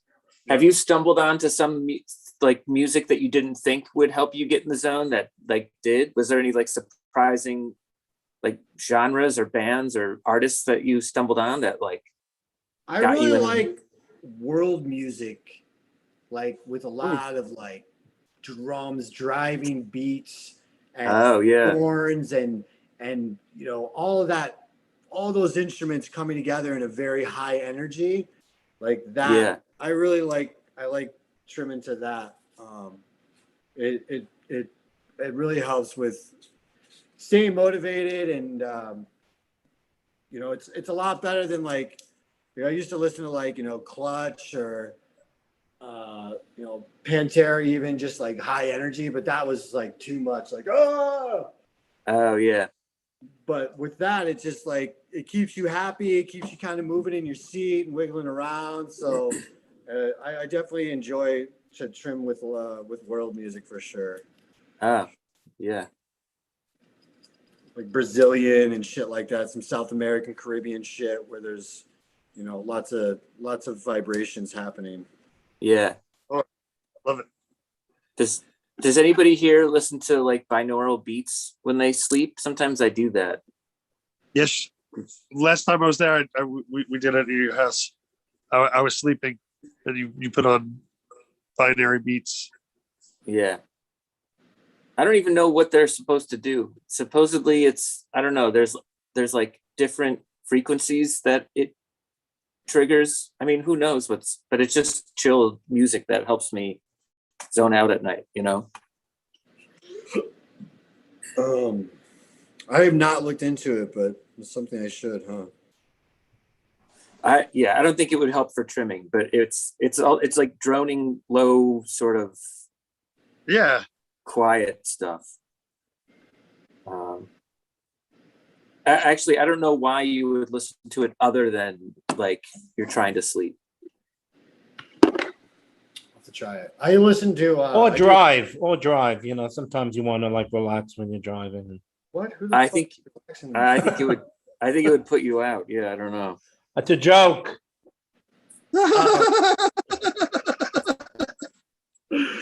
Well, I'll try. Sirius XM has a binary beats station that someone's listening to when they drive. Yeah. I listen to white noise or pink noise. I do the noise machine. Oh yeah. That helps me. And I smoke lots and lots of indica. That helps too. CBD and indica. I have a tincture that I make that's pretty much 1-to-1 CBD to indica THC.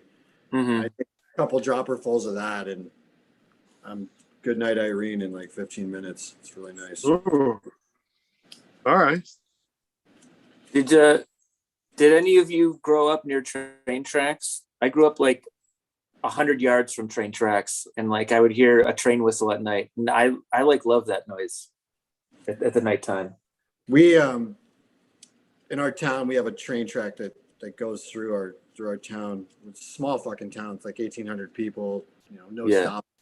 Maybe 2 stop signs. Very very small. There's 3 railroad crossings and a 1 mile strip that goes through our town. and these motherfuckers just lay on that horn like, Oh. it's 2 o'clock in the morning. What the fuck? Oh my God. It's like, what the fuck? Why are you blowing this horn for that goddamn long? There's no one out driving. There's nobody at this intersection. Like, Yeah. fuck, Jesus Christ. And when I lived in Queens, we lived in Rego Park. And right behind our house was the Amtrak, the LIRR that went out to Long Island.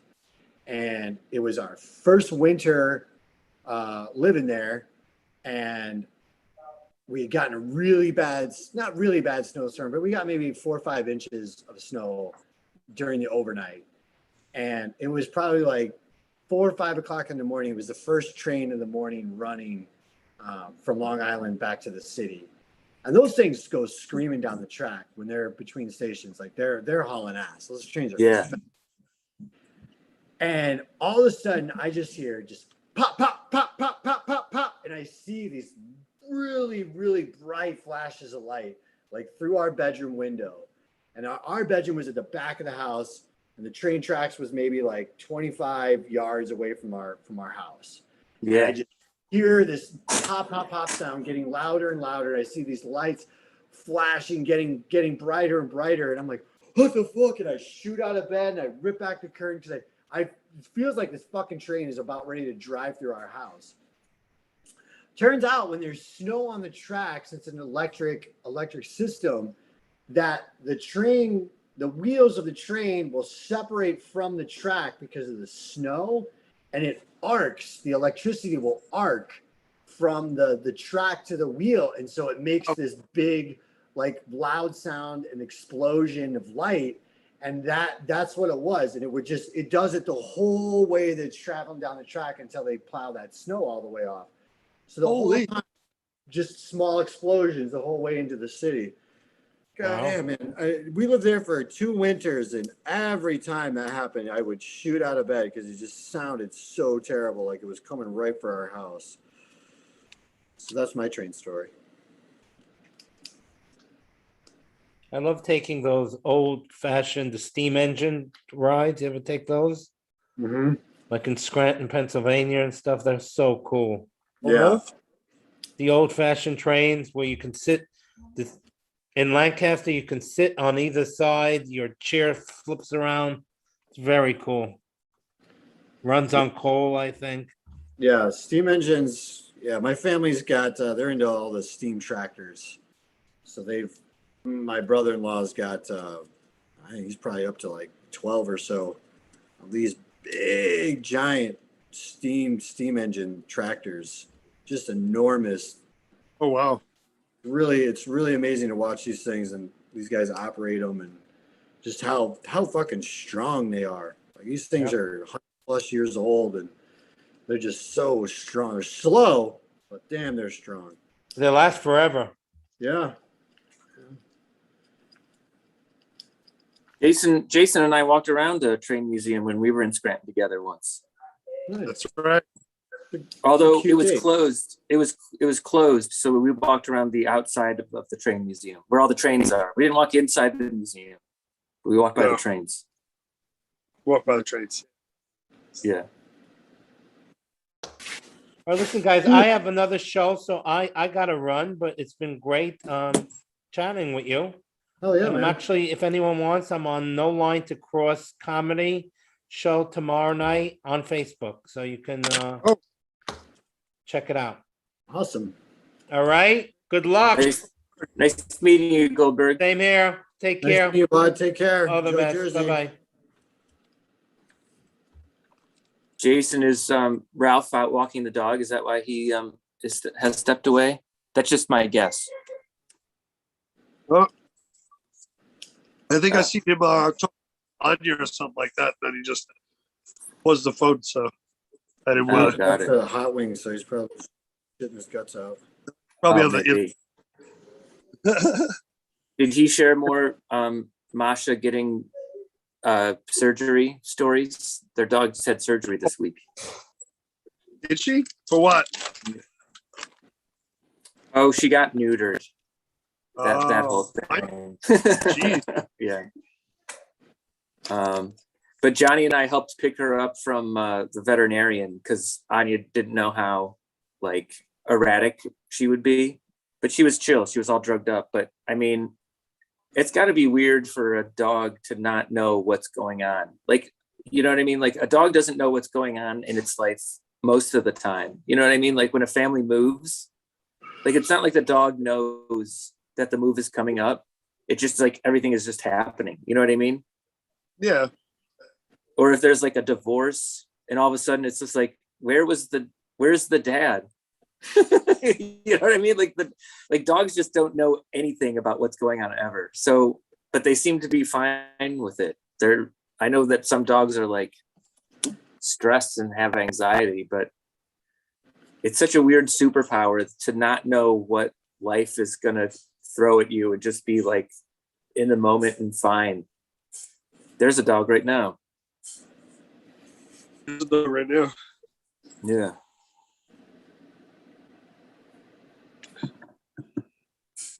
This thing just sleeps all the time.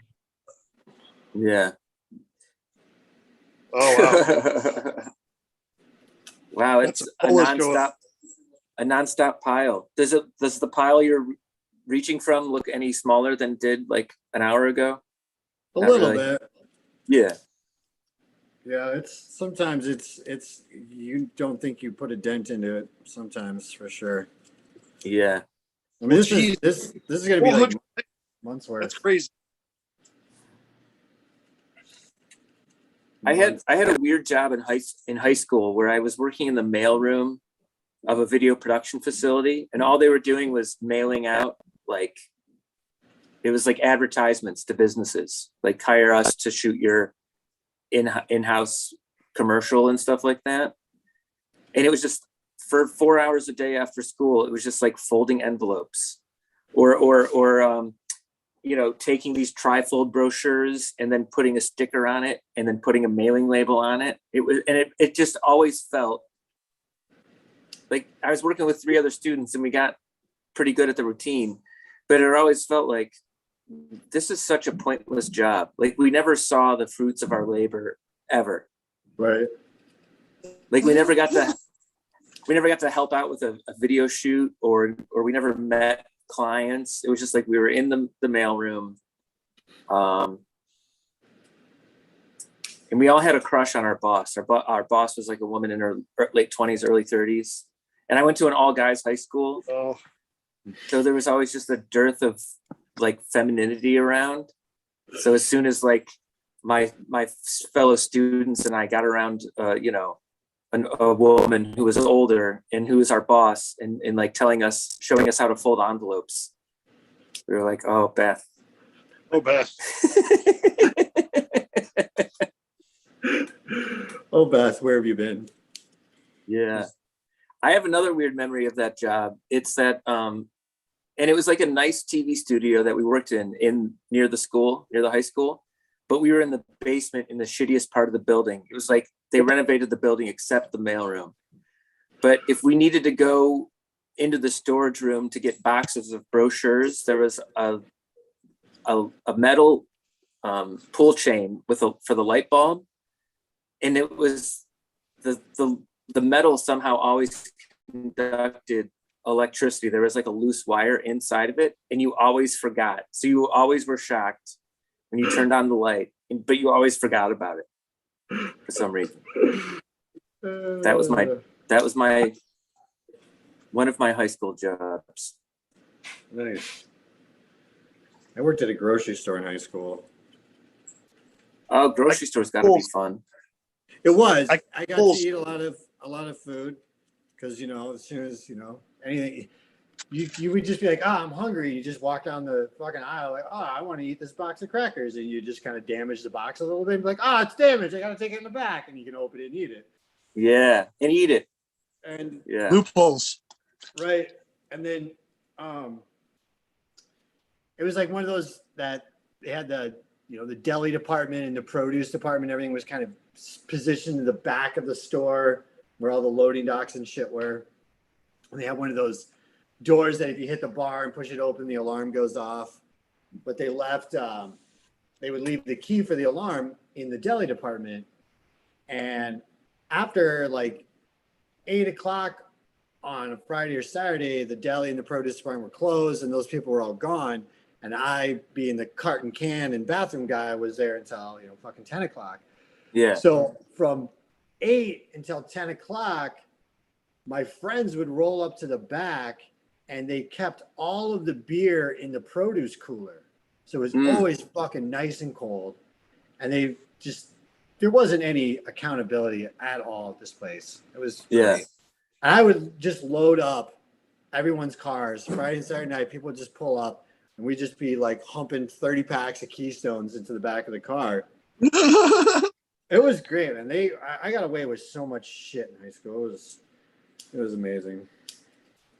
I had a friend that worked at a beer distributor, stocking like beer, and you just call him and be like, what do you need? All right, I'll leave it outside the gate in the back. You just go around, like drive around the back and load up your truck. Yeah, that was great. And I would, it'd be sweet.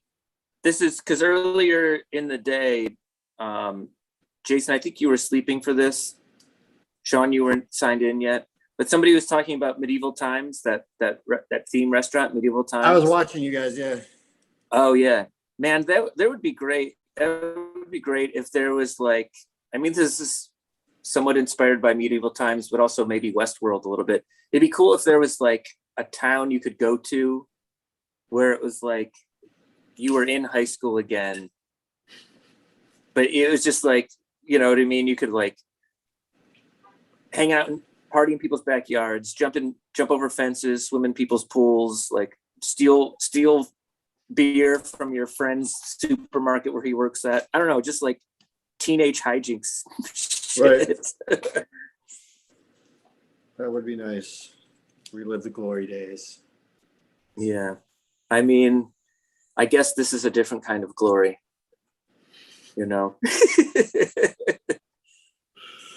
It is. I mean, If some you people wanna- peak in high school. I mean, that's really fucking terrible, man. To peak in high school. Yeah.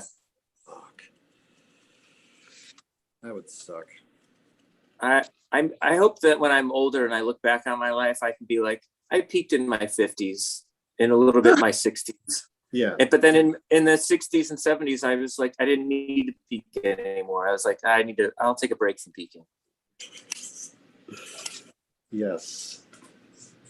Because I don't know if you want to peak in your 80s, or maybe you do. I don't know. I think 50s and 60s is a great time to peak. Yeah. I think that's a really good time. Jason, have you made it? What's that? I said the 50s and 60s is when you start doing your like bucket list stuff. Yeah. Have you made any peak plans? Do you know when you're going to peak? At 2:00 Tuesday, I'm gonna peak. Watch out, everybody. Wow. I got to get up to Oxford on Tuesday. You don't want to miss me peaking. No. How are you feeling stamina wise? Are you rested? Are you going to be on until midnight, Jason, or what's your plan? I might need to take the dog. I might need to take the dog for a walk and just water up and water down. And oh yeah. But otherwise, I'm good. Yeah. Yeah. Yeah. Where are you guys up with on the monies? On the what? Where are you guys at with the monies? Oh, it hasn't moved in a while. It's a little disheartening, but I'll check it right now. Yeah, we're still at 760, which I mean, we'll have to figure out what to do after this weekend, because I know Johnny on the way down here, on the drive down, Johnny was just like, I guess I'm just gonna have to have some backyard parties while I still have this house and, you know, pump the GoFundMe still. So I know a couple of people said they do where they were too. Where's this house at? What town is it in? It's in Scranton. Yeah. It's the house they grew up in. And when's he got to be out by? I think it might be in a month or two, or it might be the end of the year. Right. At the beginning of the summer, it was like the end of summer, but I think that got pushed back because of well, when Johnny comes back, he's showering. We'll get the full story from him. Yeah, I mean, you got the place, man. Throw some Yeah. Throw some parties. Yeah. Get some free supermarket beer. Make friends with some high school kids. The route. Sean, did you experience any Broadway shows when you were living in New York? Did you do that much? I did a couple. I did a couple too, or I have done a couple. I dated a girl who was, a Broadway lady. Yeah. So I saw fucking which one? What is it? Wicked. Oh, Wicked. yeah. Yeah. That's supposed to be real good. I haven't seen that one. But one of the Broadway shows that I saw, it wasn't a very well-known one. It was called Jerusalem. And it won a Tony. But the opening scene was a streamlined trailer or Airstream trailer in the woods. The whole stage was set up to look like the woods, and there was an Airstream trailer. The curtains opened, and there was like flashing lights and loud music, and it was like a rave, and it was just kids dancing hard and going nuts. That was the opening scene when the curtain opened, and then the lights went out, and then they replicated a sunrise like it was the next morning, and there was just, the place was littered with beer cans, and there was a kid passed out on the ground and another kid sitting in a lawn chair. It was like such an amazing like intro for a show. That's a good one. Yeah, it was incredible. I hadn't done much Broadway either, but like the few Broadway shows that I've seen, like I've been entranced in like seeing, whether if it was like a performance or the staging of it. I don't know. It's an impressive manufactured magic. Well, that's a big bag. That's a real big bag. That's not even that full. Wow. Turkey bag. These are great.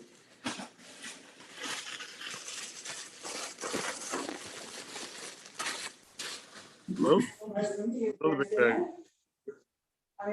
Sean, how far has your cannabis vocation, like how far have you traveled from like some sort of cannabis related field trip? You go to visit someone else's operation, or have you mostly done stuff in New York State, or have you gone beyond New York for things? Like as far as just like learning or as working? Yeah, either or, I mostly work cannabis field trips. Cannabis field. I mostly work in New York and Massachusetts. But I've gone out to Colorado on a couple of trips to do some training, as far as like extraction, learning about doing extraction and stuff like that. And I've gone to down to Florida and visited a grow down there. God damn, what was that guy? He was pretty well known back in the 90s down in Florida as a cultivator in the underground market, and happened to meet him through another client of mine, and went down there and got to see his really pretty amazing operation that he had set up, very under the radar. Like you would never guess walking into this house that it was, generating, 100 pounds a year of fucking cannabis. He did a really good job, and he was very well knowledgeable and really easygoing, and it's really, you know, it's difficult to talk to some guys because they're very private, because you know, just the way that the industry has been for so long. But Yeah. it's nice to be able to learn from guys who've been doing this way longer than me, because I've only been in this industry for 5 years, and there's, you know, guys who've been doing this for, you know, 30 years that I get to hang out with on a weekly basis. Yeah. So there's like a wealth of knowledge that I'm able to pull from with the guys that I get to hang out with. So I am very lucky that I've got myself in with the group of guys that I've gotten myself in with, just because they're really down to earth. They're really always down to help and, you know, grow and teach and learn, and very humbling experience to work with some of these guys for sure. Yeah. Well, Jason, Johnny is back if you want to ask Johnny any Johnny related questions. Smoked. Do you remember what I wanted to ask, Johnny? Don't. Oh, well, we were going to talk about, you and Ralph were talking about, oh yeah, see you soon. You and Ralph were just talking about house specifics, I think, earlier. Oh, yeah. Question. So let's talk about how long. I don't know where do you want to start? We never got into really why we were doing this all and everything, or at least not while I was here. The what? I said we really never got into why we're doing this all, especially while I wasn't here. I don't think so. I know your mom's your house is going to be the family house is going to be foreclosed. I've been there. It's a beautiful place. I can't believe you grew up in that. It's cavernous. It's the best. Yeah. So it's been like, I don't know, like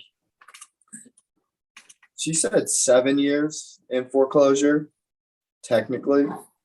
I think the last 4 though, it was more like it was supposed to happen, and then the pandemic happened and that backed things up. It was supposed to be this September, where we were supposed to get 30-day notice. But it's basically, I'm just trying to figure out some, you know, a way for her to have, you know, a comfortable living situation beyond this house, regardless. You know, even if I were to save it or something down the road, you know, just to give her a place to be that is not, you know, there's a lot here that is to be left to be desired. You know, it's not, you know, what it used to be. There's a lot of beautiful things still here, but it's not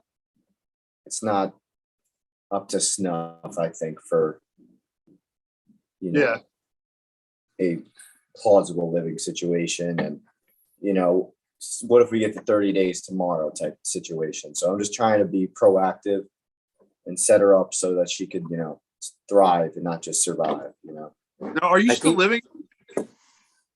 I'm like nomadic. I have an apartment in Philly, which I'm probably gonna I kind of don't want it, you know, because I'm never there. But I stay here when I'm in Scranton. I stay at my Papa Sal's house. I stay at the kids' place that I babysit for. I stay at my grandmother's. Like, I just bounce around wherever. My place the last few days. I was at Sean's the last few days. We were doing open mics and hitting the city up. Right. I mean, eventually I want to get my own RV and stuff too, so I could tour and play music and do comedy. Damn, that phone is huge. Classic. But yeah, I think that's like the main gist of it all is, and it's just like, it really comes down to just the American dystopia we live in, where you're one paycheck away from just hitting the wall. Most people are, you know. I'm lucky enough, you know, I took out a loan in my grandfather's name and I learned how to code. And then that led to, learning to do videography, and that led to learning how to fly drones. So like I'm set up, and like I could see myself in a really good position in the next year or two, maybe more, where I like finances, I feel like might become something less strenuous, but that might just be for me, not necessarily for my mom. Like she's working at Giant, she's doing the best she could, and sometimes like you got to be a ruthless dick to find any peace of mind in this world. You got to like cut throats and in order to provide and have a sustainable living. It's not always so easy. It's not always like cut and dry like my life. And I think this is a great way. If she had an RV, she would be in a situation where she could actually thrive, safe, happy. Yeah. And in this area, like this Scranton area, it's all yuppies and people who have everything they could ever want, but they don't. None of them are happy. And then the flip side is that they control the other half of the population, and it's like that everywhere in the country. But it's just the 1% rules everything. And my mom, she's made mistakes, and in a lot of ways, the house foreclosing is her fault. But you can't. I just don't think like I've made so many mistakes in my life that like I can't fault her, and I don't know if I would have done anything different. It's easy for me to say I would have done something different, but I don't know. I learn from mistakes, and I learn from the right way. I try to take the good and the bad and figure out what I need. So I'm just trying to make things right and make things, because it's just it's like a cloud. It seems like it's like a cloud hanging over our life right now. Yeah. And obviously she could probably get like an apartment or something, but I think this would better suit her. I think this would better suit her lifestyle. And I just think this would be the best. And I think could be like a way of life for people. Because here's the thing, like you could go get an apartment and then get evicted if you don't make enough money, or it's tough living out here, I think, in America, where it's like I've sacrificed food in order to progress in my own life. I've sacrificed, not just going out to eat, but like literally like, okay, I could either buy a drone or, eat fucking pasta and beans for fucking 3 months, like I've done things like that, and that's not normal, I think, in a modern society that has literally everything we would need. We could there's abundance, but it's not abundantly spread out. It's not. And then, deeper into this type of nature of, things, I think earthships are the real answer. Self-sustaining homes that collect rainwater, have solar units, have wind power, thermal heating, things like that, where it creates the necessities we need through the things we live in. That's the next wave of things. And I've already taken steps towards that, doing their academy. And, it's only a matter of time before that becomes a pushing agenda for me. If we hit enough money, I could potentially buy her one of those. But, I think the RV is the safest bet, where she could do whatever the fuck she wants. Sorry for cursing, but do whatever she needs, and then I'll buy her a house, down the road. Absolutely. Well, you're a good son, man. That's awesome. I'm trying. I'm pretty bold too. There. Yeah, he just put his arm around me when he sat down. Bold move. Yeah, we touched. I think we touched feet earlier. When you're with someone for 4 days, you end up like accidentally like. Yeah, you accidentally rub butts with each other. Yeah, it happens. It happens on the train though too. Pretty soon you guys are going to be docking. just for experimentation. No, just by accident. Yeah. Just because the lights are off, a thunderstorm shorts out the power, and both of us go to change a fuse, and we happen to both be naked. Yeah. He steps out of one bathroom, I step out of another. Classic situation. Well, the shock from the electrical unit. Classic. It was the electrical impulses create erections. We've all been to summer camp.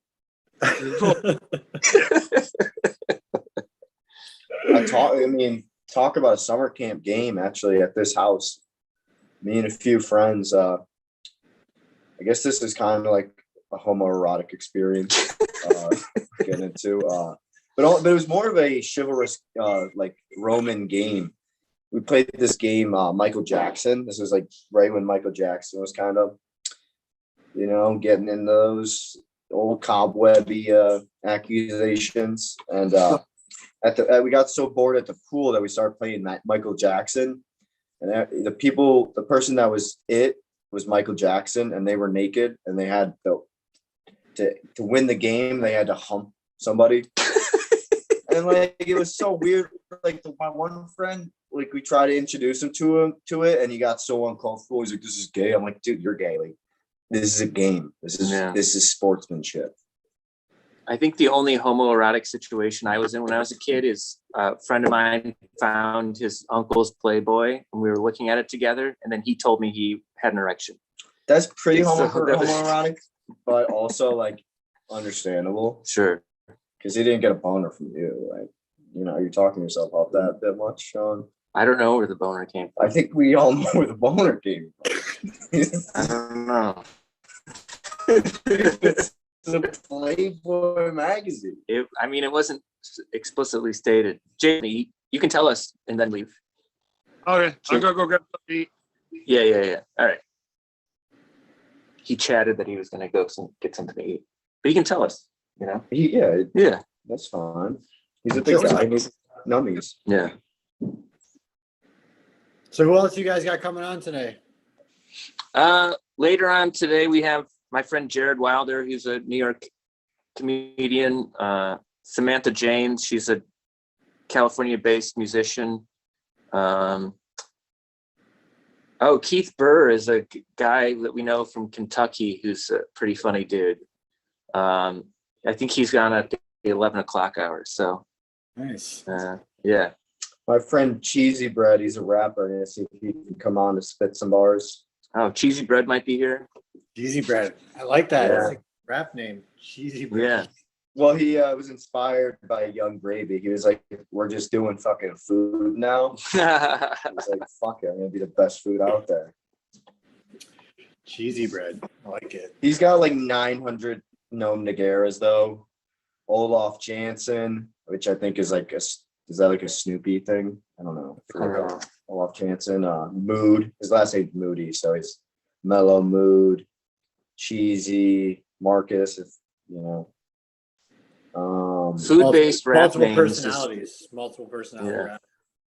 Food-based rap names are smart because it's like everyone likes food, Right. I mean, that's what he was again. Now he's like, who doesn't love cheesy bread? Yeah. Even vegan cheesy bread. They're lactose and gluten intolerant. Are probably Yeah, but you still have vegan cheesy bread. It's still technically vegan cheese. It's still cheesy bread.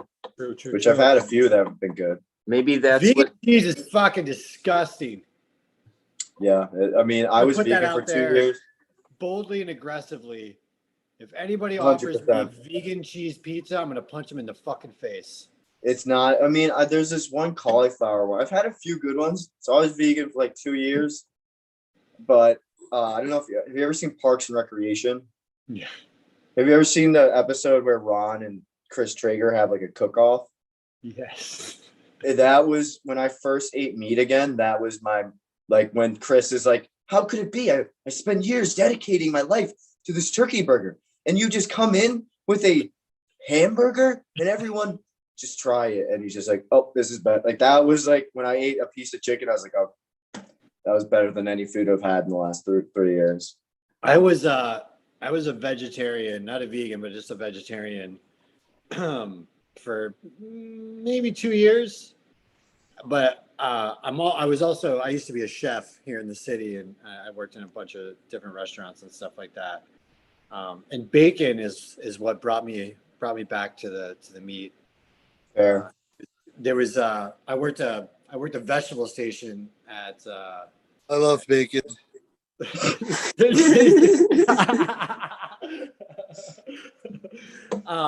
So I worked a veggie station, so I was just doing all the veggie prep and everything. And right next to it was the grill station. This guy would render down bacon before every shift, and it would just be little bits of bacon, and he would render down for like 3 hours, so they were just like crispy, meaty, juicy fucking things. And he would put them in my window to cool off. It was always this sheet tray of fucking bacon bits in my window. And then Just finally, sizzling on your. yeah, just like one day I'm just like, God damn it, and I'm fucking just drooling. And I popped a piece, and I was like, that's it. I'm coming back. I just got to eat meat. I had a almost similar experience. The mom I babysit for, she had like weight loss surgery and stuff. And Just call her your girlfriend. She's my manny mom. She's my manny mom. She's my second mom. No, it's his boss. Yeah. All right, go ahead. Yeah. But she has weight issues, and I worked in restaurants and stuff too, and I've had, I went from a chunky kid to like a, pretty, then I was like ripped to all that stuff, but I've always remained like healthy, so I was like, I can cook for you and help you out. But I was like, I was vegan at the time, so I was like, I wanted her to try vegan, but I'm like, there's no reason she has to do that. You can lose weight and not be vegan, Right. I actually put on 30 pounds from going vegan. But I was at my house and I was prepping up some chicken that I used to make every day, like the sweet and spicy chicken. And it literally, the impulses of like all the smells and everything, I like just caved in. And at the time, for the few months prior, I had a spinal condition, spinal stenosis, and it was so bad I could barely there was no relief from it. I was just in pain all day. Yeah. And then like immediately after I ate it, my back pain was going away the next day. I had no back pain. I was like, fudge, I gotta go back. Yeah. Wow. And I've been like my back has been like fine like ever since. I'll always have minor back pain, but now I could treat it so much better. You think it was just a massive amount of lack of iron and like I think probably iron, B12, protein, and probably just the inflammation. I wasn't eating great. I when I first went vegan, I was eating really, really healthy, but it's so expensive that I was like, eventually I was just like, I was just eating as whatever I could. And then I was just eating bread. And I think it was just, if I want to try and go vegan again one day, but it would have to be under like strict dietary like control, like where I like have like a dietitian, not like. And a flush bank account. And a flush bank account. Yeah. It's tough. It is. It sucks that eating healthy is so fucking expensive. Because like I've got 2 kids. I got a 7-year-old and a 2-year-old, and we try to grow as much of our own food as possible just to keep costs down, because we buy from the local farmers for all of our meat. So we work with one farmer to get all of our pork and our beef from, and there's another farmer we buy all of our chicken from. So we try not to go to. For you. We've got our urban garden, or our backyard farm, or whatever the fuck you want to call it, and then what comes up good in your own farm? What kind of stuff? We do a lot. We rock a lot of tomatoes. We do a lot of canning, so sauces and stuff like that. I've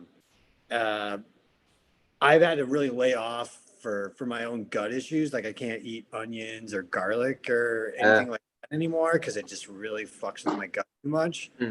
Sucks, because I used to eat onions and garlic in like every meal. Like it was I put it in everything. It's to the point that I can't do it, because it just makes my stomach just fucking hurt too much. Yeah. But we, peppers, tomatoes, lots of herbs, okra. Had a really good okra crop this year. Oh, nice. I'm trying to build for next year. I'm going to try to build like more of a hot hoop house for the eggplants, because the eggplants need to be a lot hotter during the growth cycle. So to have a hot house where I can grow the eggplants and the peppers, because our peppers, they did good. They just weren't as big as I wanted them to be. So yeah, I mean, it's always fine tuning. We're only on we just rebuilt our garden. We moved our garden this year, so we're basically in a brand new garden situation this year. So it's. Are you better about not wasting produce since you grow it? Because sometimes I'm still guilty of like buying stuff and then letting it go bad. The beets. Yeah. I had to cut his beets the other day. It's not so bad because we have chickens, so I don't feel. I don't feel as bad, because if we can't eat it, then I just take it out and feed it to chickens, and they fucking love it. Mm-hmm. So I don't feel as bad if I'm wasting the food. But there's still a bag of lettuce or something in there that I didn't eat up the arugula fast enough, and it gets right. Like fuck. But the chickens, they take care of it. So I feel, because they need as much extra shit as they can get to make. Yeah. I'm all right with wasting food that goes to them. If didn't have chickens and I was composting it, I'd still be all right with it. But throwing it away is really hard for me to do. I don't like to throw away much at all, other than just like trash. I'm not a hoarder. I get rid of things. Yeah, my mom's a hoarder. She's so denial in the hoarding. She just tried to like give me like a spiel, like, this isn't hoarding, this is scraps of clay. Well, how is she gonna do it in a fucking RV, bro? Oh well, that's the thing, is less like space might do well. Less space might do well for her, but either way, as long as there's a bed in there and she can lay down, like, heck, right, and she can go do it. Well, the thing is, I want her to go. She makes these crazy. I'll show you some of her work. Like, she's like crazy talented. She needs a little consolidation training. She'll make these like pants and all these crazy things. I'll show you.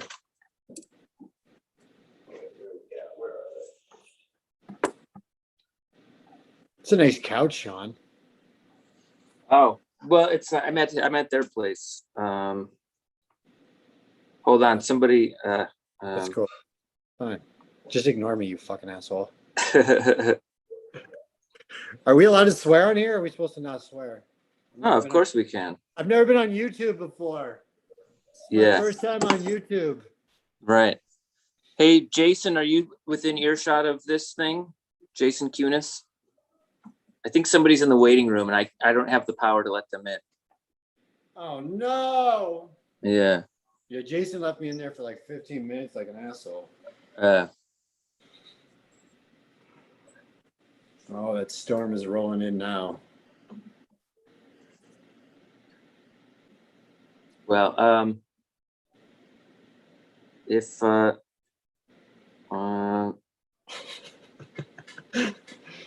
worry about it. Yeah. Oh. Well, DB Frick, if you're listening, as soon as Ralph or Jason return, I think they can. Sorry that you've been waiting there. I have no clue that somebody's in the waiting room. I'm only riding this train as well. I don't have control of it at the moment.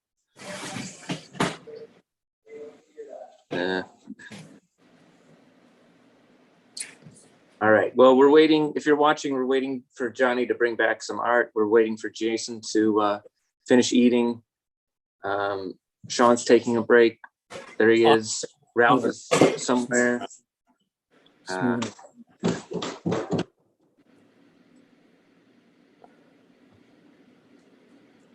We've only got one person watching. That's my mom. Here he comes. You like?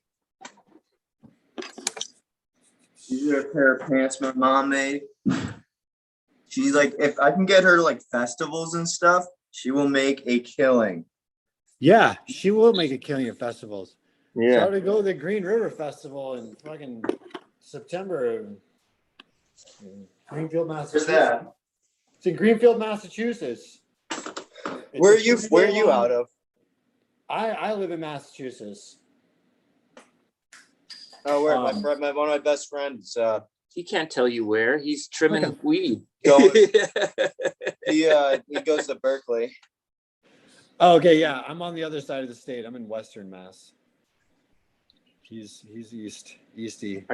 Are you a Red Sox fan? Have you gotten into Fuck no, man. Boston sports? Dude, Nothing. I live in New Hampshire. I live in Massachusetts, but I will never be a fucking masshole sports fan. Like I'm from Iowa, so I'm a Bears fan when it comes to football. Oh yeah. I never was into baseball. So I always root for the White Sox because everyone hated the White Sox because everyone's Cubbies fans. And then when I moved here, I became a Mets fan because I didn't live too far from Shea or City or whatever the fuck it is now. But yeah, I've never been a fan of any New England sports team ever, and I don't think I ever will be. Not even the Bruins. I feel like the Bruins are like the easiest Boston team to kind of root for if you're not from there originally. And also, I don't live there, so what do I know? I'm not really into hockey because my sister's ex-husband was a hockey guy, and I fucking hate him, so I pretty much hate hockey. Yeah. So, God, that guy was such a dick. He had a mullet too. He was like a mullet at like 40, and I'm like, you gotta stop, bro. You haven't played hockey. That's a hockey haircut. It is. Hockey. Yeah, he didn't play hockey for like 20 years. He's like, oh, I'm gonna coach the kids. I'm like, Show them what's good. I need to get a mullet. I had long hair and I forgot to have a mullet. It's pathetic. I did it when I back in 2009 I pedaled from New York to Austin, Texas. On a rickshaw. On a mullet. Well, I started out the trip where I just stopped cutting my hair and shaving.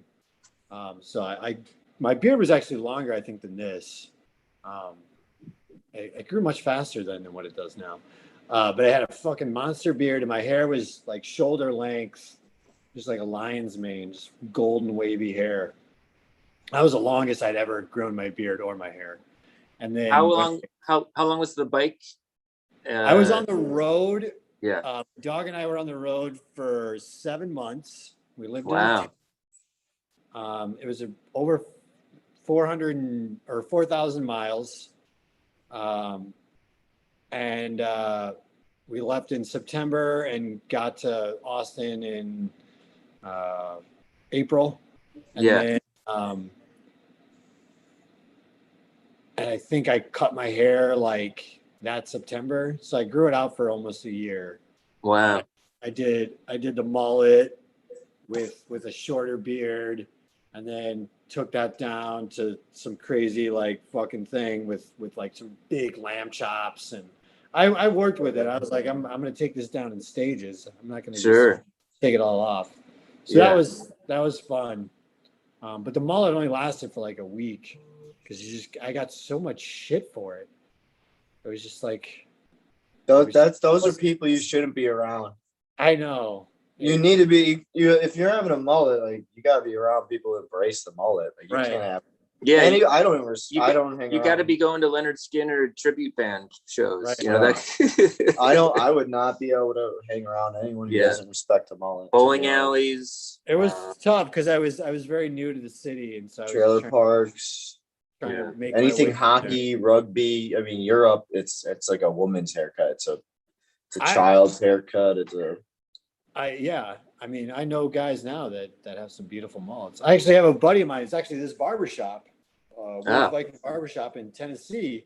They've got a guy there who just does mullets. Wow. That's his fucking job.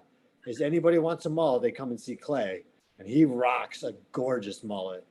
And he doesn't really fuck with anybody's hair, but that guy's got somebody in his chair every fucking time he's in there. He's got people waiting to sit down to get mullets. Like Nashville has got a lot of mullets going on down there.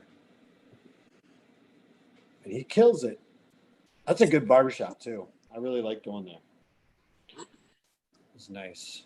Does he have does he have like a special chair? Does the mullet barber have his like own special chair?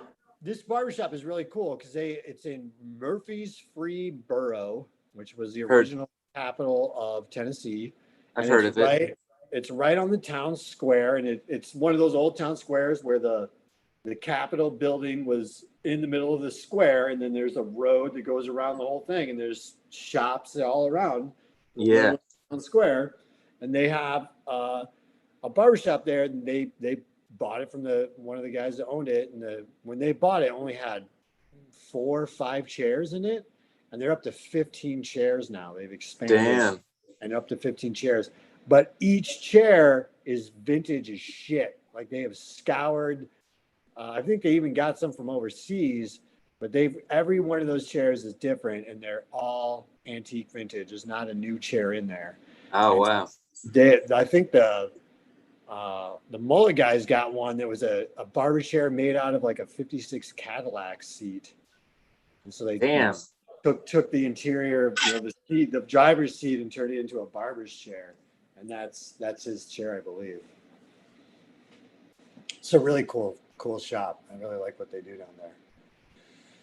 Speaking of small towns, I went to a wedding this summer in not in Louisville, Kentucky, but near Louisville, Kentucky. I forget the name of the town, but it was a weird town because it was like one of the few remaining towns where the train tracks like go down the middle of Main Street, like 4 or 5 times a day. They have to shut down one side of Main Street because there's just a train rolling through it. Pretty weird. Everyone hates it, but people, it's the one kind of touristy thing of that small town in Kentucky. They'll never get rid of it, even though the whole town hates it. They'll never, because it's like that's our thing. That's our fucking thing. Yeah. And it was kind of funny because I was hanging out with some other wedding guests, and we were walking around downtown. Somebody was like, was Kentucky in the Confederacy or the Union? And I was like, I think they were in the Union. And then we found a statue that had like a plaque, and they danced around it a little bit, and it was like, oh, they were in the Confederacy. They even danced around it on the plaque. They were like, oh, yeah. Really working on this. Which I think historically they were they joined the Confederacy late or something. And I think there were parts of Kentucky that weren't down with it, but I mean, they were down with it. Yeah. I mean, they were right in the middle of it all. So sure, yeah. It's definitely right there on the line. Yeah. Which way you're gonna go? But Louisville's a nice town. I haven't been to Louisville. I've been to Memphis and Nashville, but that's about it. Oh. And have you been to Gus's Fried Chicken in Memphis, Tennessee? I did. I did go. Yeah. That was good. Have you ever had hot chicken? I've had hot chicken. It's good. Gus's Fried Chicken was somehow revelatory, or it was like a revelation to me. It was like, I think it was incredible. It was delicious, and I made the mistake of having hot chicken. So I went down to Nashville to visit my buddy in his barbershop over the 4th of July, and he told me like, you're gonna eat that hot chicken. It's really good, but like, be ready to go to the bathroom. It's just like right. Oh wait, fuck, that was a terrible idea. I think I can let in DB Frick, but maybe he's been waiting for a while. He's also gonna come back, but maybe he's here now. I don't know. I just gained power to let him in. Yours. So DB Frick is in, but he might be now not near his phone. So we'll see if he shows Jason up. had to resend me the link because I was having problems getting in on the original. Zoom's been weird today. It's been usually when we've done these, they've been kind of smooth, but they've been unsmooth today for Zoom for some reason. Well, you guys have been on for quite a bit of time. They were like, "Yo, you guys are eating their shit up here. Like, get the fuck off." Yeah. What was it? Eating? Was that Jason? Yeah, Jason, did you eat bacon? Is that what you snacked on? I did have some sliders though. like went out to and they brought home sliders, so I had some. Let me ask you this, because you're kind of a grill master, self-proclaimed, but I would also agree. You know what I mean? If someone in your family pulls out the grill, do you slide up next to them and sort of push them out of the way to cook your own stuff, or is everyone kind of proficient? I try to, but there's a lot of self-proclaimed grill masters in my family, and so yeah. So I just rather not fight about it. I'll just eat whatever they throw in front of me. Got it. Well, you're a keeper of the peace. I am definitely.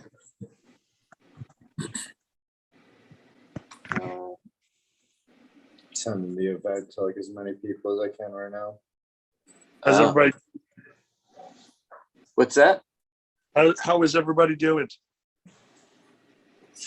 Good. I actually feel good now. Getting that drive over with, showered. I got my gray sweatpants on, dick out. That's why I'm only looking this way. You know? Well, it's inverted, so it's not aggressive. Yeah. You know, it's 8 inches inverted though, so hey, I'll find the right lady for me. Is negative 8 inches? I got a -8er. -8. I'm the Peter North of inverted penises. You're Johnny South. Dude, I haven't heard anybody fucking reference Peter North in about 10 years. Right? I don't know who he is. What does the reference mean? I don't know who he is. Peter North was iconic, man. He had great hair. Great hair. Phenomenal hair. His fucking cum shots were legendary. Like Loads this guy was for days. like a rope slinger, like pearl necklace. Like this guy could throw jizz all day long. It was amazing. Wow. I haven't heard Peter North in like 10 years. Thank you for bringing that up. You know what? I'm glad. I like to be. I think of myself as pretty with it. I'm glad I didn't know who he was. You're not. Yeah, you're probably better off.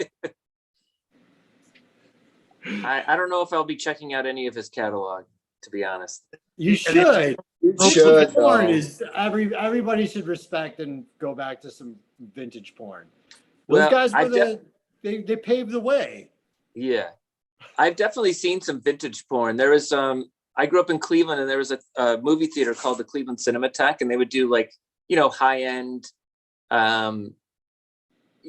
like foreign films or art house films. Right. But then they would do like 3D porn, and they would hand out 3D glasses, and it would sell out. Like I'd seen like French films there or Italian films there, and it would be like, I went there for some like Japanese films, and like it would be like 30 people there. But when they did the 3D porn, it would be like 400 people. I forget how many seats it was. But the curator, oh my God, I forget the guy's name, but he was very knowledgeable about film, and he always spoke very wonderfully about any film that they were about to show. Like he would introduce the film with a little kind of just interesting, treatise about it. Right. And then whenever he would introduce the 3D porn, he would say a very little thing about it. And then he would say, but we have a lot of great foreign art house films that we hope people, and then he would just talk about those films to sort of plug the other stuff. Oh God. And that was funny. It was good. He did it in a funny way. And then they would show the 3D porn, which was always like, it's hilarious seeing porn in a movie theater. Yeah. In a movie theater with, children. No, people. You weren't seeing porn in a porn theater. You were seeing porn in a movie theater with a bunch of cinema lovers. It was a very weird, different experience. It was funny. 3D. It's 3D. That there is just like 3D porn is like, holy fuck, man. Like that's gotta be crazy. Yeah. It's almost better than real porn. And this was on film. Yeah. Right. projected on film the way it was intended, you know. Right. Oh, before I forget, Peter North revealed his secrets to nerd like rope shots. Yes, please. I'm very interested. Kegels.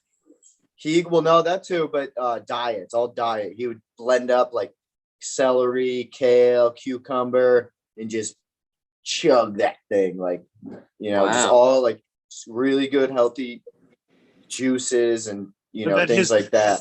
Boosted up pineapple. I mean, that makes sense. That dude was lean and ripped. Like And that was before this whole, like, you know, green revolution where everyone's eating freaking. This guy was ahead of his time. He may have Way- discovered it. way ahead He of might his have, yeah, he might have like been the one who. Yeah. all for the rope shots. Maybe he's a nutritionist now. I don't know if he's still with us.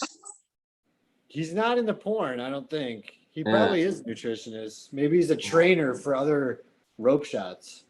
Maybe. Oh God. All right, guys, I gotta scramble. Yeah. Great talking to you, Sean. Thanks for Yeah. sharing time with us. And we hope we added to the vibe in the room you're in with all those great plants. For sure. I mean, you guys are always great to hang out with, and Yeah. I look forward to doing more work with you guys. You guys are funny, and you know, you guys got good spirits, and you're hard working. Fuck, you guys are hard working. Yeah. Yeah, Sean did we did a casual 5 open mics in between, like, you know, cannabis media events and oh yeah. People were just like this guy who he might come on this live stream. He was like, "Oh, I heard you guys are doing interviews." He's like, "I have breaking news in the financial department of," and I'm like, "We're freaking making dick jokes." He's giving. Why is someone even giving us any? You know, he's asking Right. people what they rather, lakes or rivers for the rest of their life. That's his hard hitting question. Race the livers, huh? It's a fun discussion point. It's like if you had to choose between lakes or rivers for the rest of your life, what would you would you hang out in? What's your favorite type of body of water? Lakes or rivers? What about beaches? I feel like you can't include beaches because everyone will say beaches. No, Right, you can't. You got to do some landlocked shit. Yeah. I mean, And the it really lake- does. It does tell It's you a tough lot though, man. about people. I appreciate both. Lakes and Oh, of rivers. course. That'd Yeah, be yeah. that would be hard to choose just one of those. It's true. That's a tough one. I'm gonna have to think on that one. Back to Yeah, you. meditate on it. Meditate on it. All right, gentlemen. Good luck. I'll send some money to the funds later Oh, on. appreciate it. Yeah. Thank you, Of Sean. course. I'm here to help in any way, in any capacity, and yeah, I'm always interested in what you guys are doing, and always look forward to everything that evolves out of you guys. So, Yeah. all right, gentlemen, take care. Have a good night. All right, night. be safe. All right. Later, bud. Thank you. I'm gonna try to Yeah, send Jason, I got to tell you about this event that we went to. I went to a cannabis event. I got media credentials, and Johnny, showed up this week, so I got him a pass. I mean, I think it's our future going to these things. Yeah, free food. Even just, I'm going to go to some non-cannabis conventions, I think, and hang out. Why not? Yeah. There was free booze, free food, free swag. I got these sick MJs. It says MJ with a weed leaf on it. Like, I don't know what the MJ's for, but Michael Jordan, right? Oh, Mary Jane, maybe. But like, free swag, socks. What else we got? I got a sick pen. I got some hemp cigarettes. Yeah, hemp cigarette. Yeah. I personally would rather just smoke like a few cigs occasionally, personally, because they don't really do anything. Well, no, but They did for you. you're not the market for it. It's for people who don't want to smoke tobacco anymore. Yeah. That's it. Which it's a smart thing. Jason, I'm not the market. I think Jared Wilder is gonna hop in here pretty soon. Nice. My friend Robert wants to get on. I helped take care of his dad. Send I him was the working at Comfort Keepers. Send him Okay. the Zoom link. I'll do that now. And what's up for the rest of the night? Oh, you had some ideas of things we could do here. I forget. You have a party microphone. What was it? What was the other thing? Oh, we got the party mic. I mean, I could loop a bunch of music. We do a stoner fashion show. Yeah. We could, I have Randall's somewhere around here. Ultra Tom Brady's fan somewhere around here. You know, we could play pool. Yeah. We could do a lot of. I'm at a disadvantage because I have a different setup here in Scranton than what I usually do. So if anybody's chatting with us, I'm not seeing it, or it's taking me like a while to see it. So if you know me, don't. I guess I don't know. If you comment in the Facebook or YouTube things, we're not going to know until tomorrow, maybe. No offense. But we'll get back to you eventually. Yeah. Hey, we've got our first new donation in quite a while from Roberto Turriella. That's my friend. Oh yeah. So we're up to 790. All right, we're about to break 800. Once we break 800, I think 1,000 is within reach. And once we break 1,000, isn't it? It's just easy. It's a tenth of the way there. Isn't it just easier to get to 10,000 once you break 1,000? It looked like. I think that's how it works. Yeah, I mean, even just sort of like symbolically. Oh, here we go. Oh, Steve is here too. Steve Fingerstyles.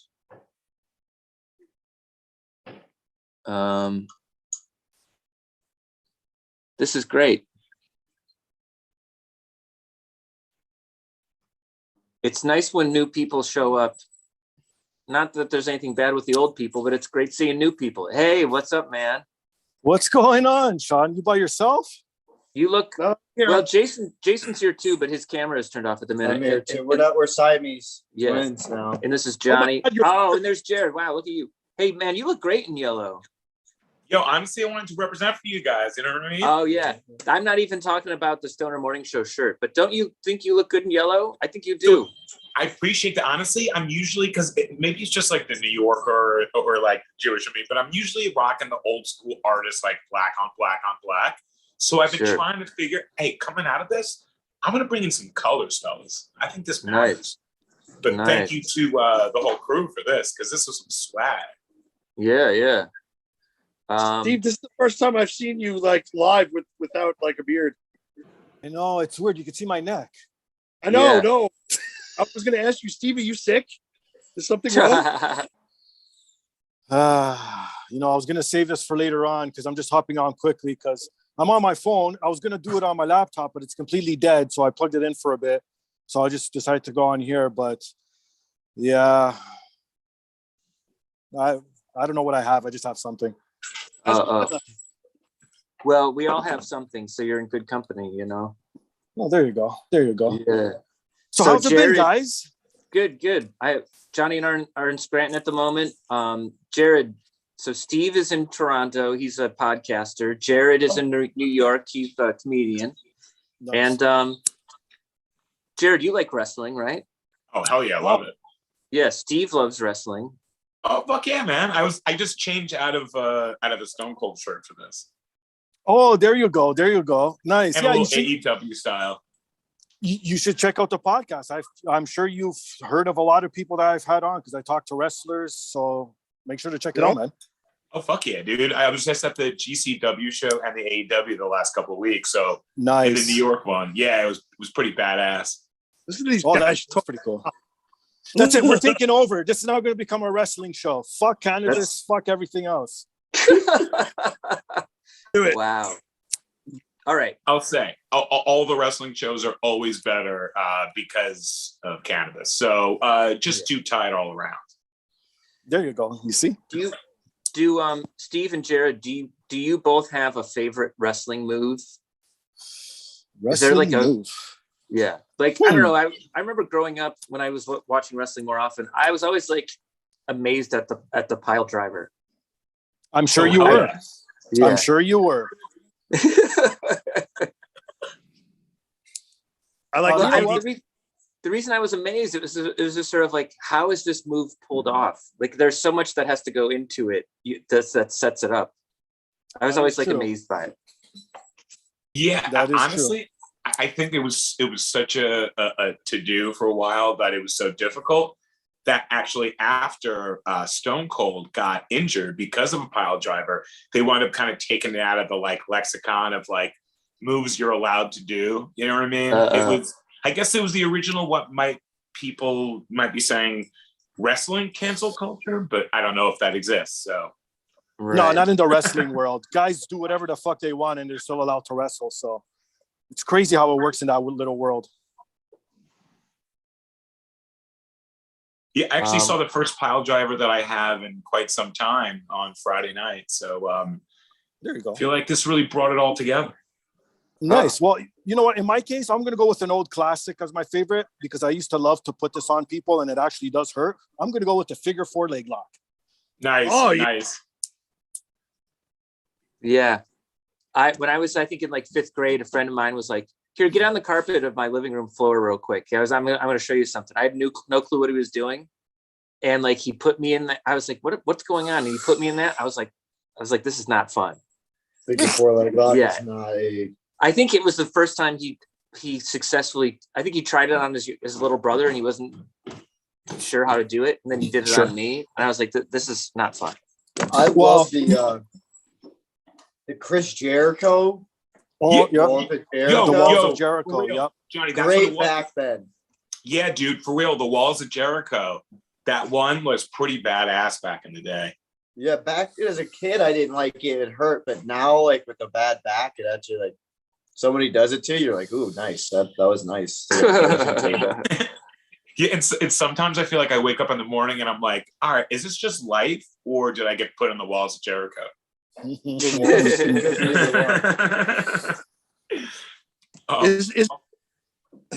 Sorry, Jay, what were you saying? Nothing. You're good. Jared, are you watching the Jets tomorrow? Let's talk about that briefly. Or how are you feeling? Are you fine? So this is the 1 week a year that I'm feeling unbelievably confident, Sean. It's because it's the Jets bye week. So the one day a year that I don't feel sadness when I wake up in the morning, but I'm actually definitely down to. So Sean and I got to rock out a little last Sunday, football Sunday at Dalton's, and that was so much fucking fun, dude. That was. But yeah, I'm totally down though for because the Browns season is going to be a whole lot better than the Jets next 10 years of my life. We'll see. I'm in Scranton this weekend though, but next Sunday. Scrantonicity, I like it. Yeah. Scrantonicity. Steve, what's going on with the podcast? Anything we should know about? Well, you know what? I'll break this. I just did the interview yesterday. It's going to be next week's episode. Speaking of wrestling, I'm going to have the NWA former heavyweight champion Nick Aldis on the show next week. So make sure to check that out. No, nice, dude. I have real wrestlers. What do you think? I have like these indie stars or something? Down real people. Yes, my friend. No, Steve. No, but see, you know what? Honestly, that reaction was more like if we weren't on this together and then like somehow we met one day and you're like, oh no way, I know Sean Wiggins, I know Jason, like, and I'd be like, oh shit, no way. Less like surprise, more like, no way, I know him too, but I don't obviously know Nick Aldis like you do. Right. Oh, that's awesome, man. Hell yeah.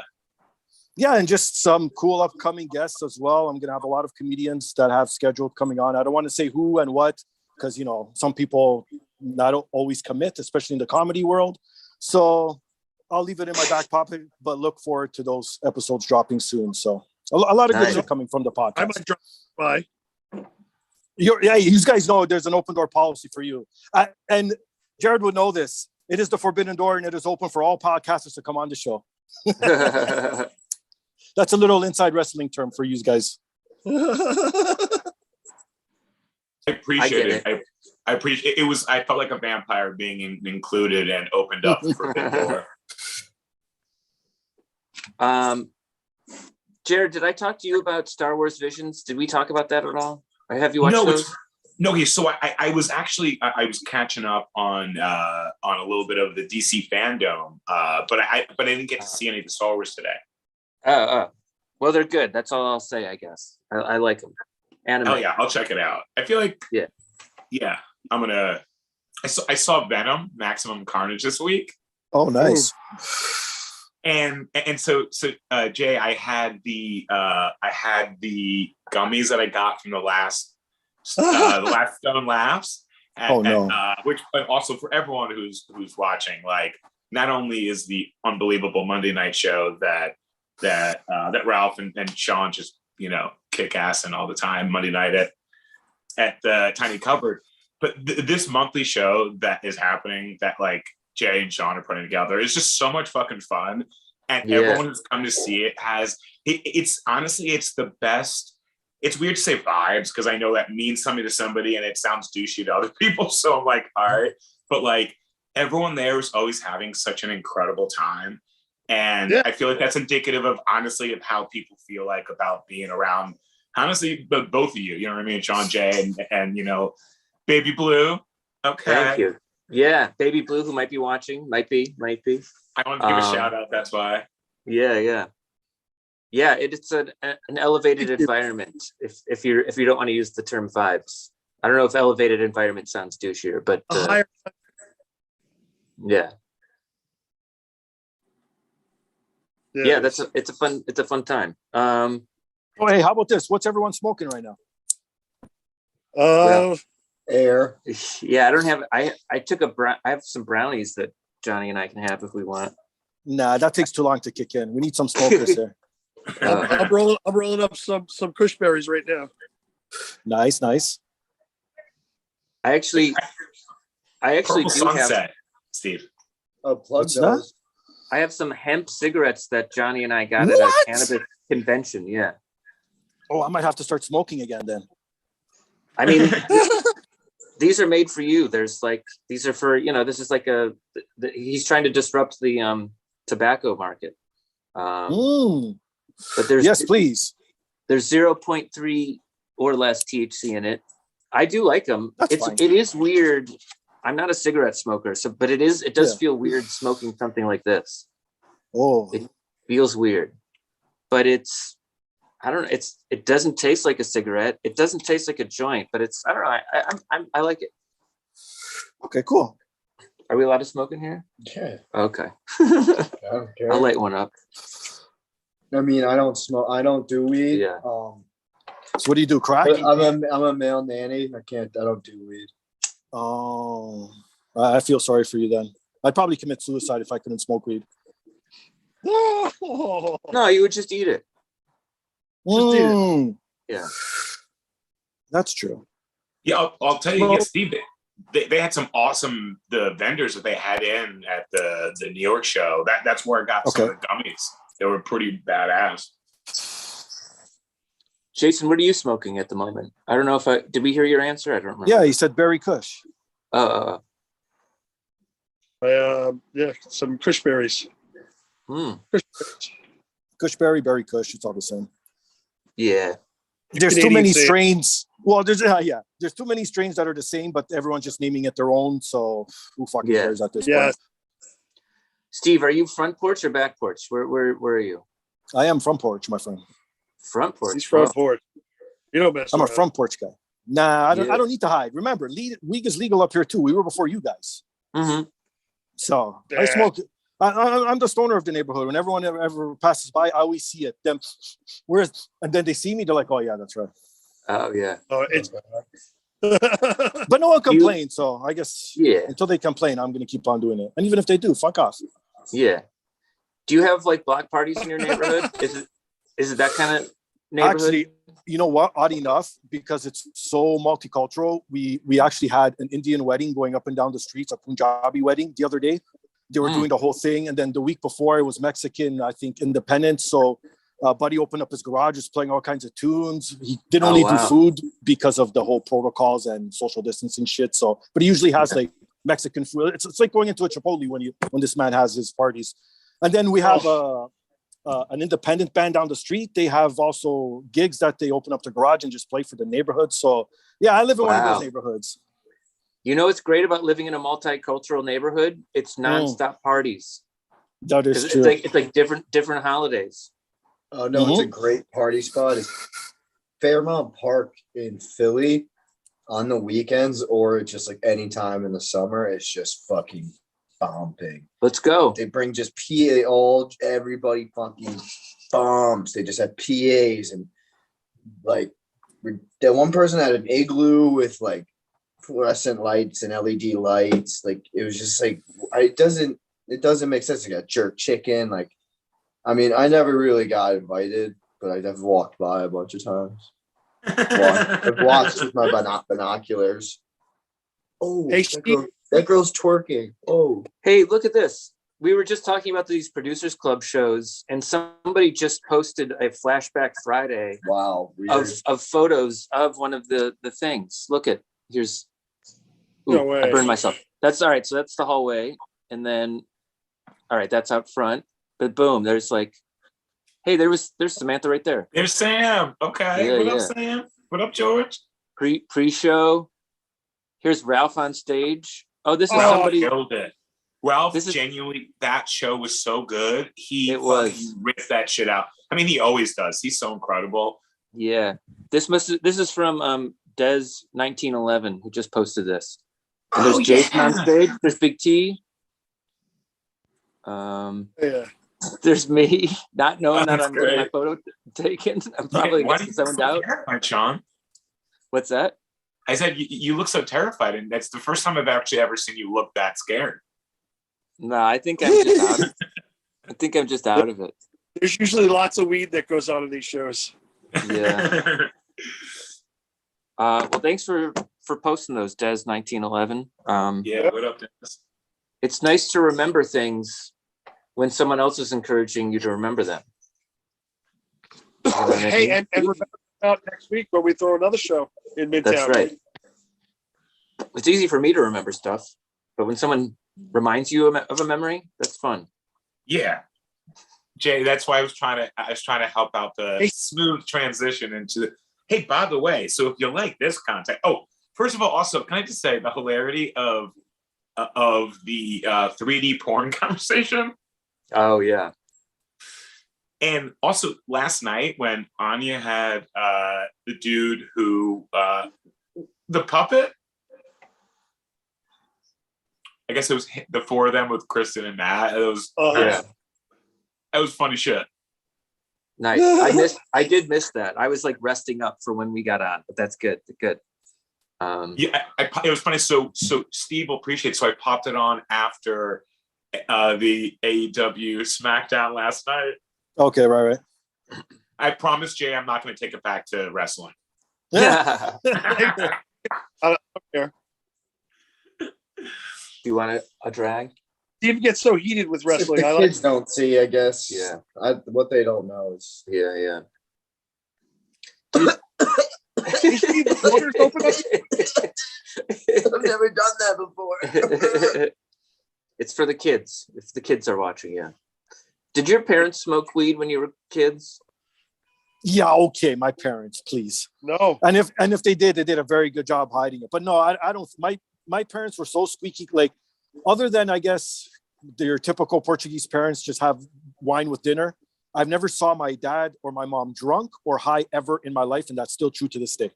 Wow. Oh man, that's tough.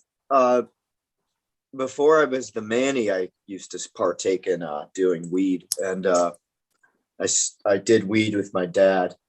Oh, that's nice. So great, and that's a nice bonding moment. Yeah, and like I've been, learning to play the guitar, and back then I was really, really bad. And you would think he would lighten up, because he'd bust my balls all the time. He'd be like, he's like, you're playing guitar, like you're trying to cover a song, because I've never heard anything like that before, And then he smoked weed, and he was with us, me, him, and his best bud, who's real good at the guitar. And we go in after smoke, and he's like, Johnny, this is how you play guitar. He's like, maybe one day you could play like, but this is how you play guitar. And he's like, you could try though. Maybe you'll be good. He just berated me on my guitar skills. How about wrestling your dads? Oh, all the You time. wrestled? Yeah. Nope. My dad, when he gets drunk, gets super handsy. With me, not like I actually. Oh man, this is a good one. We were at his best friend's party. He built this crazy lake house. I helped build it too with him. Like it's a crazy lake house. It has Crazy lake house. it has like 2 walls. Yeah, 2 walls and 2 floors. And 4 ceilings. Yeah. And Crazy. No doors. And my dad was holding down the fort, like bartending. He's a bartender, like as he moonlights as a bartender, and then this one girl, this pretty girl, was like, "Can you get me a drink?" And I went to get her just like a beer and open it up, like no big deal. He's like, "Whoa!" He's like, "What are you doing?" He's like, "This is my dojo. We're getting her a beer," and I get her one, and I hand it to her, and then he like tries to wrestle me, and I get him in like a full Nelson. And I like was making eye contact with this girl, and I think it was like an aphrodisiac. She started grinding on. She was, I guess, so drunk, she started grinding on me. And then while you had I know, while grinding dad you is and your being, dad like- at the same time. While Well, it you sounds had like a porno plot now. It sounds like a porno plot. While Is it a 3D though? And did your dad Hold look on. like yours?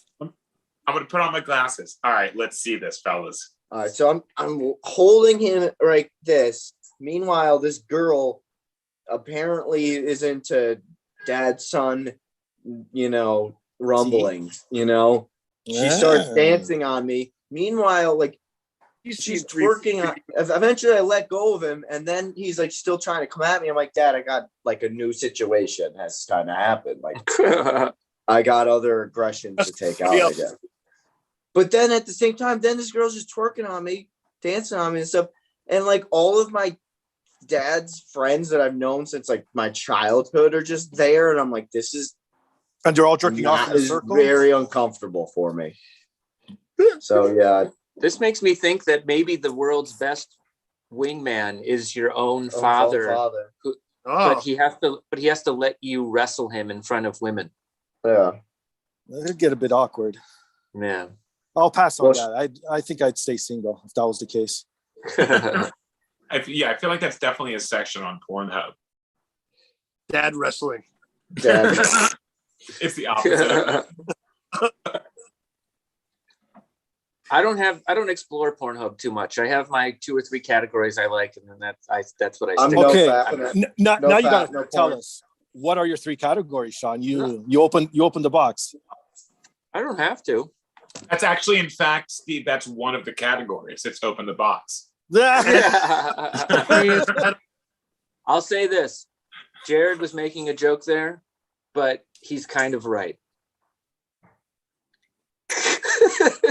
What the fuck? In a manner of speaking, he's kind of right. Yeah. It's like, ooh, hello. No, I don't want to know, man. I don't want to see hot dogs going down the school hallway. Thank you very much. Yeah, Steve, it's a totally different kind of forbidden door.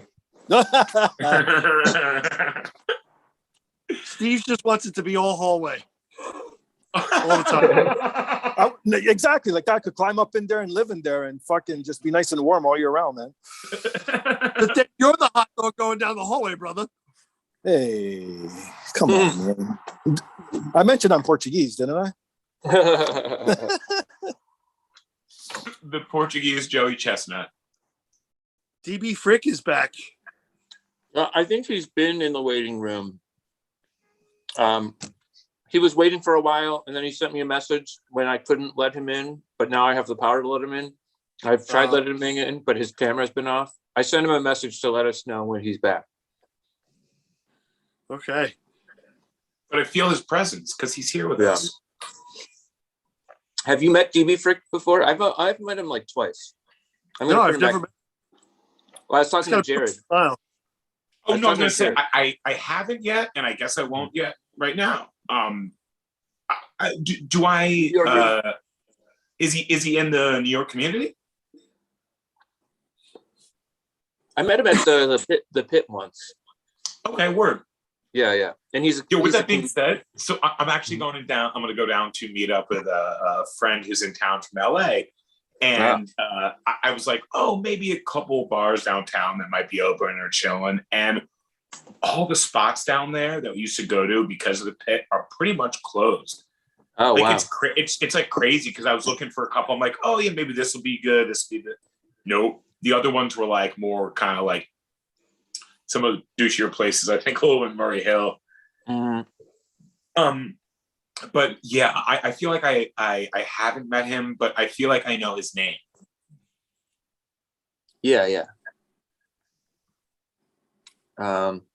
Steve, the sun's going down there quick, it looks like. Right? Yeah. Look how fast that Yeah. is. Fuck. Faster than I can smoke a joint. Holy Damn, shit. what the hell? Yeah. I was gonna ask if everything's okay over there. I don't know, man. I don't know. Maybe something went off. It is Canada. Yeah, exactly, right? Are we as much as the butt of like Canada's jokes as Canada is the butt of like our jokes? Oh, come on. Of course. Of Okay, course. And Everything we that earned goes that, wrong. by the way, too. I mean, Well, it's your And guys' what? fault. You did elect Trump as president. So right there alone, what a lob up that was, please. you're not wrong, good point. Walter. Yeah. We put a man on the moon. We did that. That was pretty good.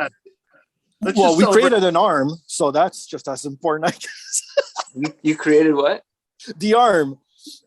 The Canadian arm? that's on the International Space Station. The Canadian arm. Oh, that's right. Yeah. I did know that. Yeah. That's cool. That's been useful. Well, we don't have enough people up here. That's a problem, right? Yeah. And then all the smart people go down to the States, so we're always fucked. Are they really smart though? If they're coming to the States? Well, yeah, because they're smart enough to know they could get probably a better education with your Ivy League schools. Oh, true. Those damn Ivy Right? League schools. Right. Exactly. So question just for everyone, I guess, because that was such an interesting point, Steve. Do you think going forward, a lot of the places now are going to be as sought after or sought of because of like where we are in our world? You know what I mean? Like if like so much of Zoom and the world is like kind of, working from home, are people going to care as much about like the Ivy League, especially because honestly, Jay's right. Like for me, if I could just chill in Canada for as long as possible, it's beautiful. Everyone's kind, cool, and awesome. Tim Hortons rocks. You know what I mean? So like, why wouldn't I? I mean, good Bret point. Hart, The Dungeon, Exactly. No, that is a good point, though. Yeah, but you know what? It's such an institution and such a moneymaker; it'll never go away. That's the problem. They're always going to push it as that, and especially for sports, where that's the entry. If you're not in college sports, you can't make it to the big leagues, right? Yeah. So it's just a that's structure. changing a little bit. That's changing a little bit, like with the G League draft, and now like players. I hope eventually, but I don't know, man. I mean, the number 2 overall pick in the NBA draft, Jalen Green, he's absolutely cooking right now. I was gonna say, for real. Jalen Green's like sick. I'm not saying that I love Wiggins, and I got to say the last couple of weeks haven't made a great, impression for him. But he was still the number 1 pick in the draft. You know what I mean? And he's awesome. Andrew Wiggins. Yeah. He didn't go to college. He went to Kansas. No, he did go to Kansas because he left Canada to go to college. Yeah, he went to Kansas. Yeah. Oh, I'm sorry. I thought you were just talking about the Canadian drafted player. I didn't realize you were saying non-drafted. I didn't realize you were making the G League thing. Yeah, like Totally so he didn't. Jalen Green didn't go to. He didn't go to college. He went to the G League. The G League. No, I think I just like kind of missed that for a second, but And then, it's a great point. And then LaMelo Ball too. He went to Lithuania and did like a. That's true. Went straight from there, or then he went to Australia and then straight from there. There is a few people, even when the whole boom of all the European players came over, none of them went to college here, right? So there is a chance. Luka Doncic. But then you got the American eccentric sports like football and baseball. Like, you know what I mean? So that's a little bit Yeah, harder. those two I don't think will ever change, especially football. Hey, John, right? if you want to weigh in on anything, man, please feel free. Guys, John is in here with us too. Yeah, and I think we were talking about basketball, and then it went into football. I stopped paying attention at one point. Okay, actually, on that note, guys, let me go regroup. Let me go turn on my shit, get some lighting and proper, and I'll be right back. All right, guys? Can't wait to see you, Steve. All right.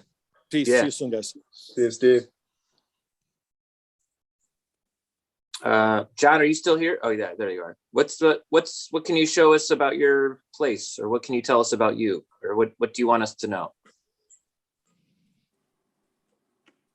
I can tell you as soon as I get this window closed. The sounds of the city. Oh, there we go. All right, perfect. Sorry about that. Let's see. Well, what's there to know? Hello, everyone. My name is Jonathan Avery. My last name is kind of weirdly spelled. Yeah, I didn't say your last name. Sorry, because it was weirdly spelled. Yeah, it's IWRY, but the W is pronounced like a V. And Cool. I recently lived in Washington, D.C., but I moved to Boston yesterday. I'm actually I'm phoning in from my new apartment up in Boston, starting there. And I'm a musician. I've been doing hip hop for about 17 years, I guess. Won a couple freestyle competitions in New York City. I do TEDx talks on freestyle rap. I was actually paid 45, if you know what that is, back in April. That's Eminem's Sirius XM radio station. And yeah, I'm all about the rhymes. And I heard that I'd be phoning in to the Stoner. What's the full name of the show? Stoner Morning Show. Stoner Morning Show. That's right. Exactly. Yeah. Cool. Dope. And So- I don't want to interrupt some rhymes, but I just want to let everyone know we just got another $10 donation, so we're up to $800. Let's go. Yeah, Right. I bet we'll get 1,000 by 8 o'clock. I at least 8:30. I feel confident. Yeah. So John, thanks for being here. Where you just moved from DC? That's correct. That's right. Yeah. This new job that you have, is rhyming part of it? Not intentionally. I'm going to be working at a law firm actually in Boston. So the more rhyming I do, the more likely it is they're going to hold me in contempt of court and throw me out of the courtroom. Yeah. Yeah, that's a joke. Everybody in law school was like, "Oh, maybe you should like rap for the judge." I was like, "Yeah, it's like kind of funny, but also a great way for me to get my client sent to prison." Right. Criminal defense? No. Unfortunately, not criminal defense. I did some criminal defense during one of my sons. This is just going to be working with a firm, so much more boring stuff, but helps to pay off those student loans, and then we move on to more interesting, more noble things. Yeah. But the firm I'll be working for is getting somewhat involved in the cannabis regulation space. So, that's a good thing. Whoa. So many of us are very supportive of, or at least I am supportive of the direction that certain laws are starting to take. Massachusetts, by the way, has legalized cannabis, as I'm sure many of you know. I've heard. Yeah. Today? Yeah. That's right. Wait, so are we waiting for somebody? No, I mean, no.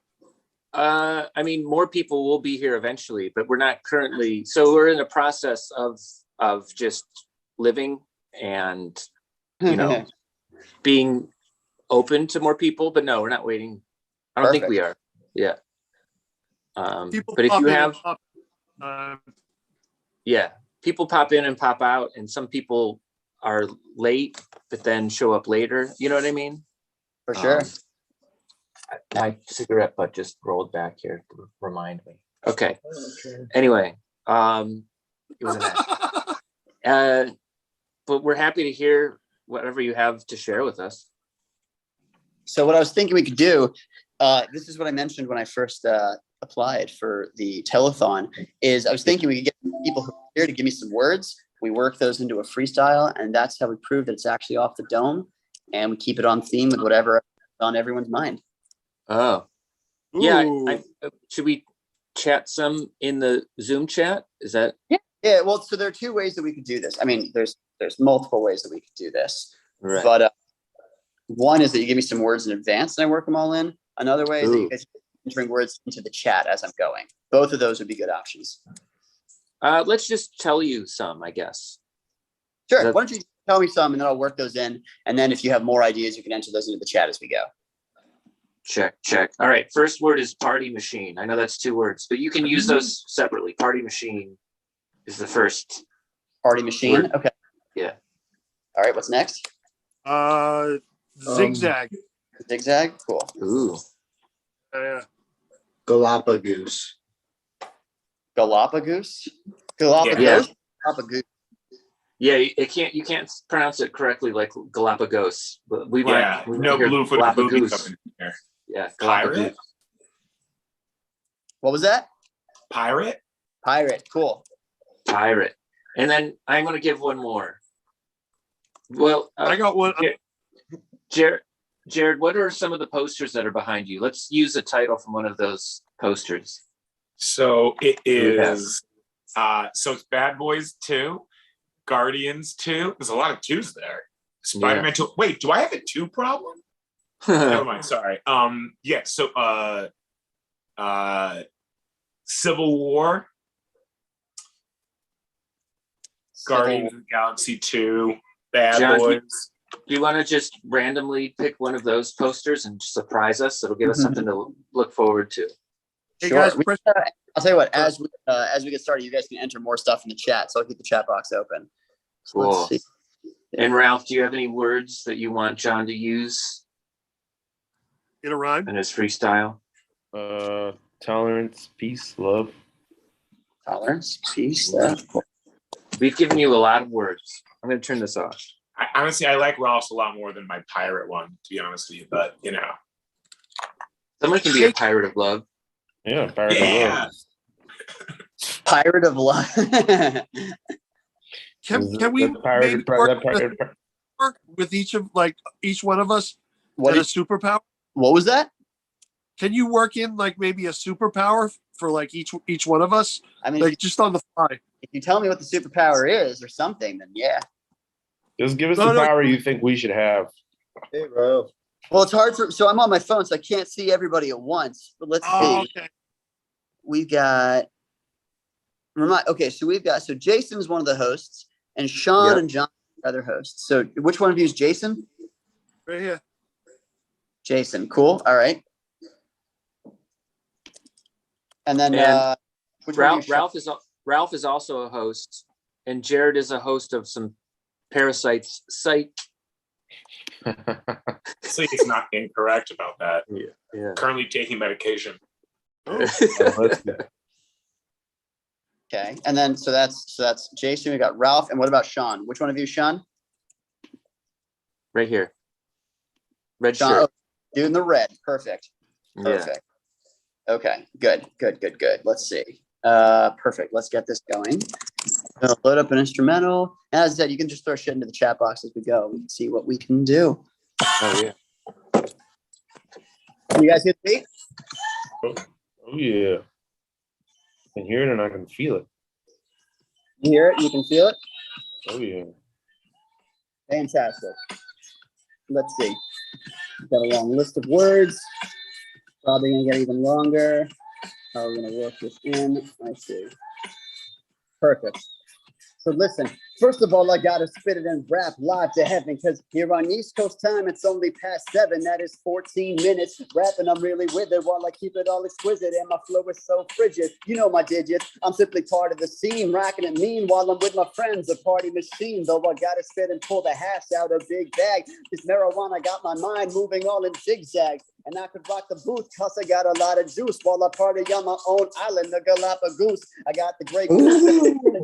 I'ma do this. While I gotta prove that it's new, kid, I never could deny it. They simply try to fire it, but yes, I keep on partying. It's raw like a pirate. I got my peg leg, hope my raps go through. I rap and post it on the wall like it's Bad Boys 2. Try to rap after me, but like actually, I'm the greatest in reality. I save them like Guardians of the Galaxy. While I gotta spit in my own, ripping the throne. While I got the power like 6 Infinity Stones, racking all of it. Cause I'm never rapping for these petty haters. I only keep it moving higher like some escalators. So put these words in the chat. Matter of fact, I'm better than half of the rappers who would rap in this act. No, I really keep on going while I'm rocking it. All of it. So I gotta talk about peace, love, and tolerance. While I'm saying peace, leaving rappers deceased. Speaking my peace while I gotta go and rocking these beats. So I gotta rhyme a lot while I'm laying down a fiery dub. Laid it up like I was a pirate of love. And now I'm rapping now for Jason, that guy with the tie-dye, a very fly guy. I think he flies because he's sky high. And then to rap, he's a host of some parasites. Now I'm fucking with you. Hope you took the joke very light.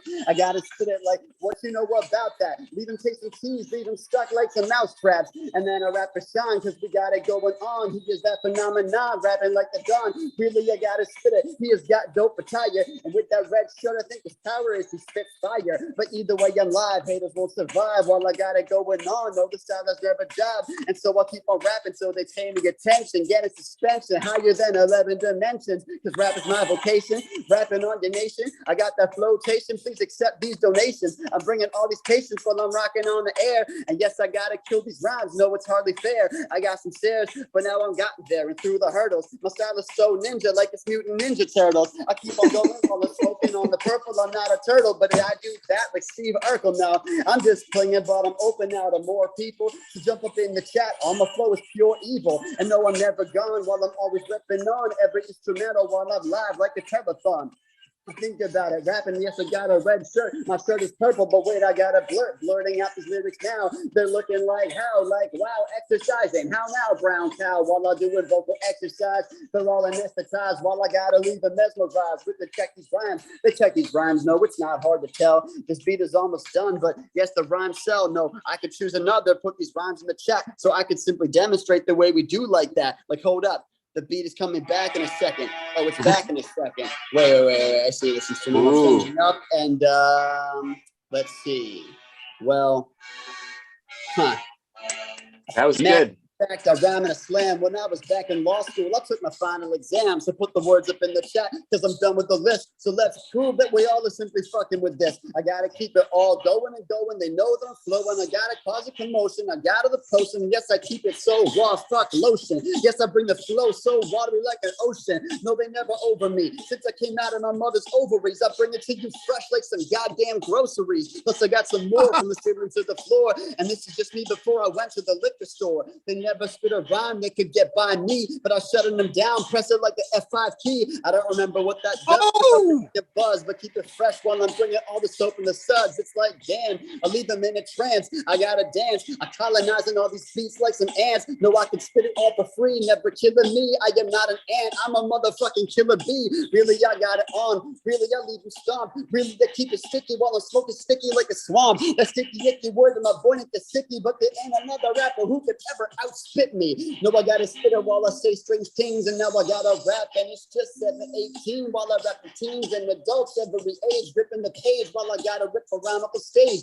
No, I gotta spit it, but now my rhymes have gotten fancy. Yes, it's not child's play, sweeter than some cotton candy. We'll leave it sticky while it's all getting together, like rapping through whatever. I gotta keep it going, never say never. I am strange, really I'm too deranged, but I got the sound phasing in and out like the flames. They listen to this, and know I keep it going quick. When these haters see me, all they start shitting a brick. Now I spit it loud. I said work the shine because we got it going on, and then rap on the done. They can't stop it. Watch it. Beats I could rock it. Yes, I keep them amped so sweet like some chocolate. Plus you know I gotta rap. When I rap, hear me, kid. I'm laying down bricks like some fucking pyramids, shouting what is next. No, I'm ready to flex. I'm the best. All these kids, they be feeling possessed. No, I gotta keep on going. And yes, I scare it. And yes, I see some nods coming from my boy Jared. And so I keep on going. If you battle me, that's to your peril. So we're to you and your fucking Aunt Carol. Really, I gotta keep on going through these rhyme cycles and leave them moving in wheels just like a tricycle, a bicycle. I took off the safety wheels. I gotta say what I feel and stay. Deal? I gotta keep on going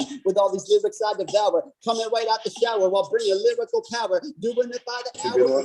the ivory tower, but I gotta keep on going till haters are very sour. Yes, I gotta just rap now, then I'm rapping later. So fuck these all fake American gladiators. I'm a real gladiator who's taking all of these haters and put them in mausoleums. I rhyme fast and rhyme slow. Either way you like, though. This was all deliberate. None of it was a typo. Yes, I gotta kill it live. That's a meditation. And of my freestyle, that was just a demonstration. Oh, there are some more. Well, hold on just a second. I gotta just keep on going while I'm checking the method. I got another instrumental and I'm loading it now. I gotta try to remember the name. I'll be like, wow, wait. I got a second. No, I'm searching the title. I gotta rap. I gotta spit it while it's spinning like vinyl. Like vinyl. Yes, it's not final. Plus, I gotta keep on going. Wait, hold on. I gotta take just another minute. So I'm looking at words. I gotta spit it so loud. No, it's really absurd. I gotta do what I do. It's so cold, like 2 scoops from the ice cream. Never fucking up. No, oops. I gotta spit it so loud while I'm smoking it dankly. I'ma spit it so authentic, all frankly, while I never stop. And rappers will talk, but I'ma bring it right out the box while I get in her box. They never stop, though they know I'm kind of chatty, rolling in my caddy. When I'm done, the girl might be calling me daddy.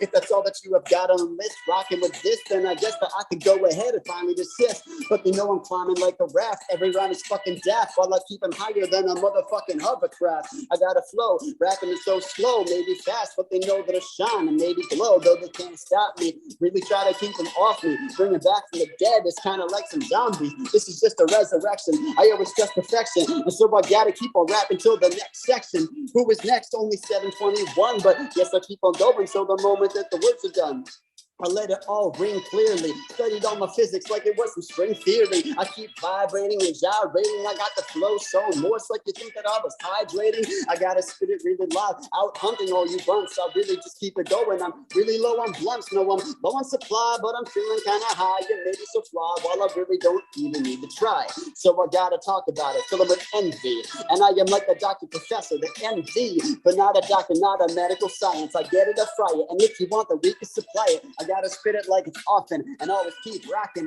Yeah, I got the nuts, these nuts like some almonds. Though it's kind of scary, maybe get rap until it's February. I'm across from the Boston Library while I'm rocking on and kick a cheerleader out of pom-poms while I'm taking all you bitches to prom. I gotta kill it off the top, no, it never will stop. I gotta keep on going till this instrumental will drop. And so I gotta rap off the top. No, I'm going dumb hard. These rappers are trash, I throw them in the junkyard. I rap with the blunt, I rap with these runs. I gotta throw them while I'm chasing them like scavenger hunt. I'm searching for the treasure. My style's impossible to measure. Moving through the weather, I'll be saying never like whatever. No, I'm rapping off the top of the mind like I was gone. I bang it like a gong. I'm that rap phenomenon, taking hits from the bong. So word up to son. I think that I am coming up on the end of the song, but still I gotta kill it. Really, I gotta spill it. I know they truly feel it. A star like Bruce Willis, seeing dead people from the rappers that I have slain. It's off the brain, though my style's really out the membrane and the mainframe. They like, wow, now I'm ripping, chipping, and flipping and doing these lyrics like how. Holy cow, no the shouting, but I gotta rock though. Here to Colorado, got him shouting bravo. No, I gotta keep on going, plus they know I gotta rap above ya. No, tell me what the fuck is a chumbawamba? A chumbawamba I cannot recognize, but yes, with these lyrics till I leave them mesmerized. No, rhymes never memorized, keep it all live though. When I spit these lyrics, then they never will survive. I'm like, hello my fella, no, my skin is not yellow, but I gotta spit it loud. No, shake it like jello. Well, it's off the top, no, it never will stop. I'm thinking of all of these lyrics till this shit will pop. No, I guess I'm almost done because I'm finally out of time. But these haters feeling salty like I filled them with brine. So if you didn't know, you surely need to know. This is just a freestyle for the Stoner Morning Show. Yeah. Wow. Wow. That's As- fucking impressive. As impressive as that was, it was hard to come up with all of those words. I don't know why you guys weren't putting words in the chat. I think that was the instructions for everybody, but what's that? Failed you, Irie. We failed you. Those are some good words. I haven't seen some of those before. That was good. That was a good list. I was trying to post on Instagram, which takes fucking forever. I wanted to make sure I caught the Yeah, he did. I got the notification. He did do that. All right, Ralph's off the hook. Ralph's off the hook. Catch this heat, world. No, it was interesting. It was interesting to see the word pop up, and then you set up the word like All right, the Ralph's sentence off the hook. before. So that's really cool. I like that. Thank you. I appreciate it. Thank you guys for having me on to do that. Yeah, man. That was Yeah. Thank you for coming. Do you do live shows at all? Do you like go out and do live shows? Yeah, every now and then. I did more of them before COVID. I was in college when I started out. So I started out in high school, but I did occasional shows when I was in college on campus. And then I did occasional stuff when I was still living in Philly after college. Then I got to law school, didn't exactly have a lot of time to do live shows. But every now and then in the Boston area, COVID hit. So I was doing stuff virtually for a while. There's this app, have you guys heard of an app called Clubhouse? Yes. Yeah. Yeah. So I was rapping on Clubhouse a lot back when I think it had more momentum, maybe half a year ago. And back when it was still in full swing, I was, I think a lot of SoundCloud rappers had migrated to Clubhouse. So I was doing battles with people, talent shows, things like that. So that was a lot of fun. And then someone on there got me on the radio back in April. So I've mostly been staying virtual for now, but I did one show for a kind of event in person in New York back in late July. And I'm hoping to start easing back into it now that I moved here. Do you know of Barstool Ronnie Arone? Who? He's with Barstool. He's like a battle rapper. Huh. You guys have similar flows. I think you guys would be a good link up. Interesting. What's his name? I think it's Barstool Rone. Let me make sure. Rone. Got it. Rone. Let's see. Do you ever need? Oh, go for it. Oh, good. Okay, John. John, do you ever need 3 or 4 stoners sitting on a couch to open for you? Do you ever need an opening act? It's never occurred to me, but it's not a bad idea. I'm always open to trying new things. So would I be opening for you guys, or would you guys be opening for me?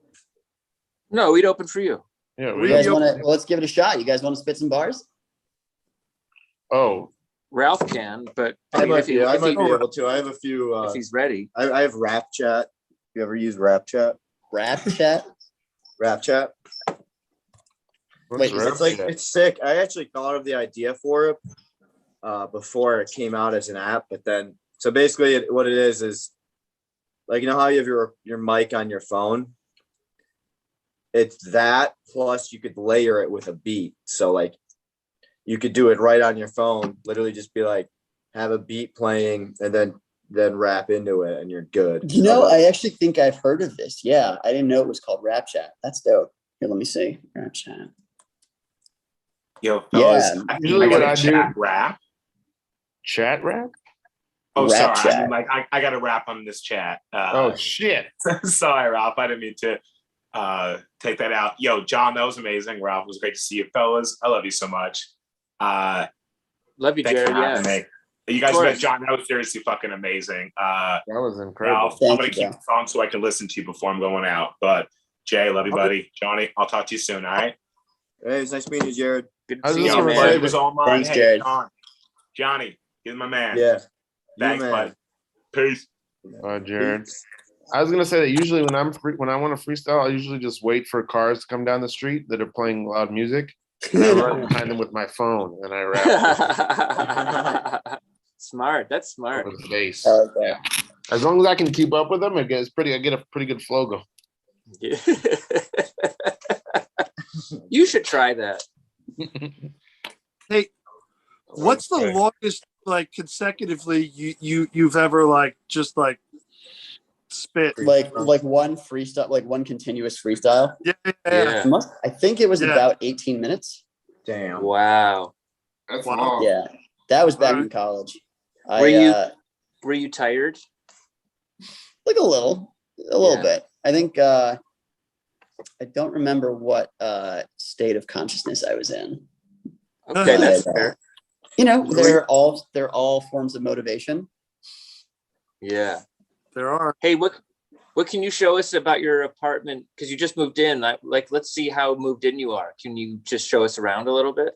I'm not moved in at all. Basically, the most put together thing. The most put together thing is the bar cart over there. Oh yeah. You have frames on the floor. You definitely just moved in. Yeah, like last night. Yeah. What can you see from your window? Is there any Boston things so that we can see from your I'm place? I'm kind of like behind the Boston. Here, let me see. Can you see Cheers from there? If you look that way, there's too much glare. You can see parts of Seaport down there. It's just it's the light is reflecting off this window, but down there, if you like crane your neck, you can kind of make out the edge of the Charles River, which is the main river in Boston. That's the Boston Public Library, which is why I worked that in when you gave me library in the chat. Cool. Yeah. Oh, you should link up with my best friend. He goes to Berkeley. He's in a band. Oh, word. Berkeley College of Music? Yeah. What does he play? He does everything, but guitar, like, probably the best. Here, I'm gonna put the name of his band. He's releasing his first album the 29th of October. Oh, dope. And Jack/John is here. What's up, man? Good seeing you. Good to see you. Yeah. Right down the road from you guys, you know. Yeah, he is. Yeah, and how's the kitty? Oh, Santiago's doing well, taking over the. Yeah, I miss him. Tell him I love him. I will. He's over there. He's, you know. Yeah, Jack up. We used to have a house cat here, and then I would move to Philly, and I couldn't take him with me, so Jack graciously took him in, and they've been best buds. Oh, cool. Awesome. Yeah, no, good companion. Absolutely. Very chill cat. Very chill. Very chill. Does he go out or does he all inside? You know, so we worked this out. He showed no interest in the dog first, and then he started coming out to the porch with me and explored the backyard. And we now have an agreement. He just stays on the steps at best, gets to look around. All right, so I noticed something weird. Yeah. About the cat. Well, there's a few things, but he doesn't like laying in the sun. I'm like, that's a cat thing, you know? It is a cat thing. Yeah. Yeah, it's like he goes out and he lays in that little bit of the triangular shade pot instead of in the sun, you know? Yeah, he knows what I'm talking about him. He's very uncat-like. He's kind of like a dog. Isn't he kind of like a dog? Or a cat? Several they're small, furry, have the tails and ears, but it's a cat, not a dog. See, that might have been I know. Dog. Yeah. But like I would throw him a ball and stuff, and he would bring it. At one point, he was stretching. Yeah. What? Yeah, he This does. cat. Yeah. This cat doesn't. Yeah. Hey man, this cat doesn't like laying in the sun, and this cat probably, with all of his cat friends, it probably says, this guy always is complaining about me never laying in the sun. He probably is. What a weird thing I found out about this human. I'm his only cat friend. Cat who lives downstairs, but they haven't interacted really. So. Oh, I see. Yeah. Oh, that was a funny night when I brought him over, and then there's this person that like I have like blocked on every single social media, and I forgot the kitty litter, so I had to go back up, and I'm about to bring the kitty litter, and then Jack's downstairs roommate came flying in on his motorcycle, and then I see a person on the back. I'm like, is that who I think? Oh, and then they go in, and I just kind of play it cool. I'm like, all right, I'm just gonna stand out here, look like a psychopath with this garbage bag of kitty litter on my car. And then this person walks out of the alley, and I'm like, oh no. And I had to like deal with that. And then the night prior, I saw them at the bar, and I pretended I didn't see them and left. And then the person was like, were you at the bar last night? I was like, no, you were. I didn't know. Not me. And then Jack saved the day and came by, and I was like, all right, see ya. Bye. Yeah. And there you have it. Thanks for the kids letter, yeah. Yeah. Oh, And we're here later. Start off. Pardon? I said the kitty litter, you know, that's a good, as a cat trader, you gotta, you know, you can't, you want to give them everything you can. I do believe in certain cultures, kitty litter is like a housewarming present, and it was your first time over to my place. I just got it. So yes, thank you and your culture. It's the least I could do. Is there any is there any utility, any human utility for kitty litter? Yeah. Yeah, It's like melting snow. melting snow and like grip, like No. safe. It's spilled oil. Drying Yeah. oil, drying things up. Yeah. That's the EPA has tons of this stuff. So anytime there's a toxic chemical spill, they just put kitty litter on it, and it's all good. Torture, you could torture someone by like getting their face in it. Do when the EPA throws kitty litter on some sort of oil spill, do then cats come around and then pee on the oil spill? Yeah. Does that happen? I guess it's a problem. I guess Yeah. not. I guess not. I feel like they probably do it, but not because it's kitty litter, but for environmental protest. Yeah. Wow. Yeah, that's quite a statement. Cats for the Right. environment. Yeah, definitely. All right, guys, I'm gonna log off and head out, get back to unpacking everything. Thank you guys for having me on the show. And Congrats I hope about you the guys get move. more donations. It's an awesome cause. I'm rooting for you. Thank you. Thank you so much. That freestyle was epic. I gotta definitely check your stuff out. How do we pronounce your last name? Appreciate it. My last name, you pronounce the W like a V, so it's Ivory. Avery. Yeah. Oh, John Avery. Thank you, John Avery. Yeah. Thank you, Ralph. Thanks, everybody. Catch you guys next time. Take care. Sir. Yeah. What if, dude? If you said, when you said peace out every time, you're like peace out, and then never acknowledge what you did. Peace out, y'all. Yeah. Hey, so just got back. Was up at the drive-in, Johnny, for the punk rock flea market film fest. How was it? Rainy. Yeah. We didn't end up going because of the rain. We fell asleep. We both fell asleep at a truck stop, like 20 minutes, like in Gouldsboro, and then like Sam said it was a wash, so we just were like, I know that truck stop. Yeah, that's the one with the Burger King. With the Burger King, yeah. Also, Yeah. where I had an ex-girlfriend who had a lake house up by there, so it's kind of traumatic for me. Bummer. Wow. Sorry. Usually when people are traumatized by truck stops, that's not the reason. Usually it's a lot lizard. She was pretty much she was a lot lizard of my heart. Wow. Ralph, did you ask what a lot lizard is? I'm about to, yes. I'm gonna pull up the Urban Dictionary as well, but a lot lizard, from my understanding, is a truck stop woman or man of the night who services truckers who have a Hunger. full load for something. Yeah. They drain the gas. Yeah. We're talking full serve. Checking gas the oil, station aren't they?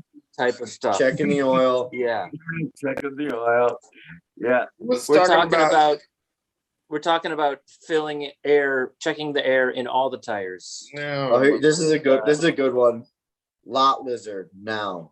Trashy street level female prostitutes who frequent some truck stop parking lots and rest areas at night. Most lot lizards openly advertise using CB radios. Others boldly walk from truck to truck, randomly knocking on doors. The same as a commercial company lizard, pavement princess, sleeper leaper, mattress maiden. An example. Truck stop managers revealed that although they were concerned about increased costs for more fences, razor wire, and additional security personnel, most felt that increased lot lizard concentration would result in much higher sales of items like bug spray, pepper spray, and air fresheners, which might offset some of the costs. Okay. Wow. Yeah, this all sounds like something that John Avery needs to make a rap album about. Definitely, definitely. Yeah. You know, what if one of those ladies, one of those lot lizards is the love of your life? Okay, what if? What if? Then you love her. You love her. We should get a lot lizard on the show. Love her hard. She's had a hard We life. can find a lot lizard. What was Wow, that, Ralph? That sounds like the weirdest country song ever. I'm just a lot with a heart of gold. Just a lot lizard with the heart of gold. And I'm blowing old. And I'm blowing old. Old Woodward. Yeah. This is the name That's of so record. bro. Like that, like I mean, I respect sex workers, but like a lot lizard's kind of a lot because like geez, like those guys have been sitting. That's why in they their call own- that a lot lizard. Yeah. They're definitely not kempt. Those men are not kempt. They're definitely sweating it up. They're not shower. Why would they shower before they shag a lot lizard? You know what I mean? All right. You're gonna shag a lot lizard, then go shower. Well, if you've just tuned in, Johnny's been talking about lot lizards for quite a while. He's pro sex worker, and also we're trying to raise money for his mom. Yeah, that's who's not a lot lizard. Dude, To that was catch an everyone awful up. segue. That was an awful Yeah. segue. She's not a lot lizard, but I love her if she did. She was, even if she was. Even if she was. Anyway, please do donate and share if you can't, or share if you can donate. Yeah, do both. Either way. Yeah. So anyway, you did not get to the damn. No, we didn't. The Yeah. goal was to make it to the punk rocks flea market, and we did not make it Didn't at make all. it, no. And we got there late, and we got rained out.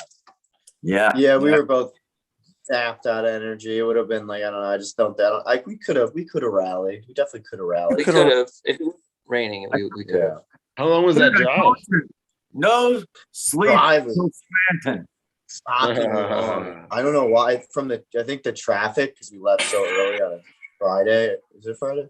Today's Saturday. Saturday. Oh yeah. It was like 4 hours. Plus, I yeah. was so tired. I didn't really sleep. I didn't really sleep Thursday night. And then I didn't really sleep last night, so I needed to take like a quick. It felt like 4 hours, but it was like a 30-minute nap we took. I accidentally touched Sean's arm when I went to rest. I was nowhere. I must have been sleeping. You were sleeping. Yeah. You kind of were a lot lizard in your dream. I was hoping you were sleeping. That's yeah.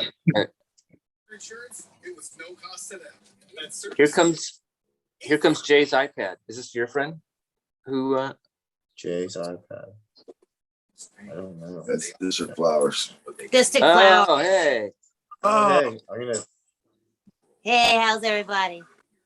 Sorry, Great. I had to step away and take care of some family stuff, cook food for the kid, and walk my dogs. Hell yeah! Oh, nice. Good seeing you again, Tanya. Good seeing you guys. What are you eating, Jason? I grabbed a handful of grapes, but I think I grabbed too many grapes. That's a lot of grapes. Yeah.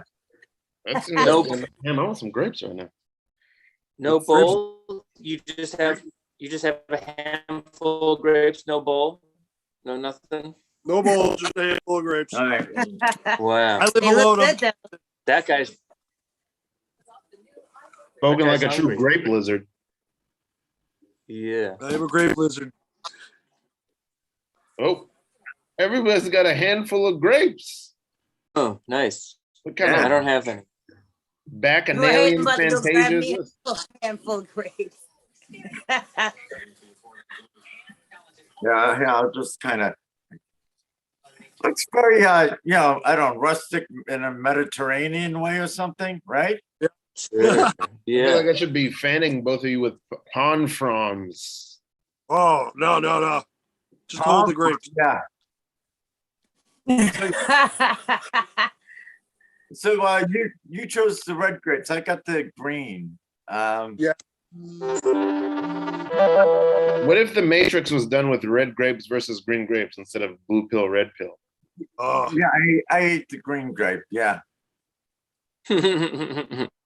I just wanted I wanted the red grape. I wanted it all just to go back to how it was.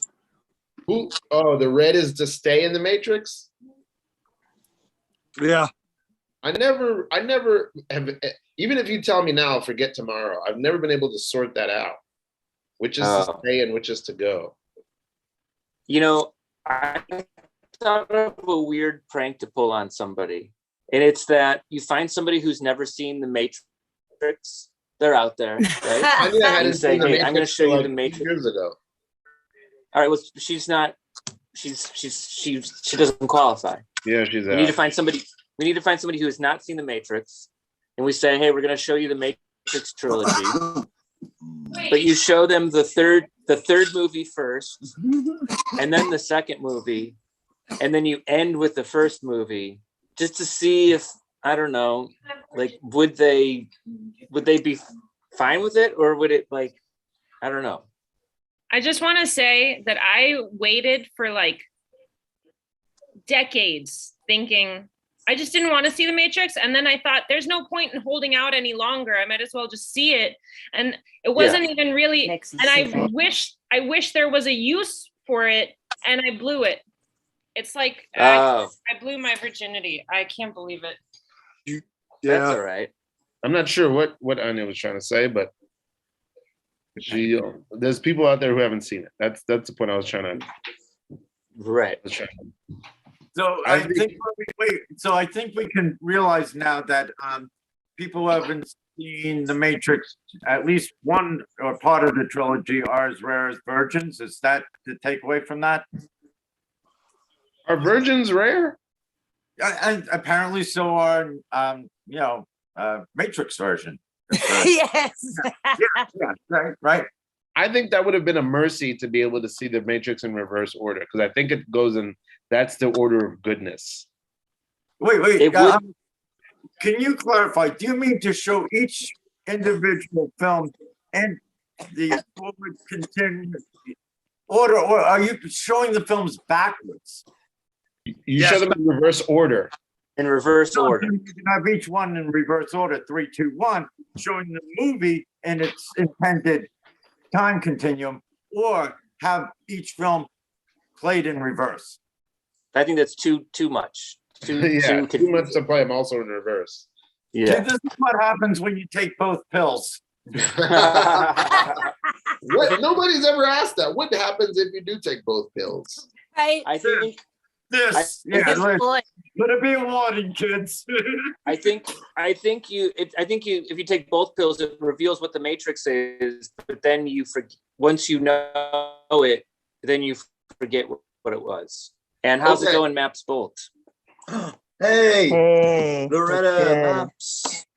How you guys She runs doing? the Canatunes and Biotunes. Oh, Canatunes. What's the Canatunes project? That's something that you work on? Yeah, so I make music with plants, and I also do it with cannabis plants as well. I'm actually at a cannabis farm right now. And yeah, I've been doing that for the past couple of years. Johnny knows. And yeah, I usually use the music as a way to get closer to cannabis, especially when you're like sourcing your own cannabis from the farms. And mostly I wanted to just bring like a artistic, animistic perspective to the cannabis industry, just because a lot of it is so focused, especially when we're in this situation where it's going towards from medicinal to recreational. A lot of the cannabis industry is just becoming about like production, and so the spirit of the cannabis plant is sort of lost. I used to farm cannabis when it was just medical here in California, which is where I am right now. And yeah, a lot of my crop was compassionate care, which was for low income people, veterans, and people with terminal illnesses, so they could just get their cannabis for free. And that's kind of not even allowed anymore in California now that we've gone recreational. But yeah, I've been making music with all kinds of plants, and I just finished up a project with the Smithsonian around American ginseng, and now I'm doing a art installation in Kentucky for the College of Berea, and that should be coming out in the spring. But That sounds cool as shit. Right? That's so fucking cool. It's crazy. I'll never forget like the first Here's, time like, she some showed me it. yeah. Oh, nice. The first time she showed me it was just mind blowing. Like I still have the video. It's on my Instagram, but like, and then you could also do it with your own body. Like they use these like electrodes, and you could do it with the plant too. And then Dominhor, remember that? And I'm not. Oh my that God, wasn't, yeah. That wasn't a shot at lot lizards. That wasn't a shot at lot lizards. It's a place. They did the whole symphony, right? The orchestra with the plants. Totally. 100%. Oh, Loretta or Maps, what was that one thing you told me about? Like the rich people who were birthing. Remember that thing where they were like, it was like they were reenacting being in the womb. Oh yeah. So crazy.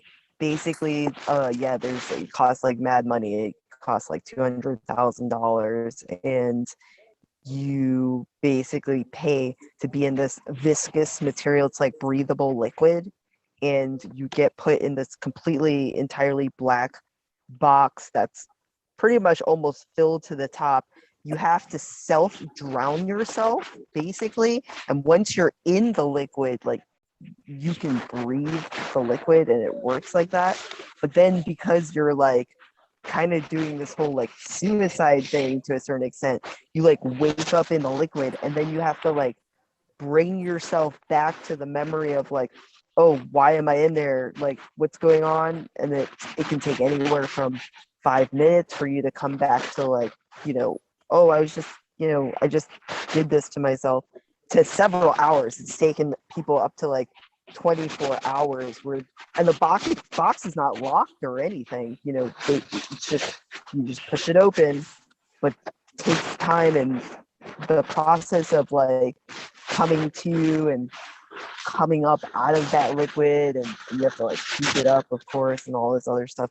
It's like reenacting the birth process, the coming out of the womb, and then like people have like these, like, I don't know, new life experiences where they feel like they're a new person, or they've reached like this new level of consciousness. We're getting a lot of audio. Sorry, we're getting a lot of audio interference. Is that from Maps? And now it's gone. What happened?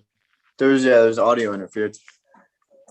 Yeah, that doesn't it kind of just sound like rich people is too much time. It's like rich people with too much trauma from like not like kissing the girl they liked in high school, right?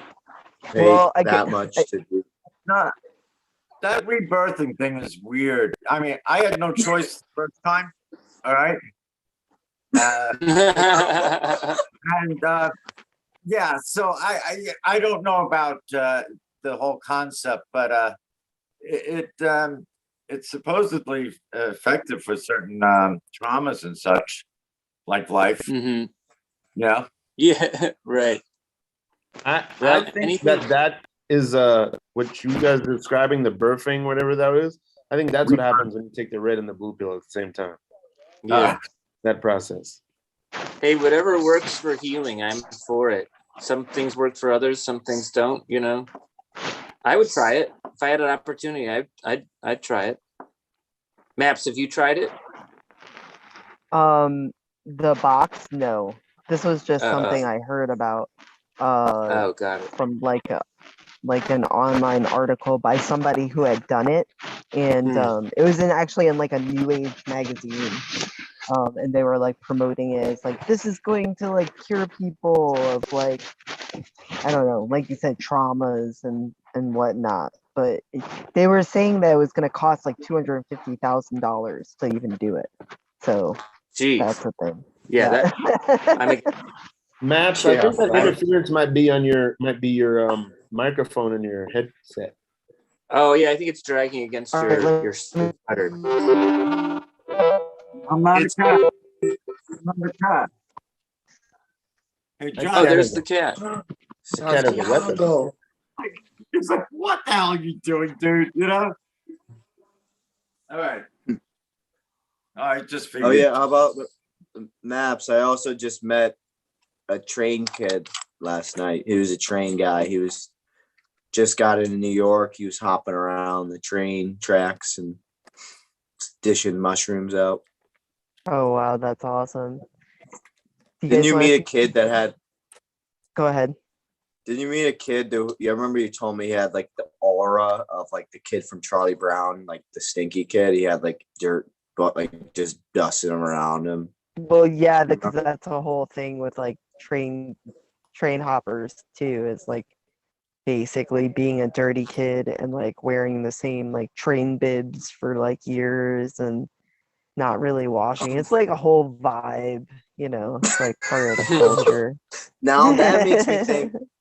Now we call truck stop men and women of the night lot lizards. Do you think there's a train equivalent, like a track hopper, a track lizard, track penguin?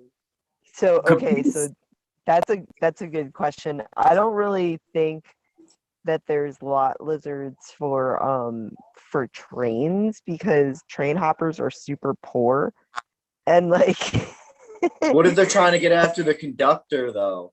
Conductors. Okay, so and that's what I was gonna say too. Is like, so the conductor stations are usually just regular ass train stations, unless they're doing like, you know, carrying stuff like for Walmart or whatever, you know, things like that. But those places are like usually in the middle of nowhere, so like, there's nowhere for those chicks to like really be or anything like that. I could see it in a city for sure, like when they pull into Portland or something like that, because it's a big ass train lot. You know what I mean? Like, so yeah, that makes hella sense. Hopefully, someone's out there that can answer this. You guys want to see some cannabis plants? Yeah. That's spotlight. Alright, cool. I can't do We'll it. listen to some music too if you have any music readily available or pipe it through the channel. sounds. I can see if I can play it through the Zoom. Okay, this is the farm.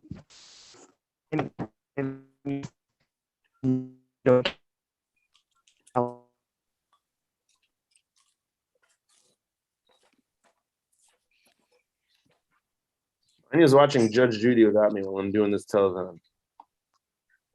I want to Are let you mad? Oh yeah. I just feel left Do you feel out. neglected? Do you feel neglected? Yeah. I hate to lose. Can you ask her to? The way YouTube TV works is you bank episodes. You know, it TiVos them for you, whatever it's called. Right. You bank them. So every single one that Anya watches without me, that's one I will never watch. I think we lost Maps. I think we lost their signal. She'll probably jump back in. She's got the link. She'll maybe jump back in. Who's a John, Judy did fan? you have any music? Oh yeah. Do you think the trees finally were like, we've had enough of her attaching electrodes to us? Yeah, right. Like, and then walked up, like right there on camera. Yeah. Yeah, you know, Matt said they make music with cannabis, right? Yeah. Yeah, I always do. Do you think like some of the plants? I get it. Do you think like some of the plants? I misunderstood that, didn't I? Yeah. I think so. Do you think like the plants that are really good at making music have like groupies and stuff? Like, do you think they have like fans and like girl plants coming up to the guy rapper plants being like, hey, what's up? Like, what's your Instagram? You know, let me get Prego from you. No. No, it is possible. I mean, they're all weed groupies. You know? Yeah. Oh, here's another musician who's in the West Coast. This is Samantha Jane. Oh, yes. Hey.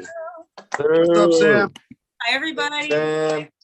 How's it going? How stoned is everyone? Oh, just enough. I'm at like a 3 out of. I'm at like a 3 or a 4 out of 10. I just had 2 weed brownies. Oh, wow. Oh, so it's coming. It's like on its way.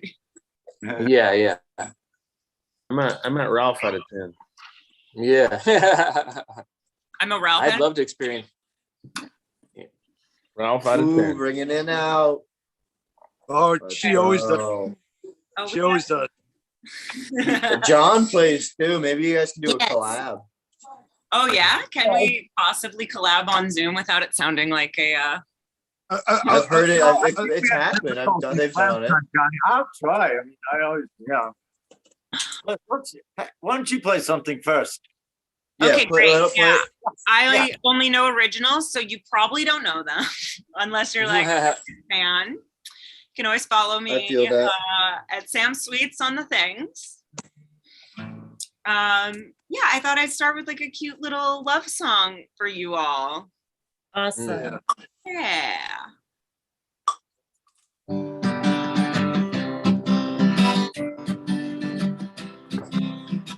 What is this feeling that I'm feeling when I look at you? Like a tightening in my chest. There's butterflies that wanna fly right out of my mouth. I'm so anxious I can't rest.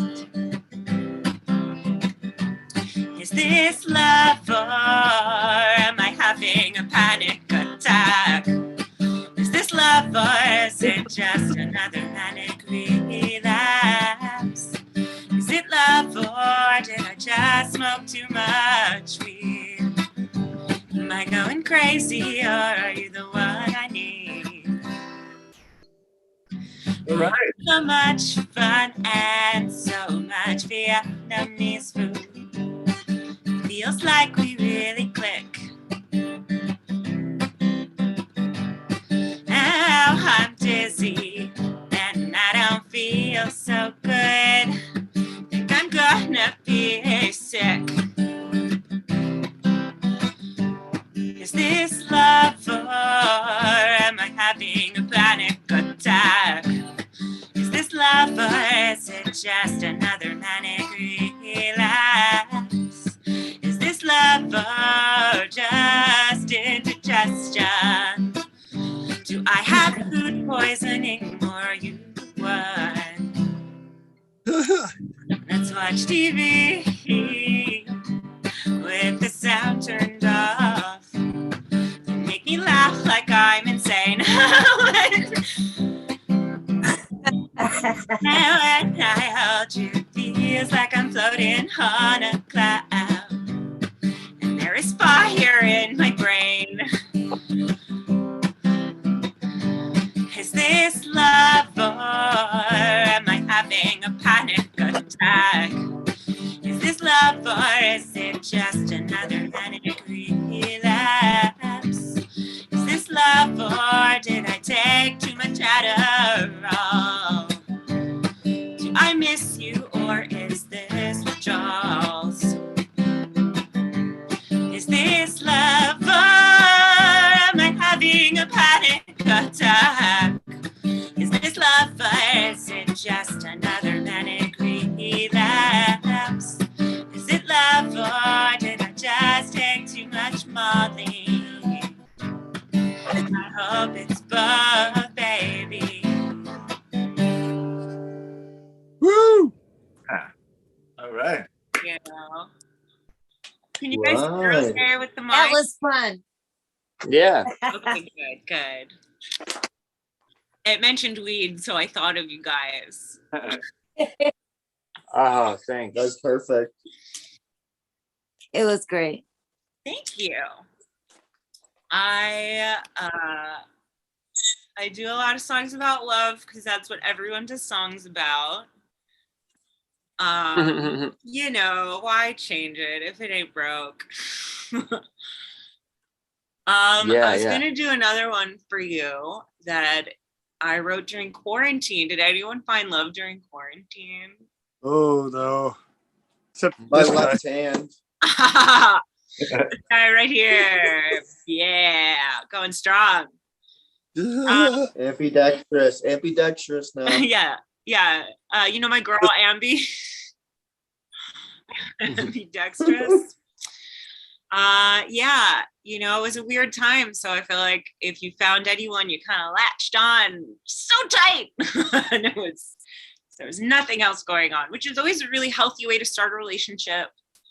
Oh yeah. It went really well. I'm sure we'll be able to tell by the song.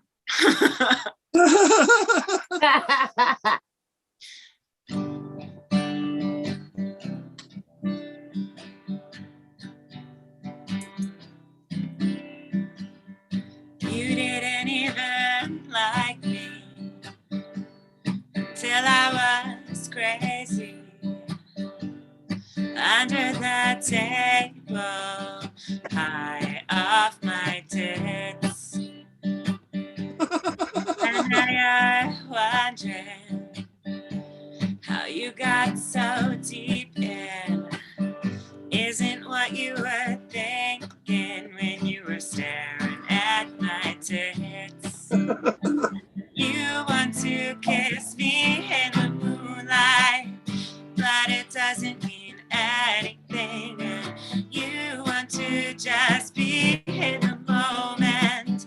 Then I had to take the morning after pill, so now I'm a raging ball of hormones. So you better be ready for that, or you could just go. Just go. Maybe I showed you my broken pieces too soon. Maybe it's just that stupid full moon. I don't know you that good, not like I should, but you raw dogged it, and I thought that meant something. Here we are in quarantine, and the world is literally crumbling. So how was I supposed to know that you just wanted to take it slow? Yeah. Oh me, I'm all or nothing. I can't just cut off my fun part. So if you wanna get up in this, that includes my damaged heart. The fucking ending. Yeah, it's a pandemic.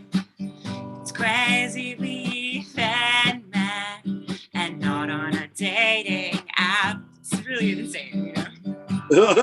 It doesn't mean much.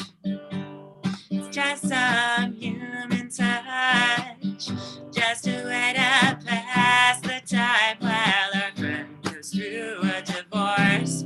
It's true. Just tell me, babe, what does it mean? Do you want in or do you want out? 'Cause I don't have another quarantine for you to figure out what you're all about. So just tell me what you're thinking. 'Cause babe, I don't know shit. Do you think you want all this crazy? Or is this it? Now it's over. The song is over.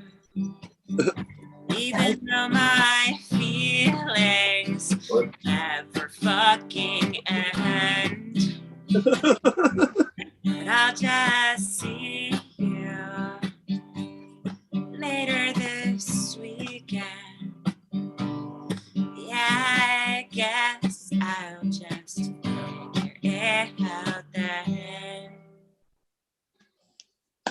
Yeah.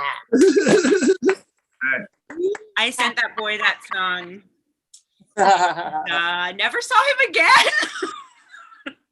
Wow. That's not true. I saw him like after pandemic was over at our mutual friends. Oh, And I it see. was super not awkward at all. Oh. It was great. Hey, you want to send me any songs? I'd love it. I'd love you for it if you want to send me songs. So. Oh yeah? Well, I Yeah. have some songs. Mhm. I mean, your last name does sound a lot like. Hey, Carl's on. Oh yeah. Just I feel like there could be something there. Just a little something. Could work it out. Yeah, I think. Should I? I don't know how. I never know how long I'm going, so I I don't. feel like you and John should collab quick. For sure. How do we do that? I have a piano right here. I could jump in too. Mm-hmm. Dope. Is it going to be like? Wondering about the real timeness of it all. Yeah. So it's gonna be real. What's the chord? Let's see what happens. Okay, cool. What should we? Time can't get too real. I'm gonna play along with one of my songs. It's very simple. Yeah. What's the The chords are just E minor, C, G, and C, and that's it. That's my simplest one.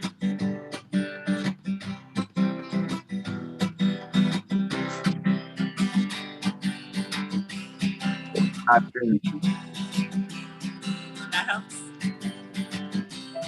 I think we are tuned very differently. That's Huh? yeah. I think we're tuned very differently. So Oh, I'm standard. I thought I was standard, but I not. Minor, C. Is it not coming through? Go ahead. Let me see. Okay, if you want to hop in, Yeah. I'll just do this as a. This song's gonna make sense after you've heard about the kind of people I've dated.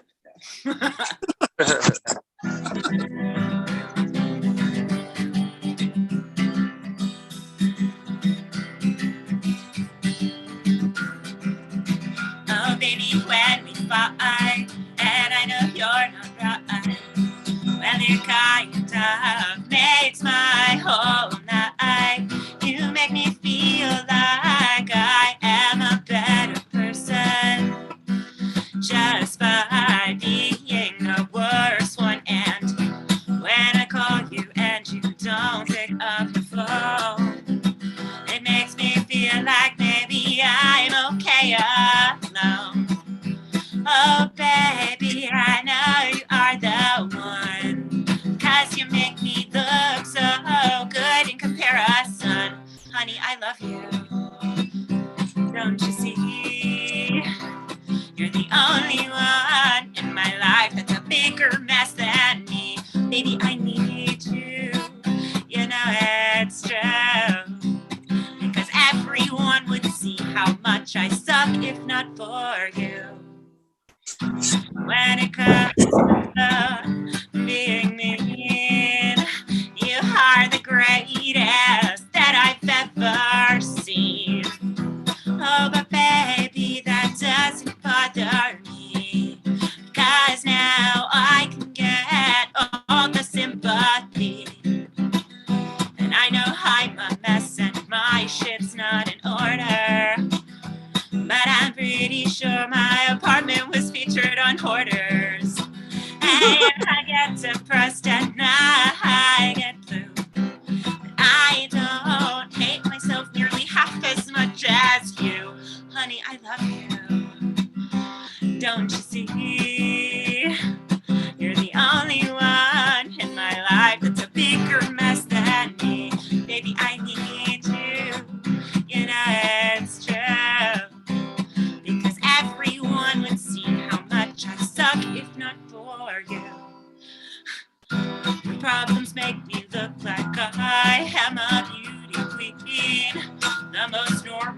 woman anyone has ever seen. Even though my trust issues are amazing, you make me look like I am motherfucking Sandra D. Even though right now I'm so high on Molly. Hey, at least it's not heroin. Honey, I love you. Don't you see? You're the only one in my life that's a bigger mess than me. Maybe I need you. You know it's true. Because everyone would see how much I suck if not for you. And if someone like me can love a mess like you, maybe someone can love my mess too. Right. Thank you, man. That was some major lighter skills. I was like enthralled. Thank you. I was Carl. going for 4. Almost got 4. Almost. Yeah. I was very invested. I really look like Yeah, I John was think gonna of- go for it, and then had the distinct look of a man watching his train leave the station. It was just like this is already gone. That was great. You It was like, let's go. Thank you, Samantha. And we have Carl and Maps is back too. What's up? Yeah, thank you guys for having me. This is dope. Are you heading out to do a live show? Is that where you're going? I have a live show tomorrow night here in LA. They're doing like an all day 1 p.m. to 11 or 1 to 11. LA Connection Theater. If anyone's Los Angeles, I'm at 4 in the 4 o'clock block. I'll be bartending after. There's going to be a bar and snacks, so it's a chill vibe. Oh. Yeah. Plugs. 15 minutes of fame. Everyone's doing Yeah. it. Well, thanks for being here, as always. No problem. Thanks for having me. What are you drinking? Have you we have some jelly That was cool, though. candy. That's what that that I was is? given. Yeah, there's like jelly in here. It's like fruit flavored jelly. Oh wow. Yeah. Amazing. Yeah. Fascinating. Have you been doing any cannabis writing lately? I'm still rating products for aproperhigh.com. I have some reviews up over there. I'm actually rating a garlic cookies ice water hash edible right now. Ooh. It's pretty good. Not overpowering, very mellow. Yeah, pretty sweet deal. Pretty sweet gig. Pretty great company. I love them. Yeah. Guys, my mom Very bought cool. peanut butter and jelly cereal. It's actually pretty good. Wow, peanut butter and jelly That cereal. sounds pretty dope right now. That sounds like a strain name. Innovative. It could be a strain name, yeah. Everyone think of a band name right now. Hatchet Face. Ooh. Oh, all right. Scan me, slut sister. Flower couch. Oh, I like flower I think the couch. best Ooh, I band like that name too. is obviously Lot Lizards. Oh. Oh, fuck. Yeah, there you go. Show. Dynamite Renegade. Well, no,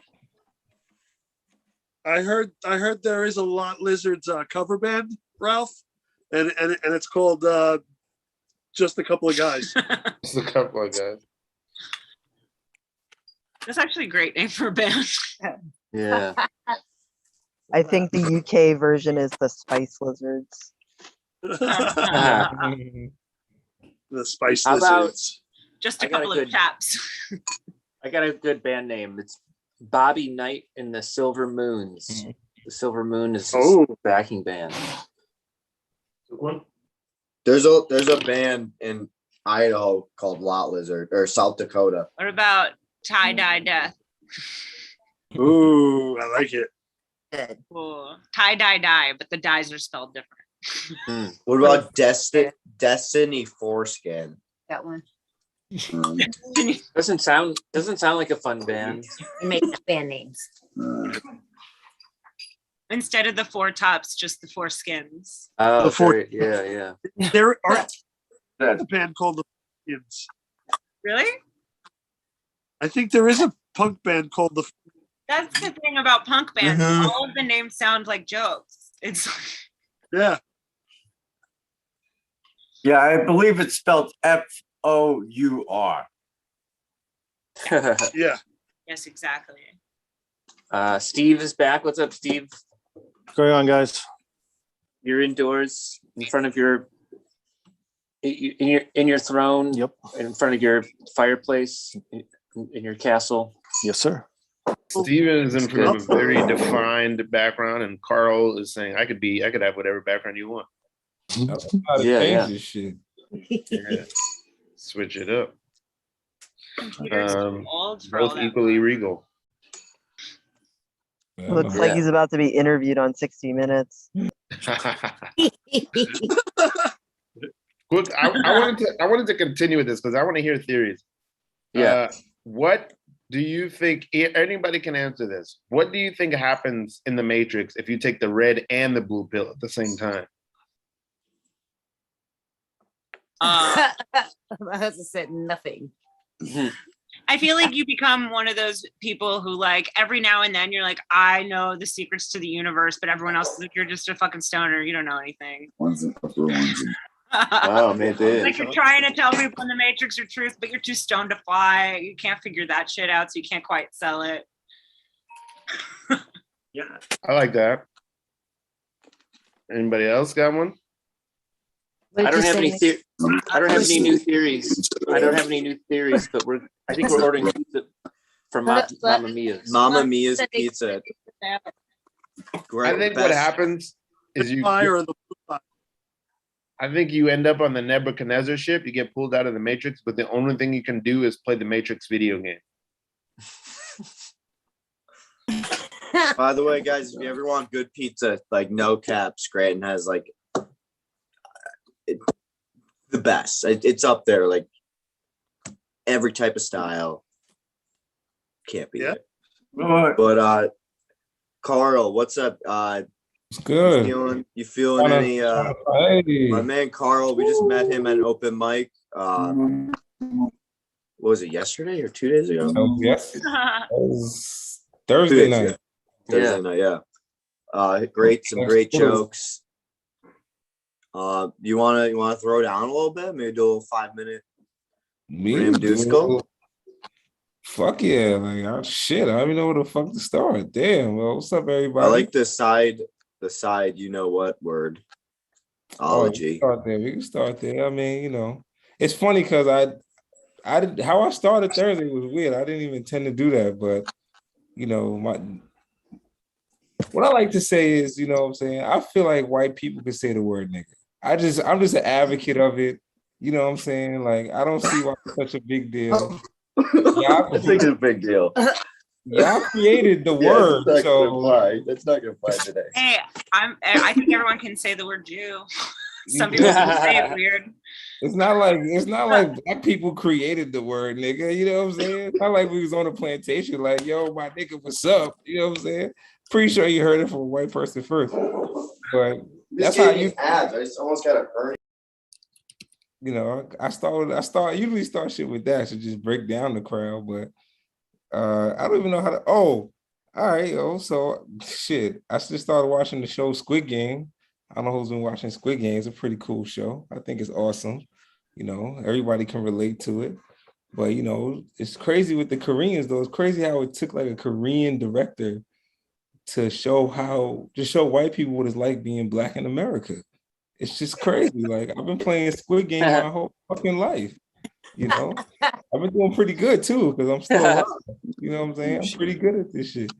But it's crazy because the Koreans too, they just on fire. Like, they have like amazing things going on. Everything they do is just hitting, like Squid Game, Aquafina, Parasite, Crazy K-pop. I didn't know they had K everything. They have K everything. They have K-pop, K R&B, K-drama. They got Kmart. You know what I'm saying? K prostitution. I just been out here trying to get some K pussy, bro. I don't, it's crazy. It's crazy. I don't know. Like, that's what I said. I could just shoot shit. I could just chime in. Yeah, I told this joke yesterday when I met Sean and John. That I just got my degree. You know what I'm saying? And I'm very proud of it. It's a STEM degree from a very accredited program. You know what I'm saying? Like, shout out to all my STEM majors. I got my degree in side niggaology. I'm a certified side nigga. In the height of cuffing season, it actually helps to be a side nigga because a lot of us are just fucking up right now. If you're not chosen right now, you're really fucking up. It's October 16th. The deadline was like 3 weeks ago. So it's just interesting, like having this degree. Like, I met a girl on the plane. I was like flying home one day, and I was like, do you have a boyfriend? She's like, yeah. She's like, oh, his name's Carl. I was like, oh, wow, that's my name. My name's Carl. This is going to be like a true love thing. You know what I'm saying? And I'm like, so whose pussy is this? This is Carl's pussy. All right, cool. You know what I'm saying? I'm like, if you have a kid, this is Carl's baby. I don't even have to do none of that. I could just keep furthering not raising children in the Black community. This is great. Like, usually it's good to find a girl who has a boyfriend the same name as you. You can never lose. You just do everything he doesn't do, And then the prerequisite for side niggaology is side bitchonomics. It's the only way. Like, how can they just go hand in hand, you know what I'm saying? So it's just really interesting. Like, I've been, this is just me shooting the shit. Like, I'm an actor, I'm not afraid to say it. I'm an actor. I just got off set. I'm here now. It's nice to meet you all. I tell people my claim to fame is, I did an Uber commercial, which was crazy. It was like, oh, wow, I used to be an Uber driver. So I was like, oh, this is great. I'm gonna be an Uber driver in an Uber commercial. The problem was they had me like drive around this blind dude, which kind of fucked up because then it made me learn that I'm insensitive to blind people. I didn't know until this moment when I'm driving this blind dude around, because at the end of the day, it's like, he don't know where the fuck we going. You know what I'm saying? So I started like trying to break down my sensitivity and asking some questions like, like, what do you do for a living? And he was like, I work in the office. I'm like, the fuck do you do in the office? Like, you like blind fax people? You got blind printing. You send blind emails. You blind CC everybody you email. But he's like, I was like, all right, cool, forget all that because it's getting too complicated already. Like, what are you doing after this? He's like, oh, I just broke up with my girlfriend. I'm going on a date. And that's the easy one. I'm like, listen, it's already a blind date, so let's not even start. Then it's like, all right, I was like, well, what does she look like? Show me her Instagram. Like, what's the vision for you and her for your next 5 years? So I'm just insensitive. I'm just an insensitive person to blind people. This is fucked up because then my kids are probably gonna be blind and I'm just gonna be blind slapping the shit out of them all day. It's horrible. They'll never see it coming. It's fucked up. Now I'm like, forget everything. Like, damn, like, I don't know. Like, what's funny to me today? I don't know. Shit, man. Like, oh, this is the funny shit that happened to me. Like, I tell people I hope they're having a good year this year. It's 2021. Everybody's supposed to be having a great year. This is supposed to be the best response to 2020 because 2020 was a tough year. My mistake this year was, I took the mega bus. I don't know if you ever heard of the mega bus. It's a very known double-decker bus that drives through America. I took it. I was driving from Philly to New York, a very short trip. And the sad part about this is like January of this year, we're in the height of pandemic and COVIDology or whatever. And I'm on this bus. I went to Dunkin' Donuts. I bought a hot chocolate. I'm trying to just have a nice bus ride and sip some great mocha hot chocolate from Dunkin' Donuts. And long story short, I ended up getting jumped by this Asian girl and her boyfriend. It was insane. Like, Like, I'm not a fighter, so I'm getting jumped. This is like crazy. And the whole wild thing about it was over hot chocolate. You know what I'm saying? Like, who gets jumped over hot chocolate on the mega bus? It was so bad that, I had to fuck him and his girlfriend up. You know, it was just a sad story. Like I tell people, this isn't funny. This is just my true sad life. And the worst part about the whole thing was I never got to taste the hot chocolate. It was the worst part. Like now I'm triggered when I make hot chocolate. Now I gotta froth the milk and I have to melt actual Godiva chocolate. I'm fucking putting agave in the shit. It's just the worst thing that's going on with me, man. It's been a rough year, you know. So this is what brought me into comedy. Like comedy has just been my shit, you know. But you know, it's really because I was in a toxic relationship. You know, I had a ex-girlfriend. She was extremely toxic. You know what I'm saying? I didn't know because you know your family doesn't tell you you're in a toxic relationship when you're in it. You know what I'm saying? They usually say, oh, you know, she's nice, which usually translates to get rid of that bitch immediately. But obviously I didn't listen. So now I'm in this toxic relationship, you know, and in the middle of it, my girlfriend at the time was like, yo, I want to be a cop. I'm like, the fuck? Like, you want to be my sworn fucking enemy now. You know what I'm saying? You're already toxic. Now you want to be my sworn. I said, all right, cool. And then, you know, before long, she was calling the cops on me. I'm like, damn, bitch, what are you in basic training? Like, what the fuck is going on? Like, I felt like this was The Departed and shit. Like, she was undercover the whole time, the whole 4 years. You know what I'm saying? I wasted 4. I could have got a degree in fucking anything. You know, I have my degree in engineering, but I ended up getting a master's in her pussy instead. Shit is horrible. Just been horrible, you know, but I'm single now. So it's supposed to be good. It's supposed to be like the great time. I'm single, you know, I got my pimp card back and shit. But, you know, single life is hard out here. You know, it's like I said, that's why I've been certified as a side nigga, because I can't keep a girlfriend. It's the hardest thing, you know, but it's kind of like trying to keep an umbrella. You know what I'm saying? It's insane. Like, you know, we've all lost the umbrella, you know, and the sad part is you don't really lose it. It's just somewhere in your house that you didn't really look. So you end up just getting another one. And then you come in with the old umbrella. I mean, you come in with the new umbrella and the old umbrella is looking at you like, what does that umbrella have that I don't have? And I'm like, well, this umbrella is more secure. It has 2 straps. You only have 1. They're like, so what else? It's like, well, this umbrella is black. You're red. Like, you stand out. Everybody wants you. You know what I'm saying? I'm like, they're like, so? I was like, well, this umbrella pussy is better than yours. So what the fuck am I supposed to do? You know what I'm saying? It's like, I hope y'all are doing better than me in this single culture. Like, I've been demoted to fucking fat chicks and gay chicks. You know what I'm saying? Like, that's just been my whole thing. But I realized that, you know, it's an untapped potential. You know what I'm saying? There's a lot of fat gay pussy out there. Like, if you were just having a hard time, like, you know, I probably fuck like 7 fat chicks this week, you know? But the cool thing about it is, you know, the pussy never been touched. You know what I'm saying? It's like a fucking wishing well of pussy. Like, and then people are like, how are you also fucking gay chicks? It's because gay chicks are fucking dudes too. Like, I didn't know it until I got single. You know what I'm saying? Like, they're like, it'd be the butchest ones too. It'd be the ones that look exactly like you that want to fuck. Right? But when you get them in the room, it's just from butch to beauty, like in an instant. You know, I was telling John them last night. I was like, yo, that was the funniest part last night. I was like, yo, I would fuck Young and May. Like, I think Young and May is totally fuckable. Like, the rapper Young and May from Brooklyn, that's only if she took a shower though. Like, other than that, I probably wouldn't touch that.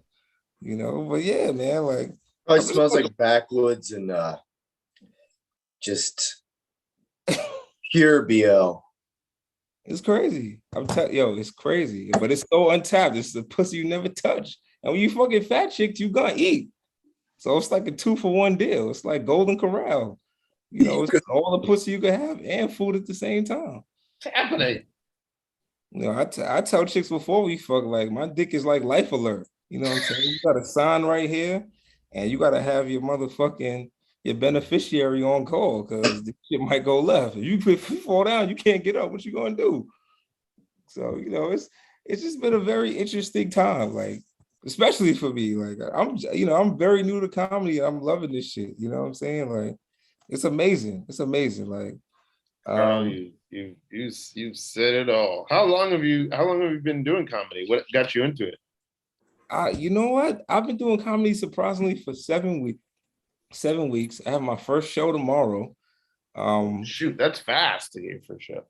This is your first show. Yeah, that's gonna be your second show. Well, okay, yeah, you're right. That's my second show. You're right. You're absolutely right. I didn't know you guys. So yeah, this definitely counts. This definitely counts. I've been doing a lot of open mics. You know what I'm saying? Like I said, I met John and Sean last night at an open mic I frequent. I do it once a week. So it's like a little pressure, like you got to make it work, but it's been good. It's been really good. Like a lot of great responses, because obviously you hear, I will go from here to over there, just all over the place. And I love that about it. It's very freeing. It's very therapeutic. My penis can be called like a life alert too, because you need like an emergency innovative team to find it. Wow. They call me the 8-inch invert. It's 8 inches inverted. Wow. This is beautiful. The Sean seems so deep in thought at this moment. Yeah. I'll remind everyone this is a fundraiser for his mom. All right, we're doing it. Hey, what's the count at, by the way? Yeah. How did it count? 800. Oh yeah, let's give it up for It hasn't Carl moved Ellis. in a while. Yo, Yeah. First show. You guys. Thank you. You said 800. It's at 800. Yeah.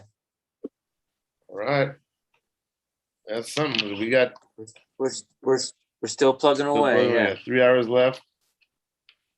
Let's get it. Well, I have some friends who said they were going to donate next week, so I mean, it'll go up. I'm gonna keep having house shows here and stuff, so I'll get some QR codes that put at my house, and then when I have bands and stuff and people here, then people could donate, and then I'll probably end up doing live streams. So I'm probably gonna keep going after 12. I'm up right now. I'll even just do jams and stuff, and I might even send out tell people to come party here, and then that could help. Once people get a little boozed up, they're more likely to donate too. So maybe we could use that. Wallets. Yeah. I gotta run, but I'll share you guys on socials. Thank you guys so much. Thank you, Sam. Thank you. Good seeing you. Good to see y'all. Have a good one. Yeah, Take care. You too. Oh yeah, she's on West Coast. Peace. Yeah. I gotta go smoke those. Have fun. Steve, you were on before. Are you? How do you know the Stoner Boys? Do you guys want to take it from here? We have a far history now, I guess. We've been doing each other's shows, so. I've been on his podcast. Jason has. Lex. Yeah. Oh, I think I met you before then, Steve. Maybe. I think. Yeah, he had a. Yeah, I think I was on the first time time with you, and then after I haven't been able to be on the same time as you when I've been coming on in the mornings. So that's probably, I think that was even the last 24-hour stream you weren't on either. Yeah. I remember meeting you. Yeah, probably like 2 telethons ago, maybe. We talked for a long time, like maybe half an hour. Yeah, oh yeah, that's right. Yeah, it was pretty. What's the name of your podcast? The Podcast. Yeah. Yes. I do remember you. Yes. Ralph, were you ever into wrestling? Because it's not a strictly wrestling podcast, but it's a little heavy wrestling. Were you ever into wrestling? Of course. Stop boring. I watched it because I was a kid who didn't have cable, so you only had a certain amount of channels. So you had to watch the most interesting thing that was on. The most interesting thing that was usually on was wrestling. So I definitely, I know the Bret Hart, Shawn Michaels era. Oh yeah, there you go. Yeah. That was the boom era. That's the best era. Classic era. Golden age of wrestling. Is that the golden? Yeah, I guess looking back now, because it's been over 20 years, so I guess you can consider it. How old is professional wrestling in America? Oh, what do you mean? It's the oldest sport in the world. Don't you know that? Well, I know that we wrestled like Greco-Roman wrestling. Yeah. Wrestling as we do it now. Oh, you mean like professional entertainment wrestling? Yes. You know what? It goes back as far as it's obviously it's not documented, but I think the earliest documentation is around the 20s or 30s, if I'm not mistaken. But I think it even goes back even before that, because they were saying like Abraham Lincoln was supposedly a professional wrestler. I don't know if you guys knew that, and I think we actually talked about this before. Yeah, exactly. I've heard that. That's Not how a he lot of was. people know that. So this pro wrestling he was- goes back a long time. Yeah. I know Abraham Lincoln was like super tall and he wrestled. I think he paid for law school by wrestling or something like that. He would challenge people. Yeah, in towns He he was. would go. You know what? He yeah. was, I guess, like one of the original carnies. He was going around charging people to see professional wrestling because obviously everyone knows that it's choreographed, right? So you know what I mean. But back then, everyone thought it was real. So yeah, he was doing the carny shit. What do you think? have a book. What do you think Abraham Lincoln's name, like wrestling name, was? What did he go by? Honest Abe. Honest Abe. I know. What kind of question is that? Oh, it's in here. Jay. Nice. And that's Slender, funny because Slender Lincoln. I always wondered either in his special move was the Lincoln log. The Lincoln. What? The Lincoln log? Would he take a shit on your chest or something? Yeah. I was wondered why he had that slogan, "Honest Abe, except in the cage." I have this book that it's an Abraham Lincoln like bio thing, and there's a chapter called "The Night Abraham Lincoln Slept with a Man." And it's just all about him and this guy. They just basically cuddle. Potentially, Abe was swinging both ways. Wrestling. We'll never know. All night. We'll never know. And all day. Good for him. Yeah. Why limit yourself? Why limit An yourself? innovator. Go all out. Yeah. Well, life's about being like experiences. So Yeah, and Go have there some was a experience. gang. There was a gang called the Clary Grove Boys that you had to they'd just come up to you like, "Hey, what do you want to do? Run, fight, the fuck, or both?" And then you had to like either win a foot race, but he beat the guy in a foot race. So then then he had to fight the guy, and then he beat him up. So then everyone beat him up, like the whole gang, because he got pissed. I think he won. None of these stories sound true. My friend Mark has a book. I gave it to him. If Mark has the book, then it's probably all legit. Clary Grove Boys. That's our band name. Oh, that is a good band name. What, a couple of guys? That one. No, Clary Grove Boys. Oh, Clary Grove Boys. Hey, Steve, so do you have any fun games? You always bring the fun games. So do you have any fun games You're gonna put me on the spot, aren't you? I have. You always.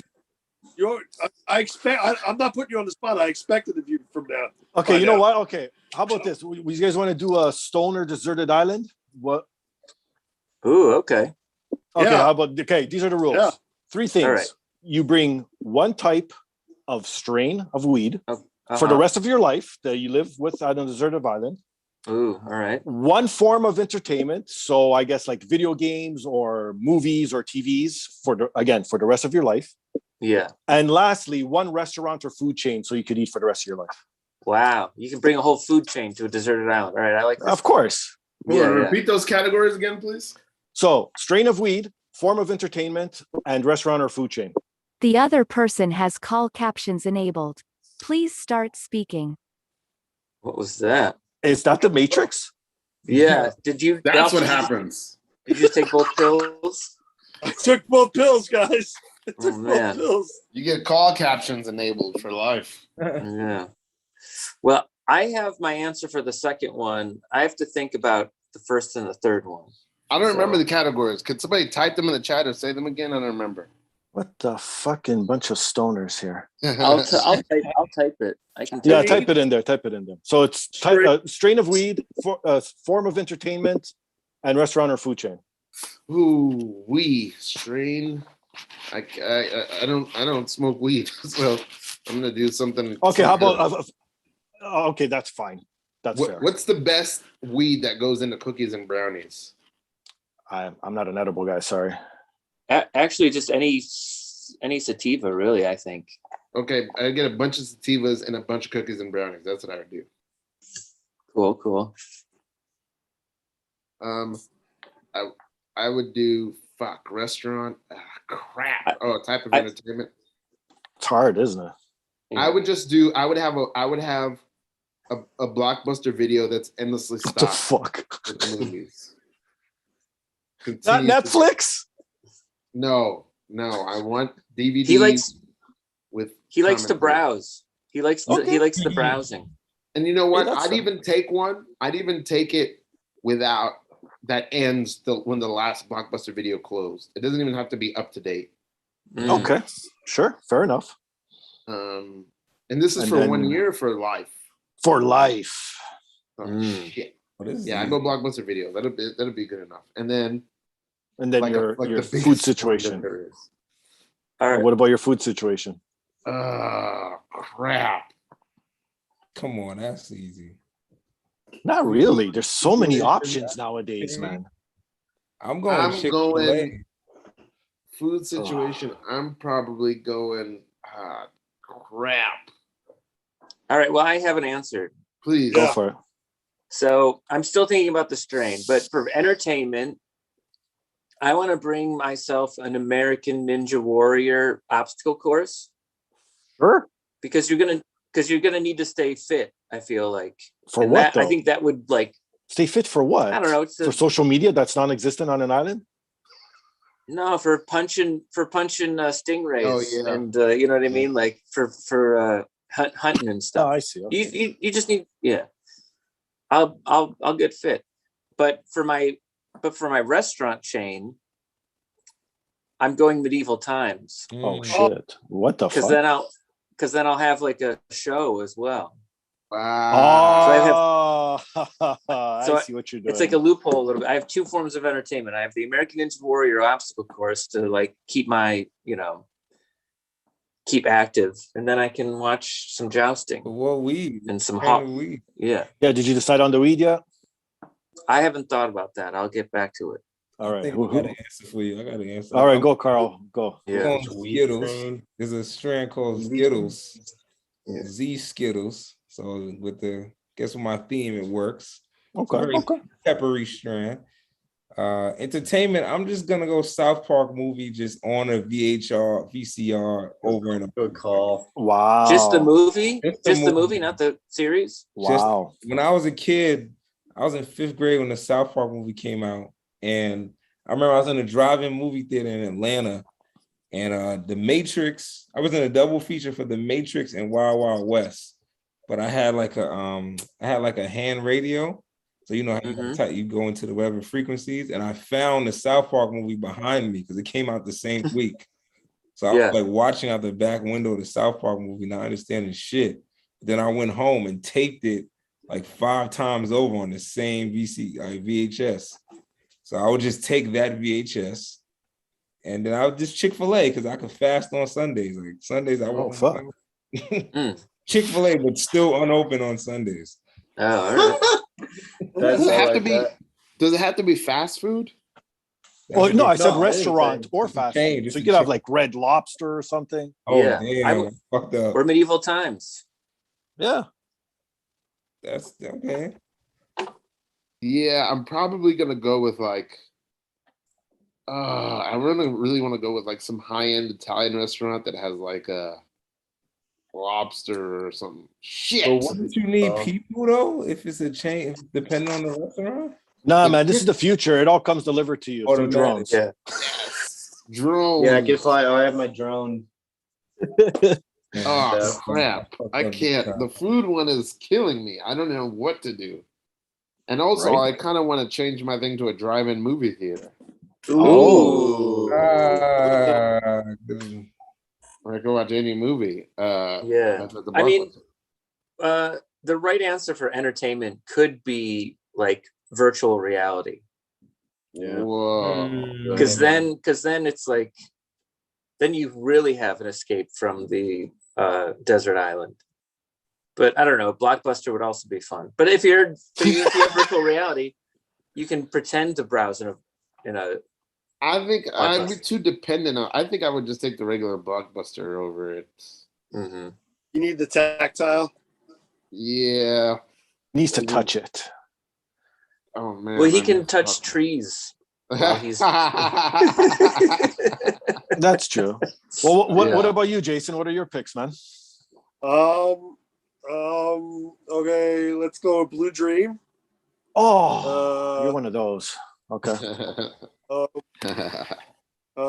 Hey, Gregory Hall's going to come in. Maybe we get it from him too. Oh, sure. Blue Dream, Red Lobster. There you go. And, now you're talking. And my house couch and TV for entertainment. And a bunch. Yeah. That's it. And DB Frick can turn on his camera and microphone if he can hear us. Hey, what's up, Greg? Hey, what's going on, guys? Gregory. What's up, Greg? Yeah. You came in at the middle of a interesting discussion. Or who? Okay, you know what?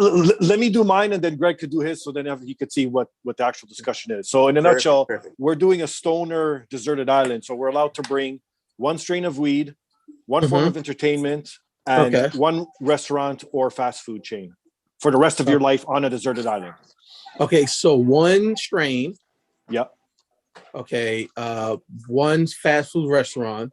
Yep. What was the other one now? Form of entertainment. Form of entertainment. Okay. Okay, so while you think, I'll say mine then. So I'm going to go with I'll start off with the strain. Nice classic one. Beautiful, considering I'm from the Great White North. Let's go with Northern Lights. That's what I'm taking with me. My form of entertainment, because you could virtually do anything. And speaking of virtual reality and everything, you could play sports, you could play whatever you want. Video games, I don't know why no one even thought of that. So I'm going to go with video games. Yeah, virtual reality. And then the last one, food. I don't know if you guys have this chain down there. It's called Chuck's Roadhouse. Is this North American or is this just Canadian? Maybe that might be Canadian. Yeah. Okay, so in other words, you could get anything you want from steak to lobster to appetizers, and you could get the surf and turf with a filet mignon and a lobster tail for fucking $30 Canadian. You can't go wrong. So I'm going to go with Chuck's Roadhouse. Is that like a Ponderosa? Did you have Ponderosas? Do you remember those? No, yeah, we know what Ponderosa is. No, this is sort of like your Jack Astors or your I don't know what else you guys have down there. Do you guys have Milestones? I don't know if I'm just naming Canadian places now. Yeah, we don't know any of these places. I'm in Jersey, so that's a no. Yeah. So you know what? It's like Red Lobster, but less expensive. How about that? Fuck, I don't know. Okay. It's like a pub / bar / family dining place. Yeah. It's the way I Gregory, have we met before? Huh? Have we met before? Yeah, we did. I can't remember the guy's We name. did a thing with Elkie and all those at the backyard. Yeah. All right. Good to see you again. Good to see you too, brother. Hello, DB. How you doing? I got my answer. The restaurant I'd want is whatever restaurant Salt Bay owns. Oh, fair enough.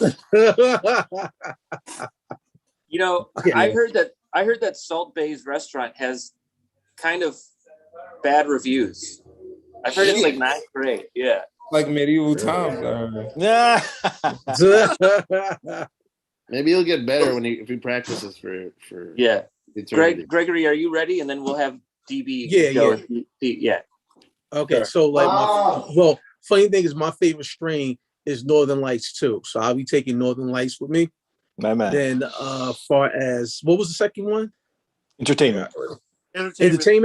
Horror movies, because it's October. Ooh, I'm a horror movie fanatic, so just an unlimited amount of horror films to watch. And then, far as restaurant goes, I'm gonna go with, believe it or not, I'm gonna go with McDonald's because I love chicken nuggets, and they got the best chicken nuggets. That is true. So I will go with the McDonald's chicken nuggets.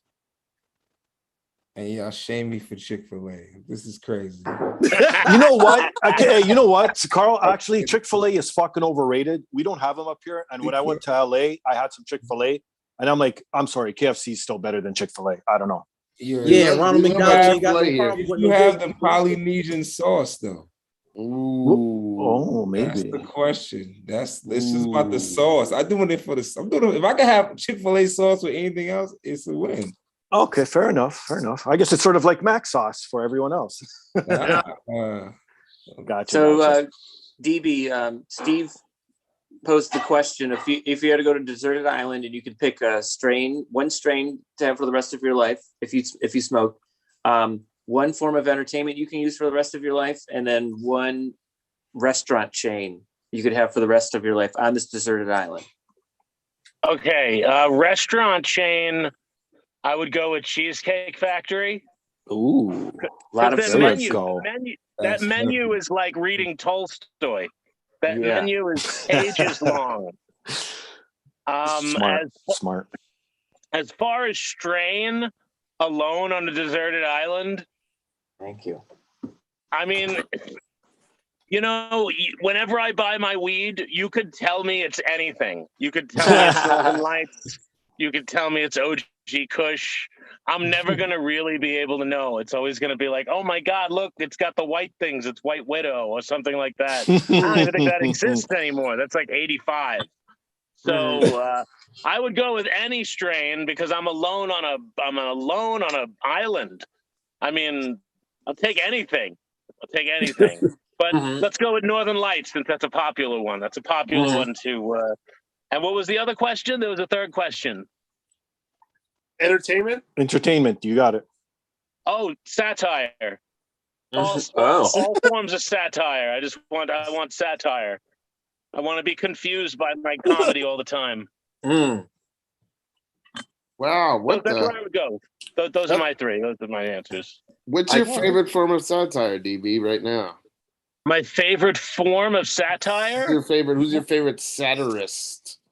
Oh God. Of all time, there are people like Thomas Lehrer, who's from like a 50s and 60s satirist writer who wrote great songs about just politics and everything. He's still alive. He lives in New York City. He's like 98. But he was pretty popular in the 60s. And then, I mean, even people like Joe Raiola, who was the senior editor for Mad Magazine for 35 years, great satirist. Tony Hendra, another great satirist, National Lampoon, 40 years. But today, I think it's hard to be a satirist today. That's sort of why I'd want to be, that's the entertainment that I want, is because I think it's harder to get because satire became reality. I feel like satirists were so much better back in the day. Satirists suck now. It's like, sure, every week I watch Satirist Night Live, and I'm like, what's going on? That's just tanking miserably. That is funny, but I saw a bit today of Saturday Night Live that did make me laugh, and it was a parody of a rap song, and they just kept on adding on rappers to the song. They just kept on adding that, and they had like 5, 10, 15, 20 people on the song, and at one point it's like, look, we can't have any more people on this song. And it was just a real, but one of the rappers' names was Young Bitch. And I've been laughing about that all day. I've been laughing about it all day.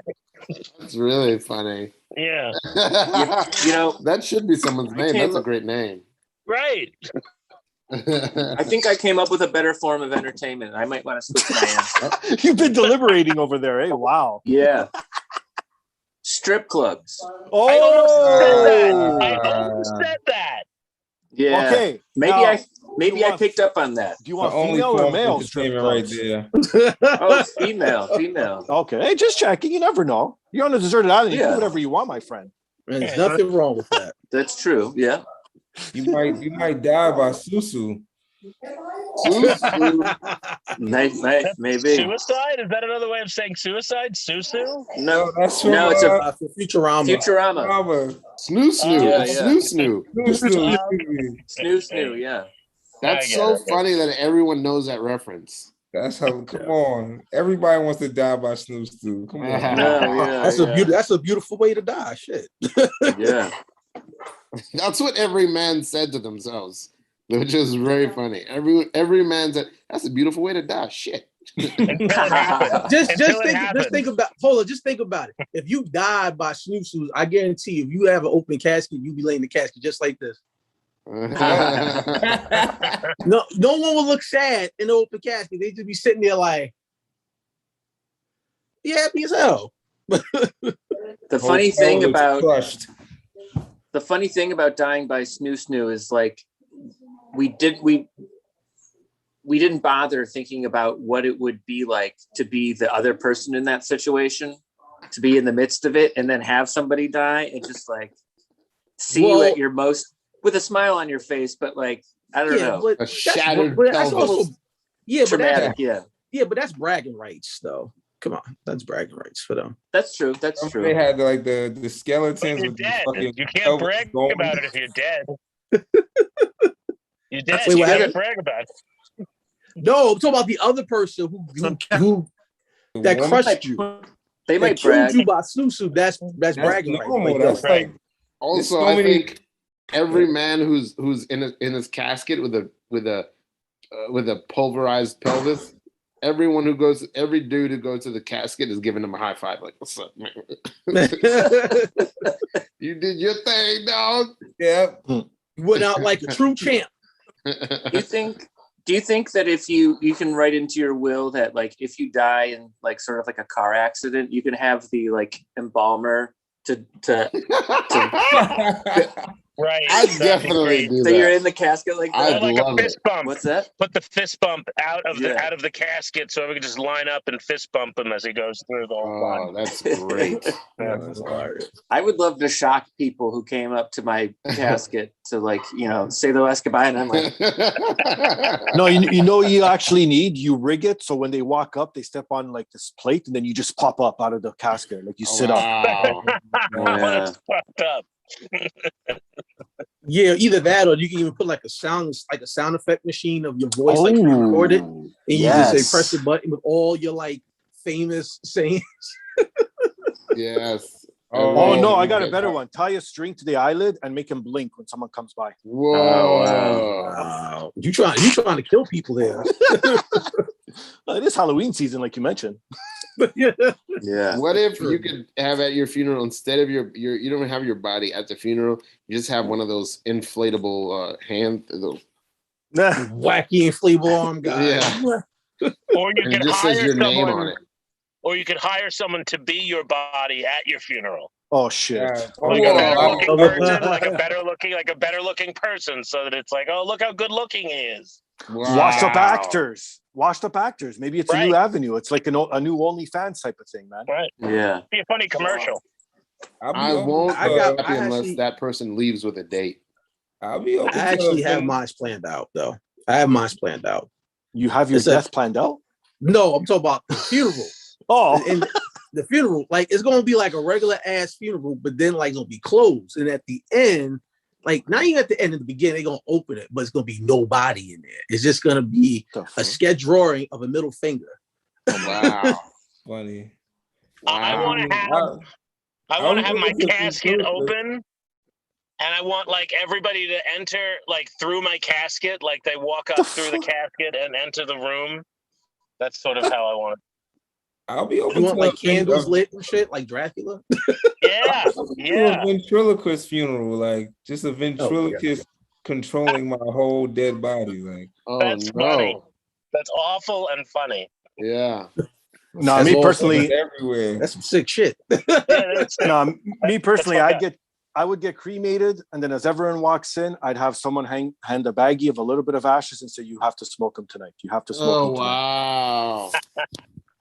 And I want to be up in everyone's fucking lungs that I know. And I would do it. I totally would. Thank you. There you go. Who wouldn't want me in their lungs? Do you know there's an actual urban legend of that happening? There's an urban legend that the Outlaws, Tupac's rap group, smoked his ashes in the blunt. Why not? Keith Richards said that he smoked his father's ashes. Who?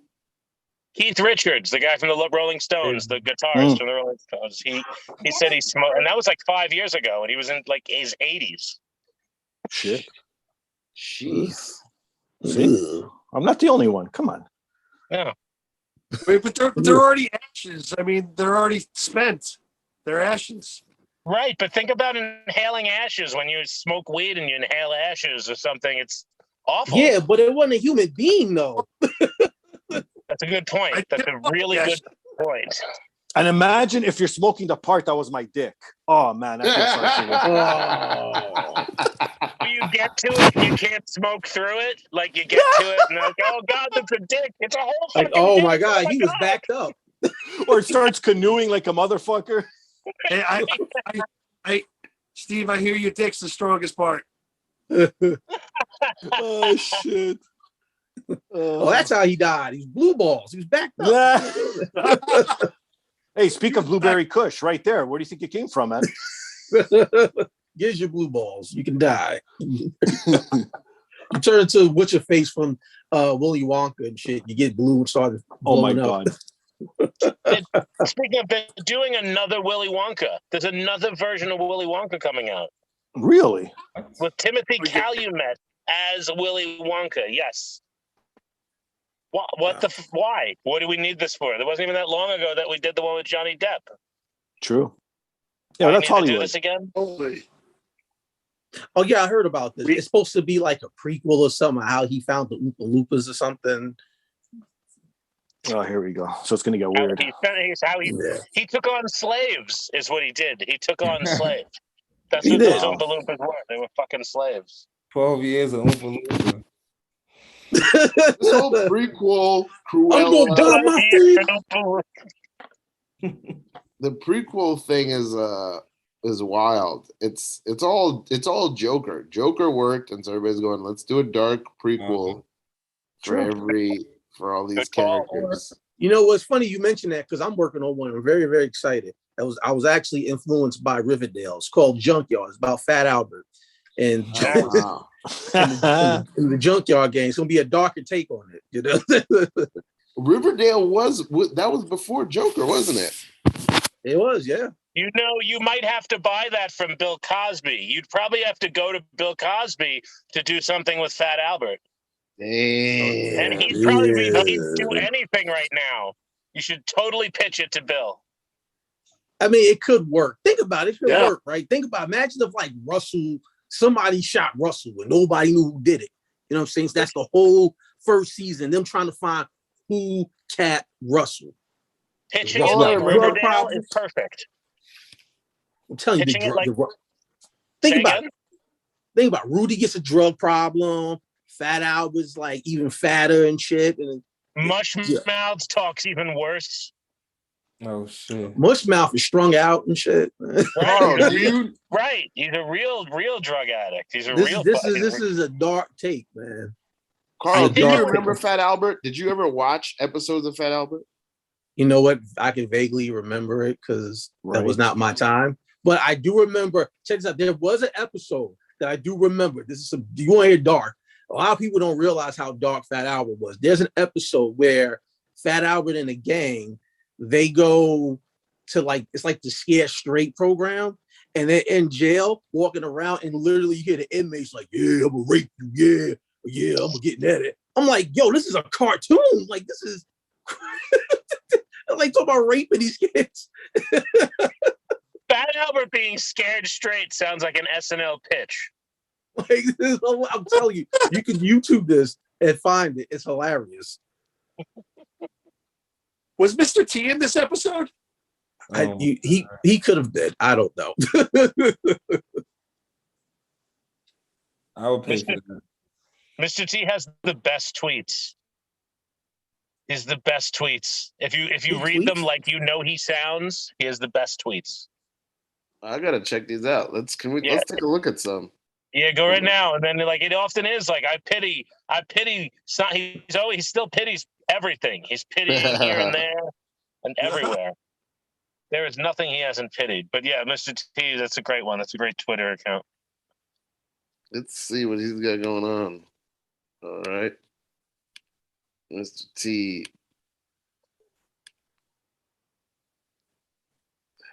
Thank God for another day.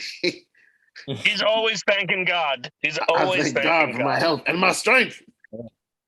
There's a lot of Bible verses. I'm gonna skip those. All He's a respect very due. religious man. He's a very religious man.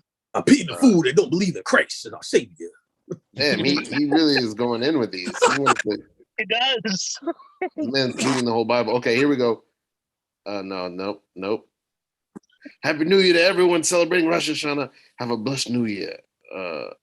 No, I think for the last couple of months he's just been doing Bible verses. Oh, It's fun. That's So reading a Bible verse like Mr. T. Okay, here we go. Go USA, go! Welcome, Olympians. Thank you for your effort in representing America well. You did your best. That's all we asked. Thank you, and God bless America. These He's are all still the best. Olympics, and then we go back to the Bible. Well, this is I don't want to say it's sad because I think Mr. T. Oh, there he is. I mean, Mr. T eulogy sounds pretty cool too, though. That's a Tide commercial. That's Mr. T in a Tide commercial. Yeah, I don't even know if we're allowed to show that. I wonder if he does cameo. He must do cameo. Would love to do a cameo with Mr. T. I would love it as well. Nah, I feel like you'll get like a Bible verse or something. I don't want to hear that. I don't want to pay for that. Yeah, Mr. T. Oh, okay. Here we go. Saying I made it myself. Self-sufficiency is a big fat lie. It's a myth perpetuated by pride and temporary success. Your health and wealth can disappear in an instant. That's kind of a downer. I didn't know where that was going or my edible just dropped. So either or, I don't. In the same moment. All right. Well, I'm gonna sorry give I up on ruined Mr. everybody's T night right with now. Mr. T. There's eras, just like with Norm McDonald. The last 100 tweets were just him live tweet commentating a golf match.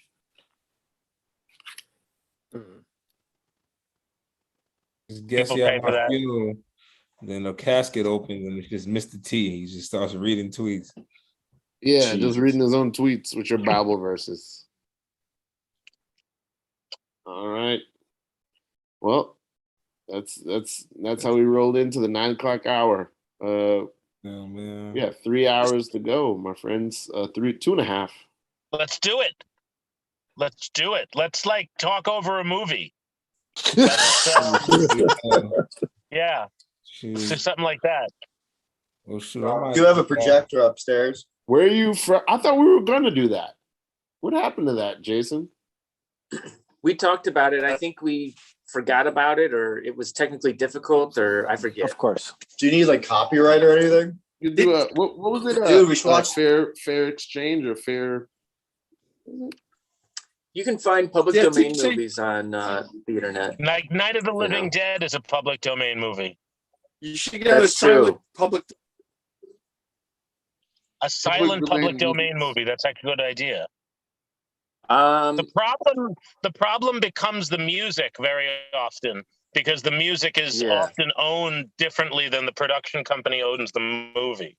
So, like That's with Night of the true. Living Dead, you have to do Night of the Living Dead without the music, and then you can do it. Yeah. Oh, what's that? I saw Reefer Um, Madness. That looks something interesting. Yeah, Oh, that's which is- hilarious. It is. The Fast and the Furious is a remake. Whoa, didn't know. Fuck off. It was originally about prostitutes. Imagine editing the old one with the new one, editing scenes with the old one and the new one. That'd be funny. Are these all public domain movies? Is that what you're looking at? Well, it says these are movies about public domain, so I'm a little worried. Let me go down. I definitely know if you pick Reefer Madness, it's not going to work because we did that on my channel and we got to monetize for that. Last of the Mohicans Say is a remake.